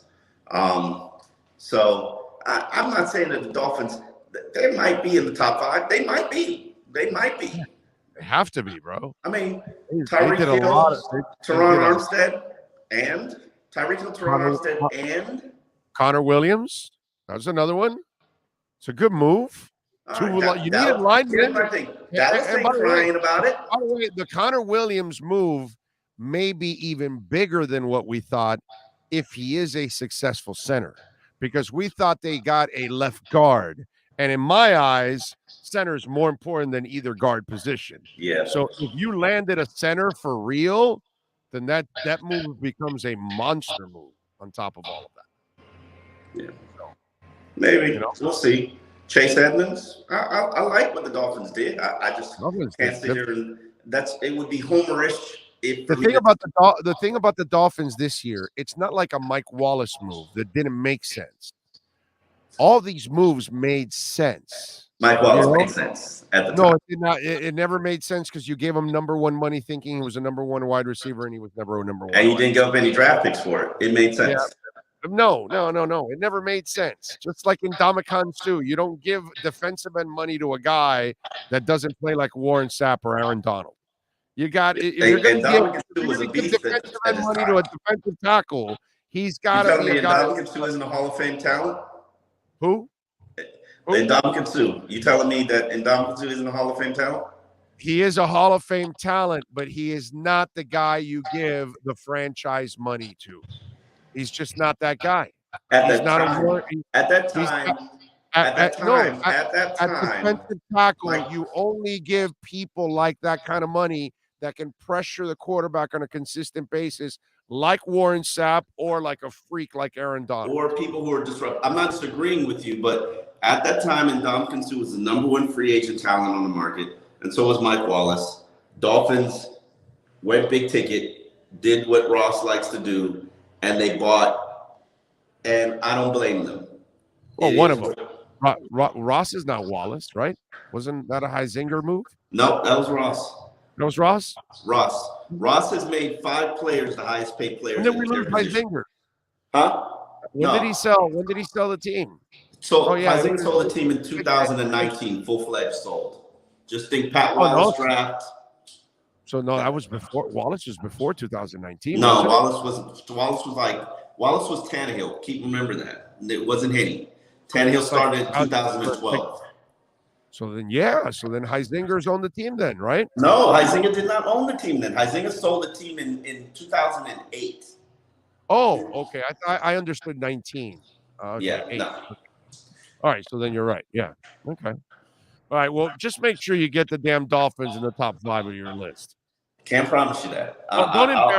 Don't embarrass yourself by not giving the team the credit for doing a lot of great. The Dolphins need to be the offseason by the way, champions.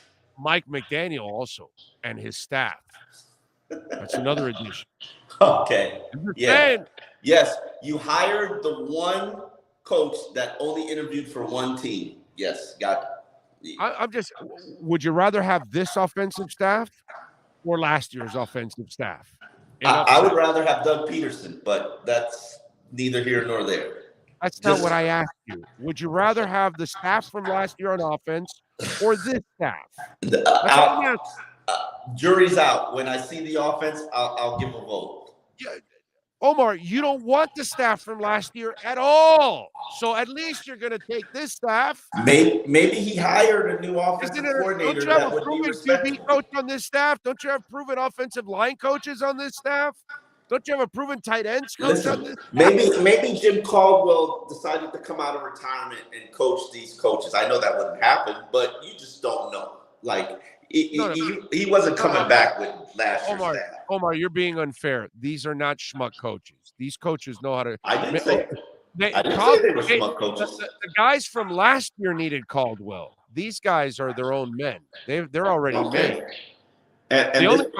The only guy that's kind of unproven, I would say, is Applebond, coming from Boston College. Yeah, but this quarterback coach, and I'm not nitpicking, but the last coach he worked with was Trevor Lawrence, who had a horrendous rookie season.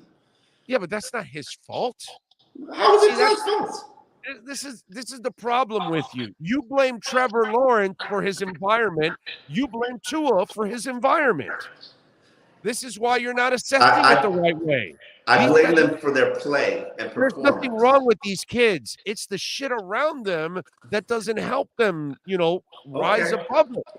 And Trevor Lawrence physically is as gifted, way more than Tua, actually.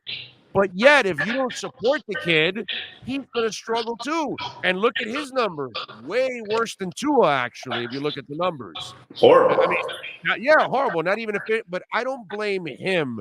That is so unfair on your part when you blame Tua and you blame Lawrence. I don't excuse people for poor performances. That's it. Who you want to blame, you can blame whoever you want to blame. It's still Trevor Lawrence's performance. It's still on Bevel as the offensive coordinator. Yeah, no, but you only have dude, it's on Urban Meyer. What are you talking about there? No, but Urban Meyer was the offensive coordinator. Urban Meyer wasn't calling plays. But he's the guy that's in the middle of all this crap, probably screwing things up throughout the week. And you have to do what he says, not what anybody else wants. I mean, bro, you're going to blame anything in the Jags. You blame it on Urban Meyer.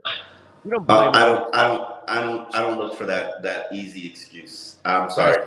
So I got to excuse everything. It's not an excuse. You're being absolutely unfair, is what you're being. No, I'm being critical. I'm being critical and holding people accountable for their job performance. That's the way I look at it. No, those two kids have shown you when they're around competence, they excel. We'll see. You can tell just like Steve Young. I watched him in Tampa Bay. I watched him with the LA Express, and I watched him with the San Francisco 49ers. And I know the difference when he had coaching at BYU at the LA Express or in San Francisco. And when he didn't have a foundation like the Tampa Bay Bucks, now you know why he looked the way he looked. Sometimes it's the environment around you. Steve Young is a Hall of Fame quarterback, but he would have never made it to the Hall of Fame if he got stuck in Tampa for many years. Not his fault. See? Productivity, accountability. One of the good things about being old is perspective. That you've lived it and you've seen a lot of it. And this is what I'm talking about. What you're saying now is wrong, bro. You're blaming people for their environment, and their environment brings them down. Who was the offensive coordinator of the Jacksonville Jaguars? That doesn't matter. It's Urban Meyer that I caught the problem. Who called the plays on offense for the Jacksonville Jaguars? Was it Urban Meyer? Who built the offense? I don't know who called the plays or whatever. Who built the offense? Who called the plays? Who planned for the week? Who knew his team's limitations? And those same people build the teams too? No. I mean, it's a dysfunctional situation, Omar. You're being very unfair to people that are in bad situations. So when Darren Bevel's coaching up Brett Favre and Russell Wilson and all that, it doesn't count? No, it counts. I'm asking you, what did you do lately? What did you do lately? I'm not giving you credit. I'm not giving you credit for what you did 5, 6, 7 years ago. You've been employed for a while. What did you do lately? We'll see. That's so wrong. That's so wrong. It's accountability. Sorry. So wrong. No, it's wrong. Hey, look, our show downloads on average 80,000 a day. Okay, 80,000 a day. At Onside Radio, I wasn't doing that. Sometimes the environment kind of screws everything up. You know what I'm saying? So yeah. All right. Somebody's trying to use the bathroom, so I gotta go. All right. Go ahead. Get the hell out of here. What are you working on, Centeno? So, folks, I told you my off-season rankings. That's it. Your terrible rankings leaving the Dolphins out. You're bad. All right. Follow him on Twitter at Omar Kelly and catch him later on in the week trashing the Dolphins again. We'll see you later. Bye. How can he not put the Dolphins as one of the great off seasons this year? And I don't, you know what? I don't even, there's like a stigma that comes with it that I hate it because the off season doesn't mean jack shit. But man, they had a good off season. Now I'm hoping it matters in the regular season because we've seen the great off seasons before. But this was a really the way they put the puzzle together with the Dolphins was beautiful this off season. Everything made sense. From getting the fullback to a couple running backs, adding Tyreek Hill, adding Cedric. I mean, just getting the two linemen that you needed badly on this team. That's getting Tyndall in the third round. There was so many good things that it made so much sense in the Dolphin season. I don't know how he doesn't put him in the top 5. I don't get it. What can I tell you? Let's do this. Let's get ready for hour number 5. I think this is hour number 4. Let's get ready for hour number 5. George Richards is going to join us with our LennyLocksmith.com NHL and Florida Panthers lockdown report. You've been listening to the EJDconstruction.com Miami Dolphins report with Omar Kelly. For additions, home remodeling, or custom work, call Eric at 305-433-4843. EJDconstruction.com is the custom home builder and general contractor you can trust. 305-433-4843. Red and infrared light has the capacity to penetrate deep into the cell's mitochondria, potentially leading to increased energy, faster recovery, and the optimal performance your body demands. Red Recover can maximize your efforts by potentially improving cellular metabolism, blood circulation, and muscle recovery. Evolve your training and step into the new era of muscle recovery. Red Recover. Why is it that you get locked out in the worst moments of your life? Where are my car keys? Man, I can't find my house keys. In those frustrating moments, you need a locksmith you can count on. A. Lenny Locksmith in South Florida, from Miami to Port St. Lucie. In Central Florida, A. Lenny locks it down in Orlando and Tampa Bay. Lockouts or lock changes for home or business. Car key replacements and programming all model cars. 24-hour service. Call them at 855-869-5625. Go to the website at alennylocksmith.com. Time for the Lockdown segment with Florida Panthers insider George Richards. This lockdown is brought to you by A. Lenny Locksmith Services. Count on them 24 hours a day. Go to the website at alennylocksmith.com. Here's FloridaHockeyNow.com insider George Richards. Hey, there he is. It is time for the Lockdown segment. How you doing, Georgie? You doing all right? I'm good, Orlando. What's going on, bud? So what'd you think of the Avalanche taking it to the Lightning and getting it done? 4-2. Those first 2 games, I was like, oh, crap, they look like the better team. And then Tampa came back and on that game 3, and I thought they were going to make it nice and interesting. And but, man, you got to give the Avalanche credit, brother. They can fly.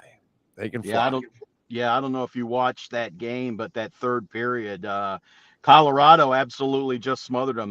They did exactly what Tampa Bay did to the Panthers there in that third period. 2 shots allowed. I mean, you've got a desperate team, an exhausted team. I'll give them that. But a desperate team trying to keep its season alive, trying to go for that three-peat, and you hold them to 2 shots on goal in 20 minutes. That's amazing. Credit to the Colorado Avalanche. I think there was talk all year. Who is the better team, the Florida Panthers or the Avalanche? Panthers got off to the better start. Panthers got the President's Trophy. Yeah, Colorado, obviously. Well, it was because we didn't respect the conference. And that's all. The Avalanche. Well, yeah, that's true too. And the Avalanche had a much easier road. So right, yeah. We looked at the conference and we said, all right, they're good, but their conference is so shitty that they're feasting on it, and wait till they have to play the East. And the bottom line was they would have been the best team in the Eastern Conference too, and we just didn't respect the Western Conference because those you guys that know way more than I do thought the same thing. And then when I'm watching, the NHL channel or anything else that I'm watching, there was never that respect for the Western Conference like the East. There was always the talk about how deep the East was. And it is incredibly deep. Oh, You're incredibly right. deep. It was a much tougher to get through the East. That's why I give so much respect to Tampa Bay.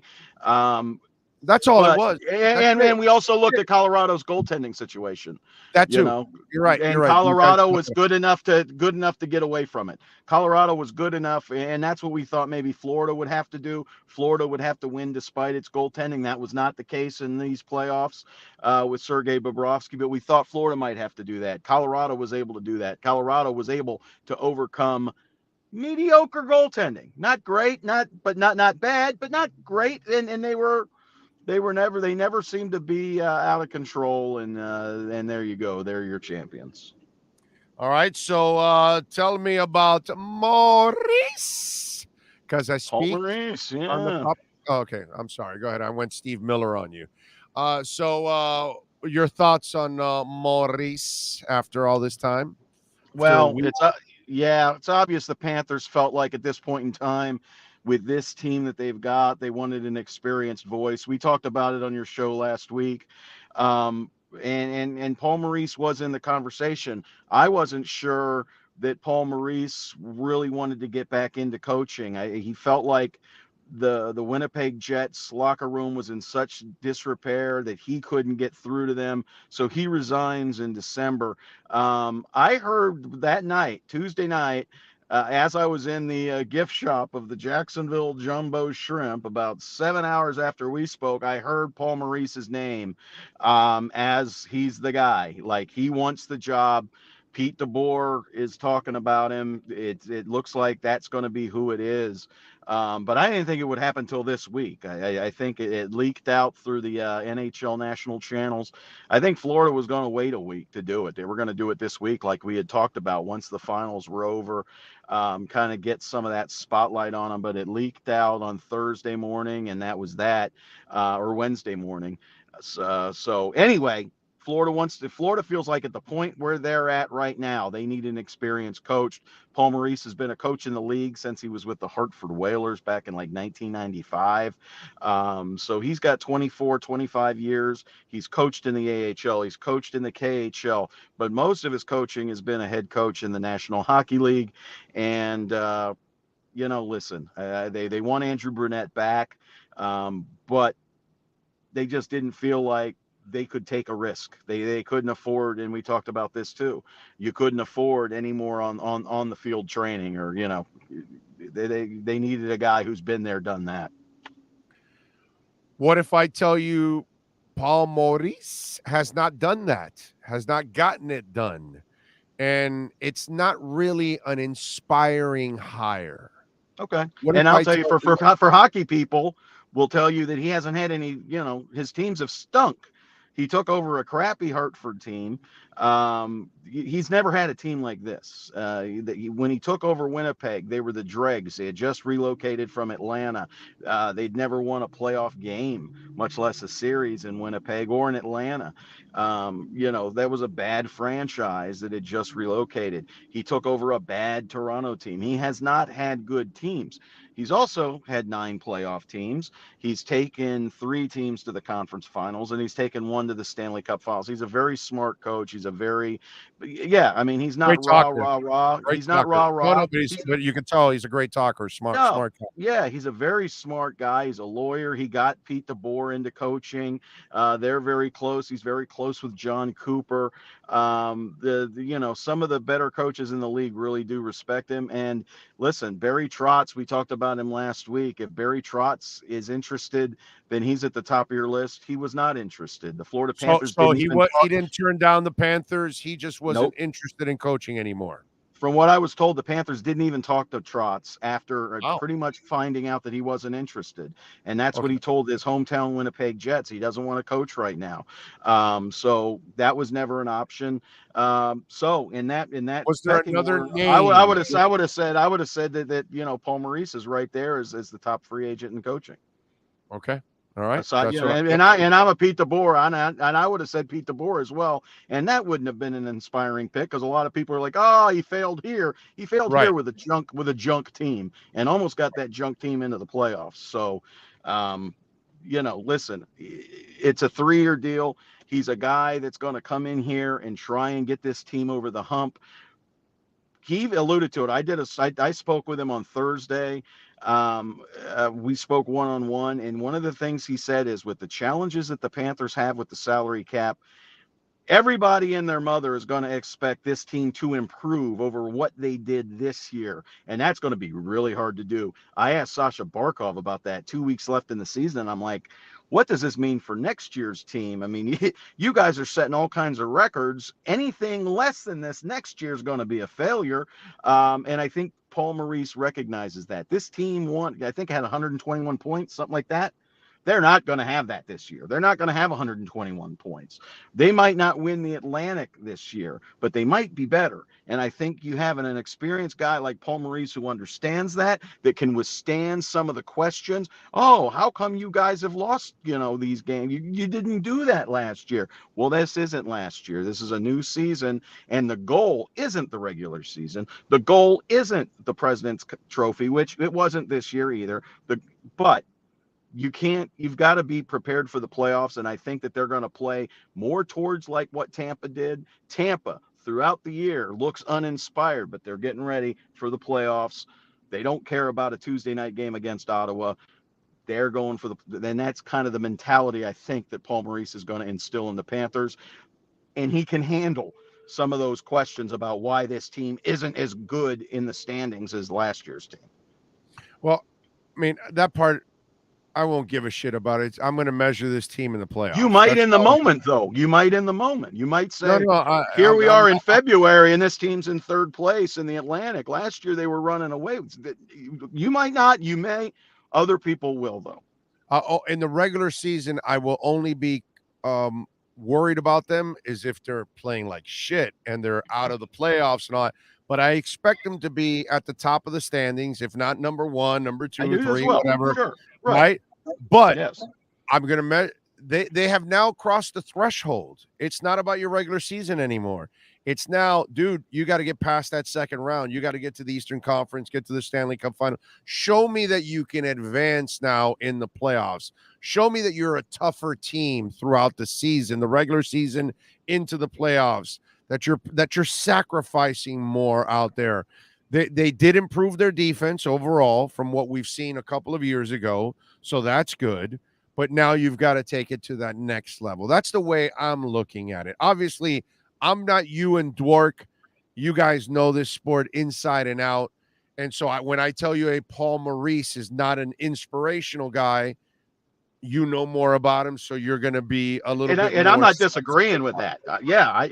But I think he's a safe, smart move.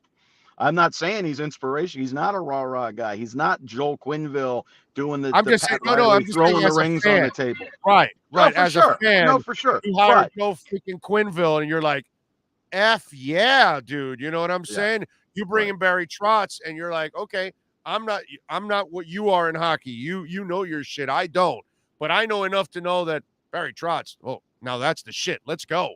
Let's roll. You know, and so. When I hear Paul Maurice and I see that he has almost as many losses as wins, and he's the NHL leader in losses. I mean, he's the all-time leader in losses for a coach.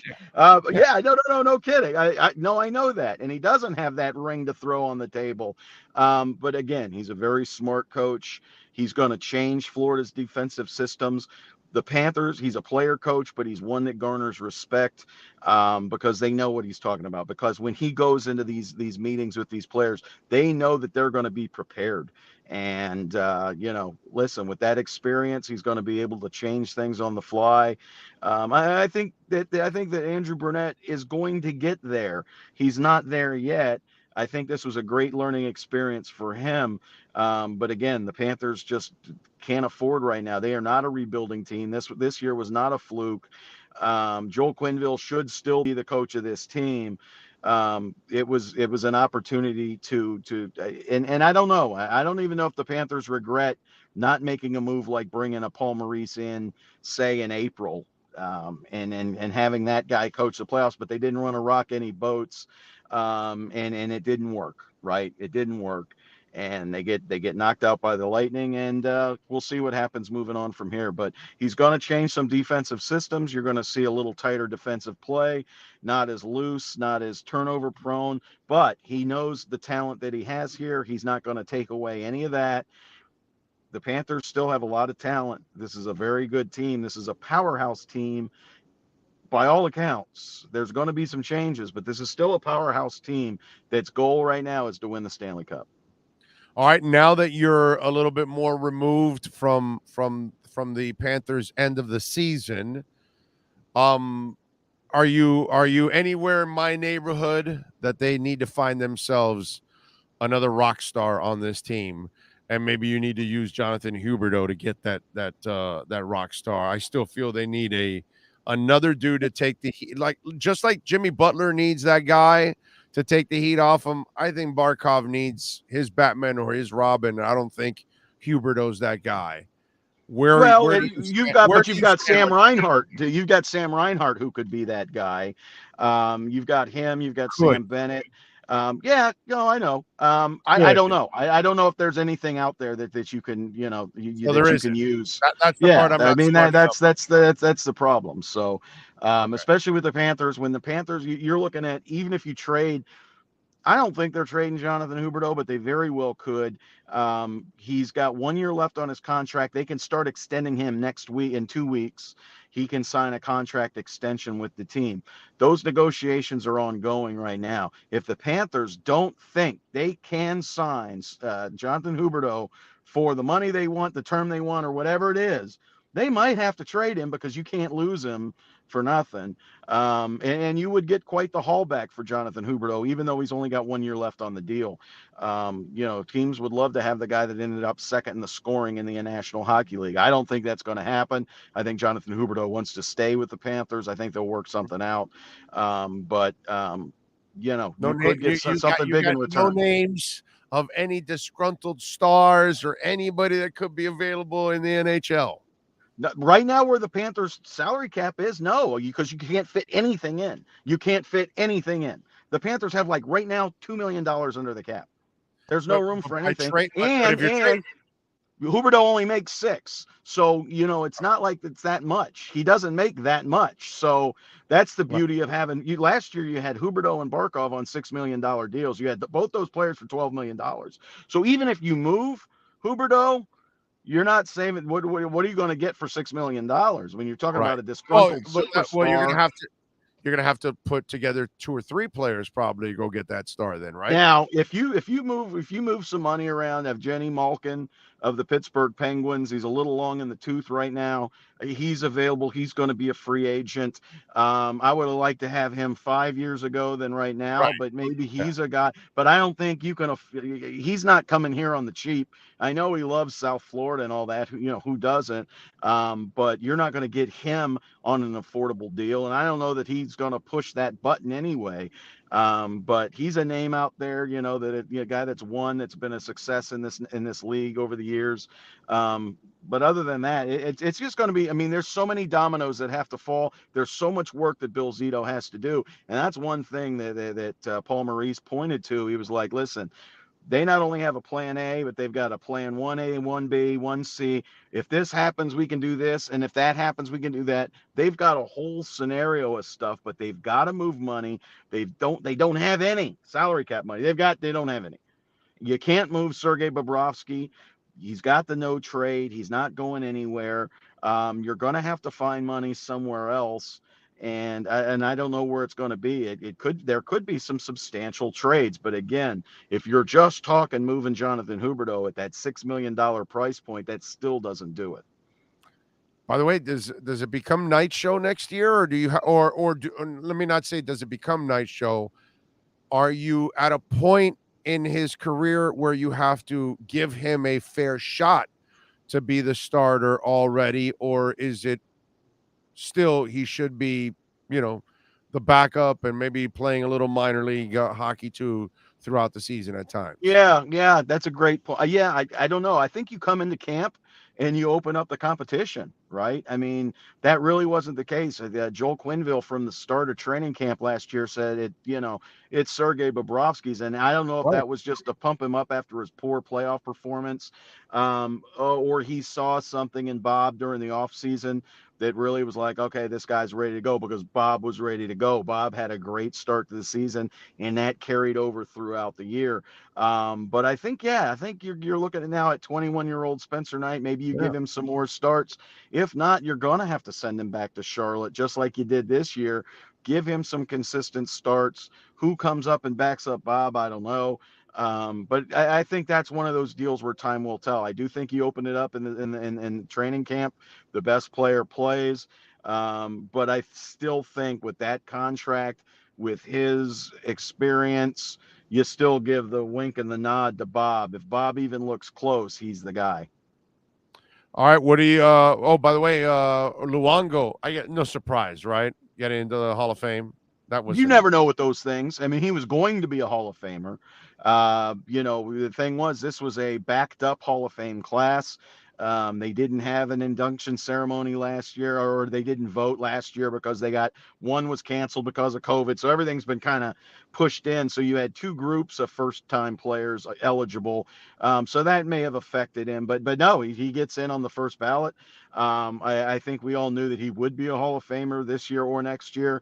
Great for Roberto Luongo, great for the organization. He's really the first player that spent the majority of his career, or a big chunk of it, as a Florida Panther, now in the Hall of Fame. Pavel Bure was the closest to that, and he was here, 2.5 years. So to have Roberto Luongo in the Hall of Fame is a big boost to this organization, and I know it's great for him. So 2-time Olympic gold. He didn't win the Stanley Cup, but a great goalie in the NHL nonetheless. No doubt about that, man. Definitely a great goalie. All right, what are you working on at Florida Hockey Now, which you all should subscribe so you can keep up with everything in the Panthers off season? Well, if you look at Sunday, I had the conversation with Paul Maurice, where we go into a lot of detail about what he wants to bring to this Panther team, what he thinks this team can do moving forward, as well as his thoughts on Andrew Brunette returning to the staff. I asked him, are you comfortable? I mean, Andrew Brunette, the interim coach, very popular guy. A lot of fans wanted to keep him. You all right with it? And he's like, yeah, man, come on. So a lot of stuff there from Paul Maurice. We have the Roberto Luongo stuff. And we're still working on the different, looking at the future players, looking at players, what their future is here with Florida. We're working on Patrick Hornquist, Joe Thornton, Claude Giroux, Ben Sherratt. So with the draft coming up here in about 10 days, that's when trades are going to be started to be made. Then we got free agency starting up in about 2.5 weeks. So very busy time for the National Hockey League. It's going to be a very busy time for the Panthers as well. All right, looking forward to it, man. And Maurice, I will say this, he's a likable guy, man, because when you hear him talk, it's not like he makes a lot of sense in what he says and how he delivers the message. I hope they found their guy. This will be a very prepared team. I mean, this team will nothing's going to surprise the Panthers, and I think that's what Bill Zito was looking for. The Panthers were surprised by Tampa Bay in round 2 and didn't do anything about it. And I think that's the biggest thing. The adjustments were not there, and I think that they wanted to go with someone who, I think if Paul Maurice is the coach, you're making in-game adjustments not only, but at least after game 1, you're changing something. Follow him on Twitter at George Richards. You got to do it if you're a Panthers fan. George, as always, you're a stud, my brother. Thank you. Appreciate you. Thanks, bud. Be good. You got it. There you go, George Richards. And, of course, A. Lenny Locksmith, baby. 855-869-5625. That's 855-869-5625. 24-hour locksmith, house, car locks, residential, commercial. So if you're locked out of your home, you call A. Lenny Locksmith. You're locked out of your car, you call A. Lenny Locksmith. Dade, Broward, Palm Beach County, St. Lucie, you name it. You call ALennyLocksmith.com. They will take care of you. Go to the Twitter page at ALennyLocksmith. Go to the website, ALennyLocksmith.com. Our friends in Tampa and Orlando, we can take care of you also. We've got locations there in Tampa and Orlando, and also in Phoenix, Arizona, and other locations coming. Car key replacement and programming also available. So some car keys, they need to get programmed at A. Lenny Locksmith. They do it all. 855-869-5625. That's the lockdown segment. This has been the Florida Panthers Lockdown segment, brought to you by A. Lenny Locksmith Services. Count on them 24 hours a day. Call 855-869-5625 or go to the website at alennylocksmith.com. All right. They're asking me if I saw Brittany Griner yesterday. I saw that, man. Sad. I felt bad for her because she's so tall and she's being like dragged by, you're not like literally dragged, but like, she has to like kind of bend down because she's so tall. And then she's handcuffed and they're like, and there's like all this security and a dog and everything. And it's like, where's she going, dude? What is she going to do? She's going to start knocking people out and escape from there? What is she all of a sudden Brittany Reacher? Is that what's going to happen now? I mean, it's so, and it's such a dog and pony show because they want to wait till the court date is done. So then they give her, 10 years of jail time, and then they can label her some kind of this giant criminal, which she's only giant because she's giant in stature, but she was carrying around a weed vape, a cartridge, which is just ridiculous. So you're going to put her away for 10 years for that. Now, listen, she had to use some common sense, not smoke the sense. You're in Russia, dude. You need to make sure you go through customs in Russia or North Korea or whatever, super clean. Go get a vial later on.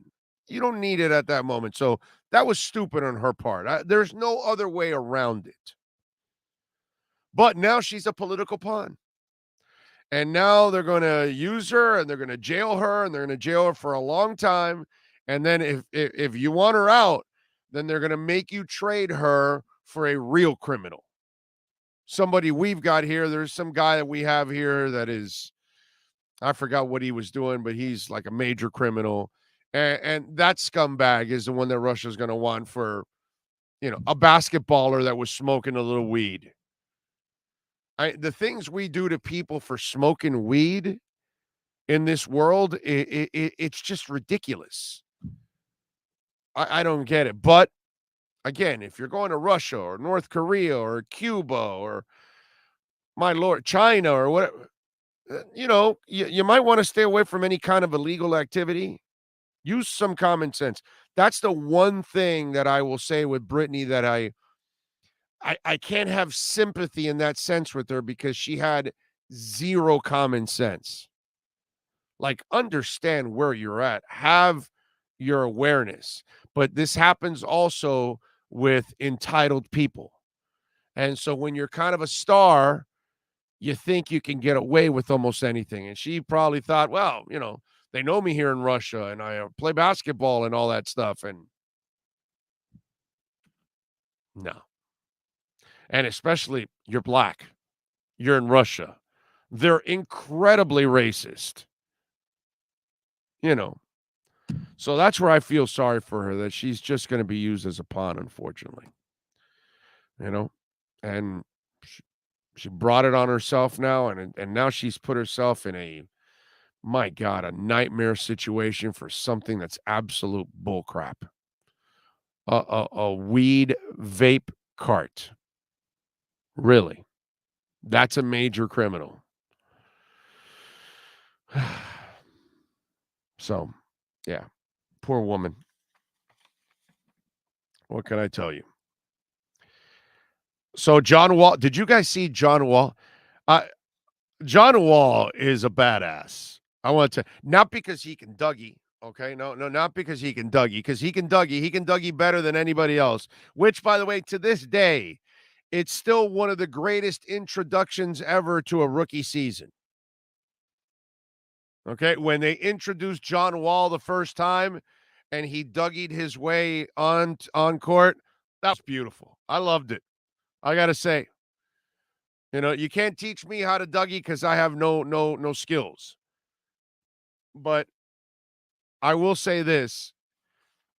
It's magical what he pulled off. So John Wall and the Wizards negotiated a buyout, right? This is awesome.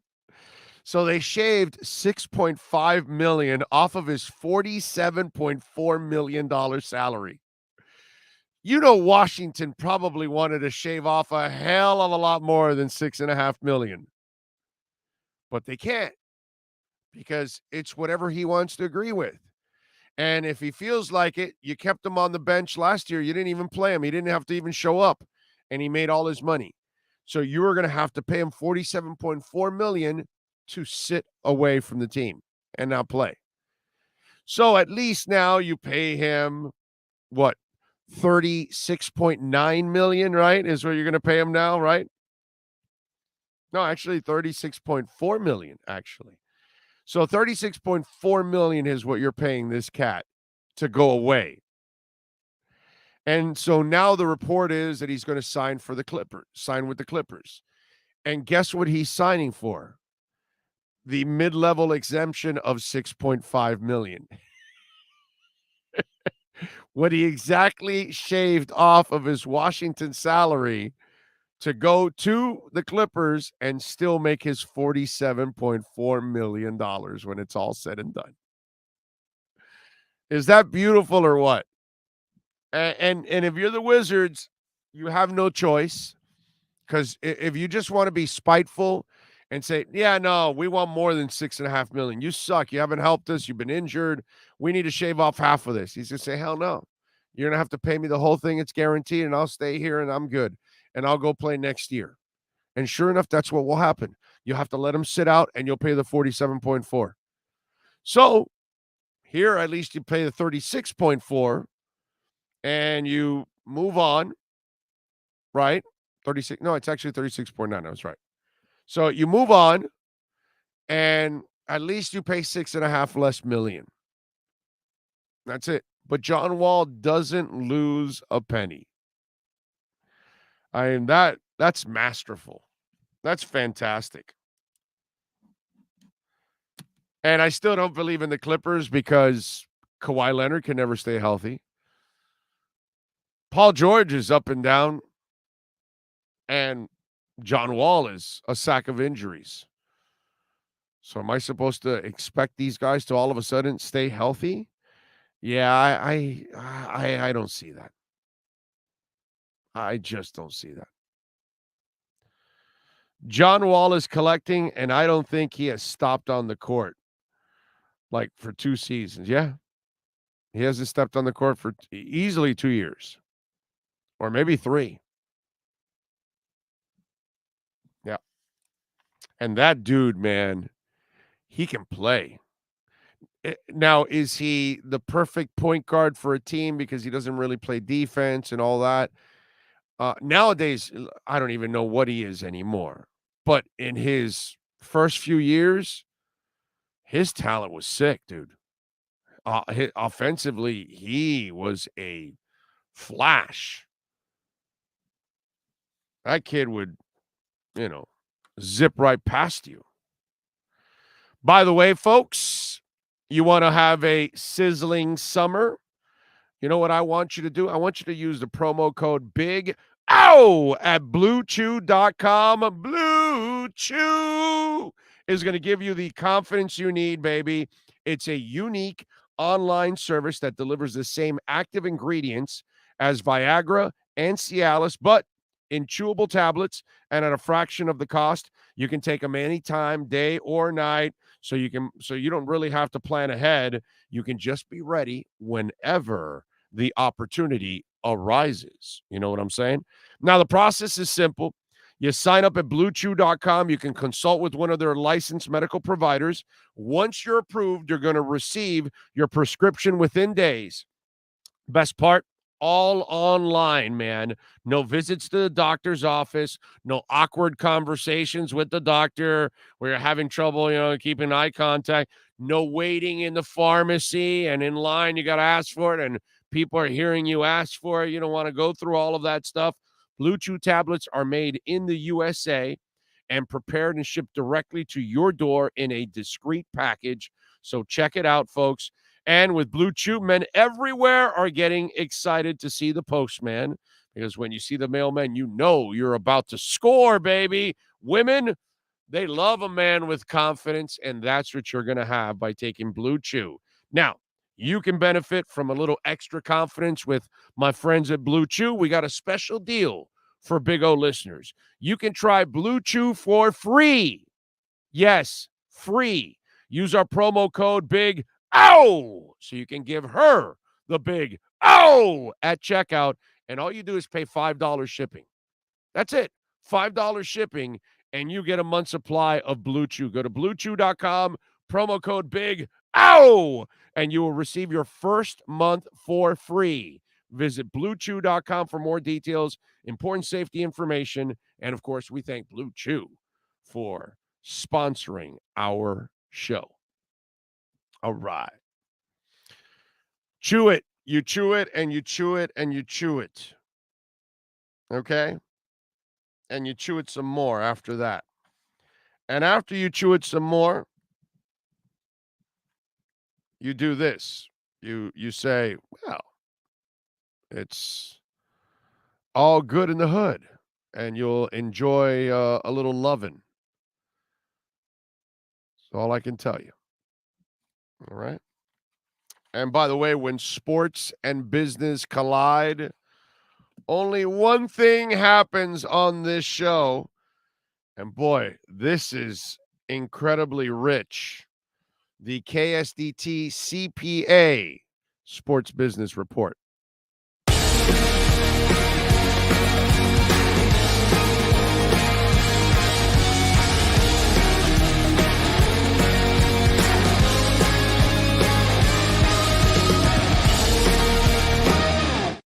I'll tell you, the pandemic hurt a lot of people, brought a lot of us down.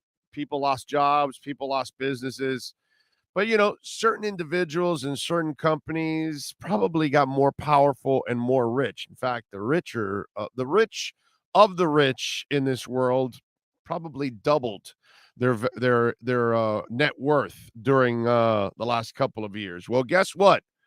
Nike has reported $12.2 billion in fourth quarter revenues on Monday and $46.7 billion in the full year of revenue.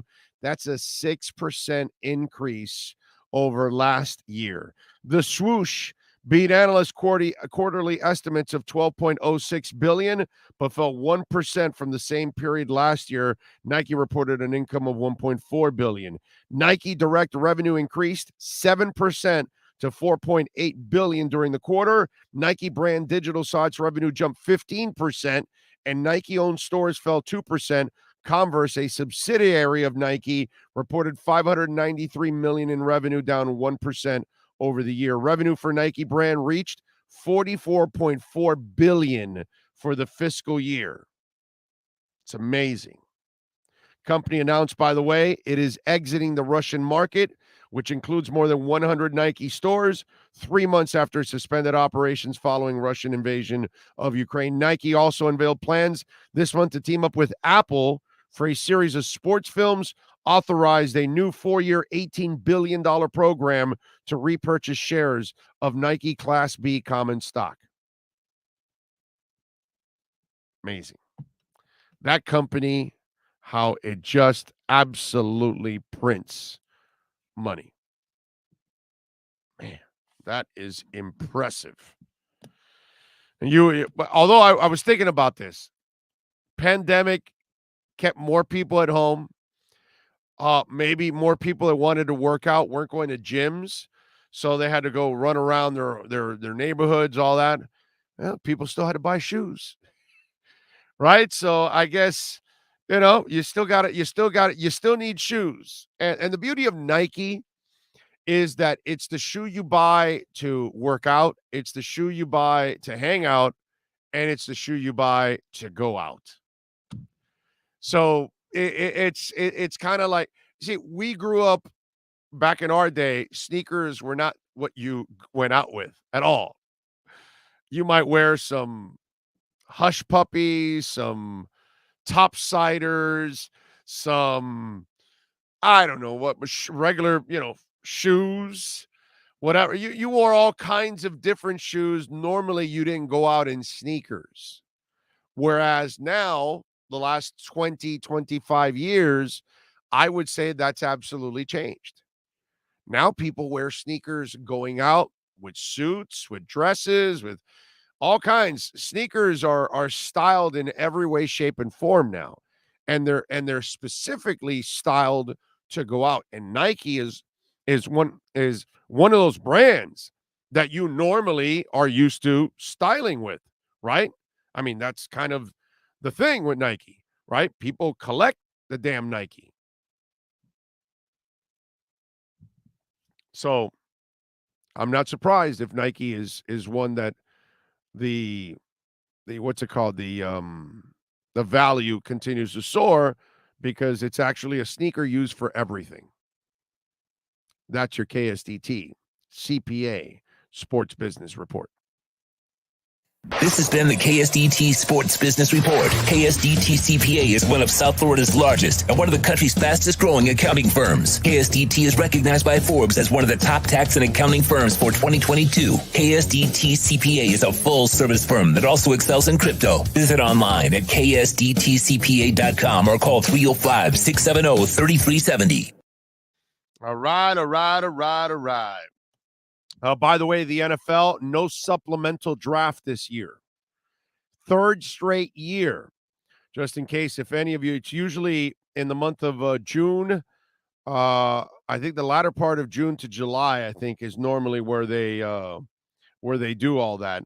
And so no supplemental draft, which means obviously they didn't have the players for it. Dolphins camp, rookies will report on July 19th. Veterans will report on the 26th. So a couple little NFL notes for all of you out there. So there you go. You smoke Perdomos after. There you go. After what? After the sex? Yes. Got to have a victory cigar, bro. Use the Blue Chew. You have the great sex. And then you light up a Perdomo cigar. And then you go to In-N-Out Burger to, recharge. And then you go back to Blue Chew, back to Perdomo cigar, and then another In-N-Out. It's kind of a circle thing. It's one of those cycles. A cycle is what you need. J-Wall was awesome at Kentucky. I was fortunate enough to have season tickets my whole life. Nice job. Nice job. Damn, hush puppies, haven't worn those since middle school. That's what I'm saying, Chad. It's back 25 years ago, we weren't really going out in sneakers. 25, 35, 45, 55 years ago, when you went out, you switched over to some kind of shoe, dude. What was it? Earth shoe, right? There's another one. You would go to Tom McCann or was it Tom McCann? Florisheim. What was the other one that you would hit the malls for? And so that, back in the day, that's just how it was. You didn't really go out in sneakers, but now everybody styles sneakers, man, all the time. Even I do it as an old fart. For the record, I want Omar. I want what Omar is smoking. Dolphins easily top 5 offseason this offseason. Find out next week what strand Omar is smoking for me, please. I will, because I'm with you. I mean, how do you not credit, the Dolphins with their offseason? Like this is one of the best off seasons I've ever seen the Dolphins put together. And it's not because again, this whole Mike Wallace or Ndamukong Suh or some of these stupid moves that they've made over the years, they were stupid moves. And I said they were stupid moves at the moment because they weren't worth that money. They weren't going to make the impact that they said. Stupid moves. And they didn't make sense. And that's what used to happen a lot in off seasons. I'd have to fight with a lot of you Dolphin fans because, oh, he's a hater. No, I'm just telling you, the Mike Wallace thing ain't going to work. And it didn't work. And the Ndamukong Suh, it was stupid. It didn't work. And it didn't work. And you look at this offseason, it makes all the sense in the world. All of these moves. It's impressive. Kind of like drinking Edge energy drink. It makes all the sense in the world to drink the finest energy drink on the planet. Go to myedgedrink.com. Delicious, smooth, and zero aftertaste. Only 78 calories. myedgedrink.com.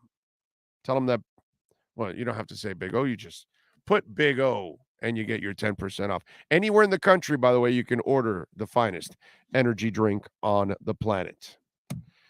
This is the best offseason I have ever seen. It's one of them, Chad, and I've been around a long effing time. This is one of the best off seasons ever.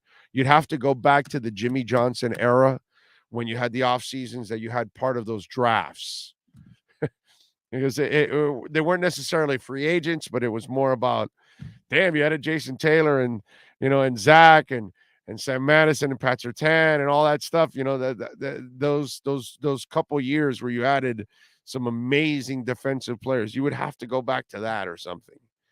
This offseason was beautiful, man. Beautiful. What the front office did, it was like they were like Picasso, and they just painted a masterpiece. Something like Sean does every day on this show. He is the masterpiece, the man that makes it all happen. We thank Sean Stanley for mastering this program, Ira Winderman, Clay Ferraro, Manny Navarro, Omar Kelly, and George Richards. Cam will join us. He'll come back next week. He's on a boat. He's cruising, as they say. Appreciate all of you out there, as always. For those of you that tuned in, if you send in a text, if you send in an email, if you made a donation to Cash App or Venmo at Cash Big O Show, that's Cash Big O Show, or you can donate crypto at Cash App also to help the show out at Cash Big O Show. Appreciate all of you out there. We will see you tomorrow. But tomorrow will be a little later because normally we start at 8:45 on Wednesdays. That was today. Tomorrow we'll start off at 10 a.m. Same place, same bat channel. Love you all.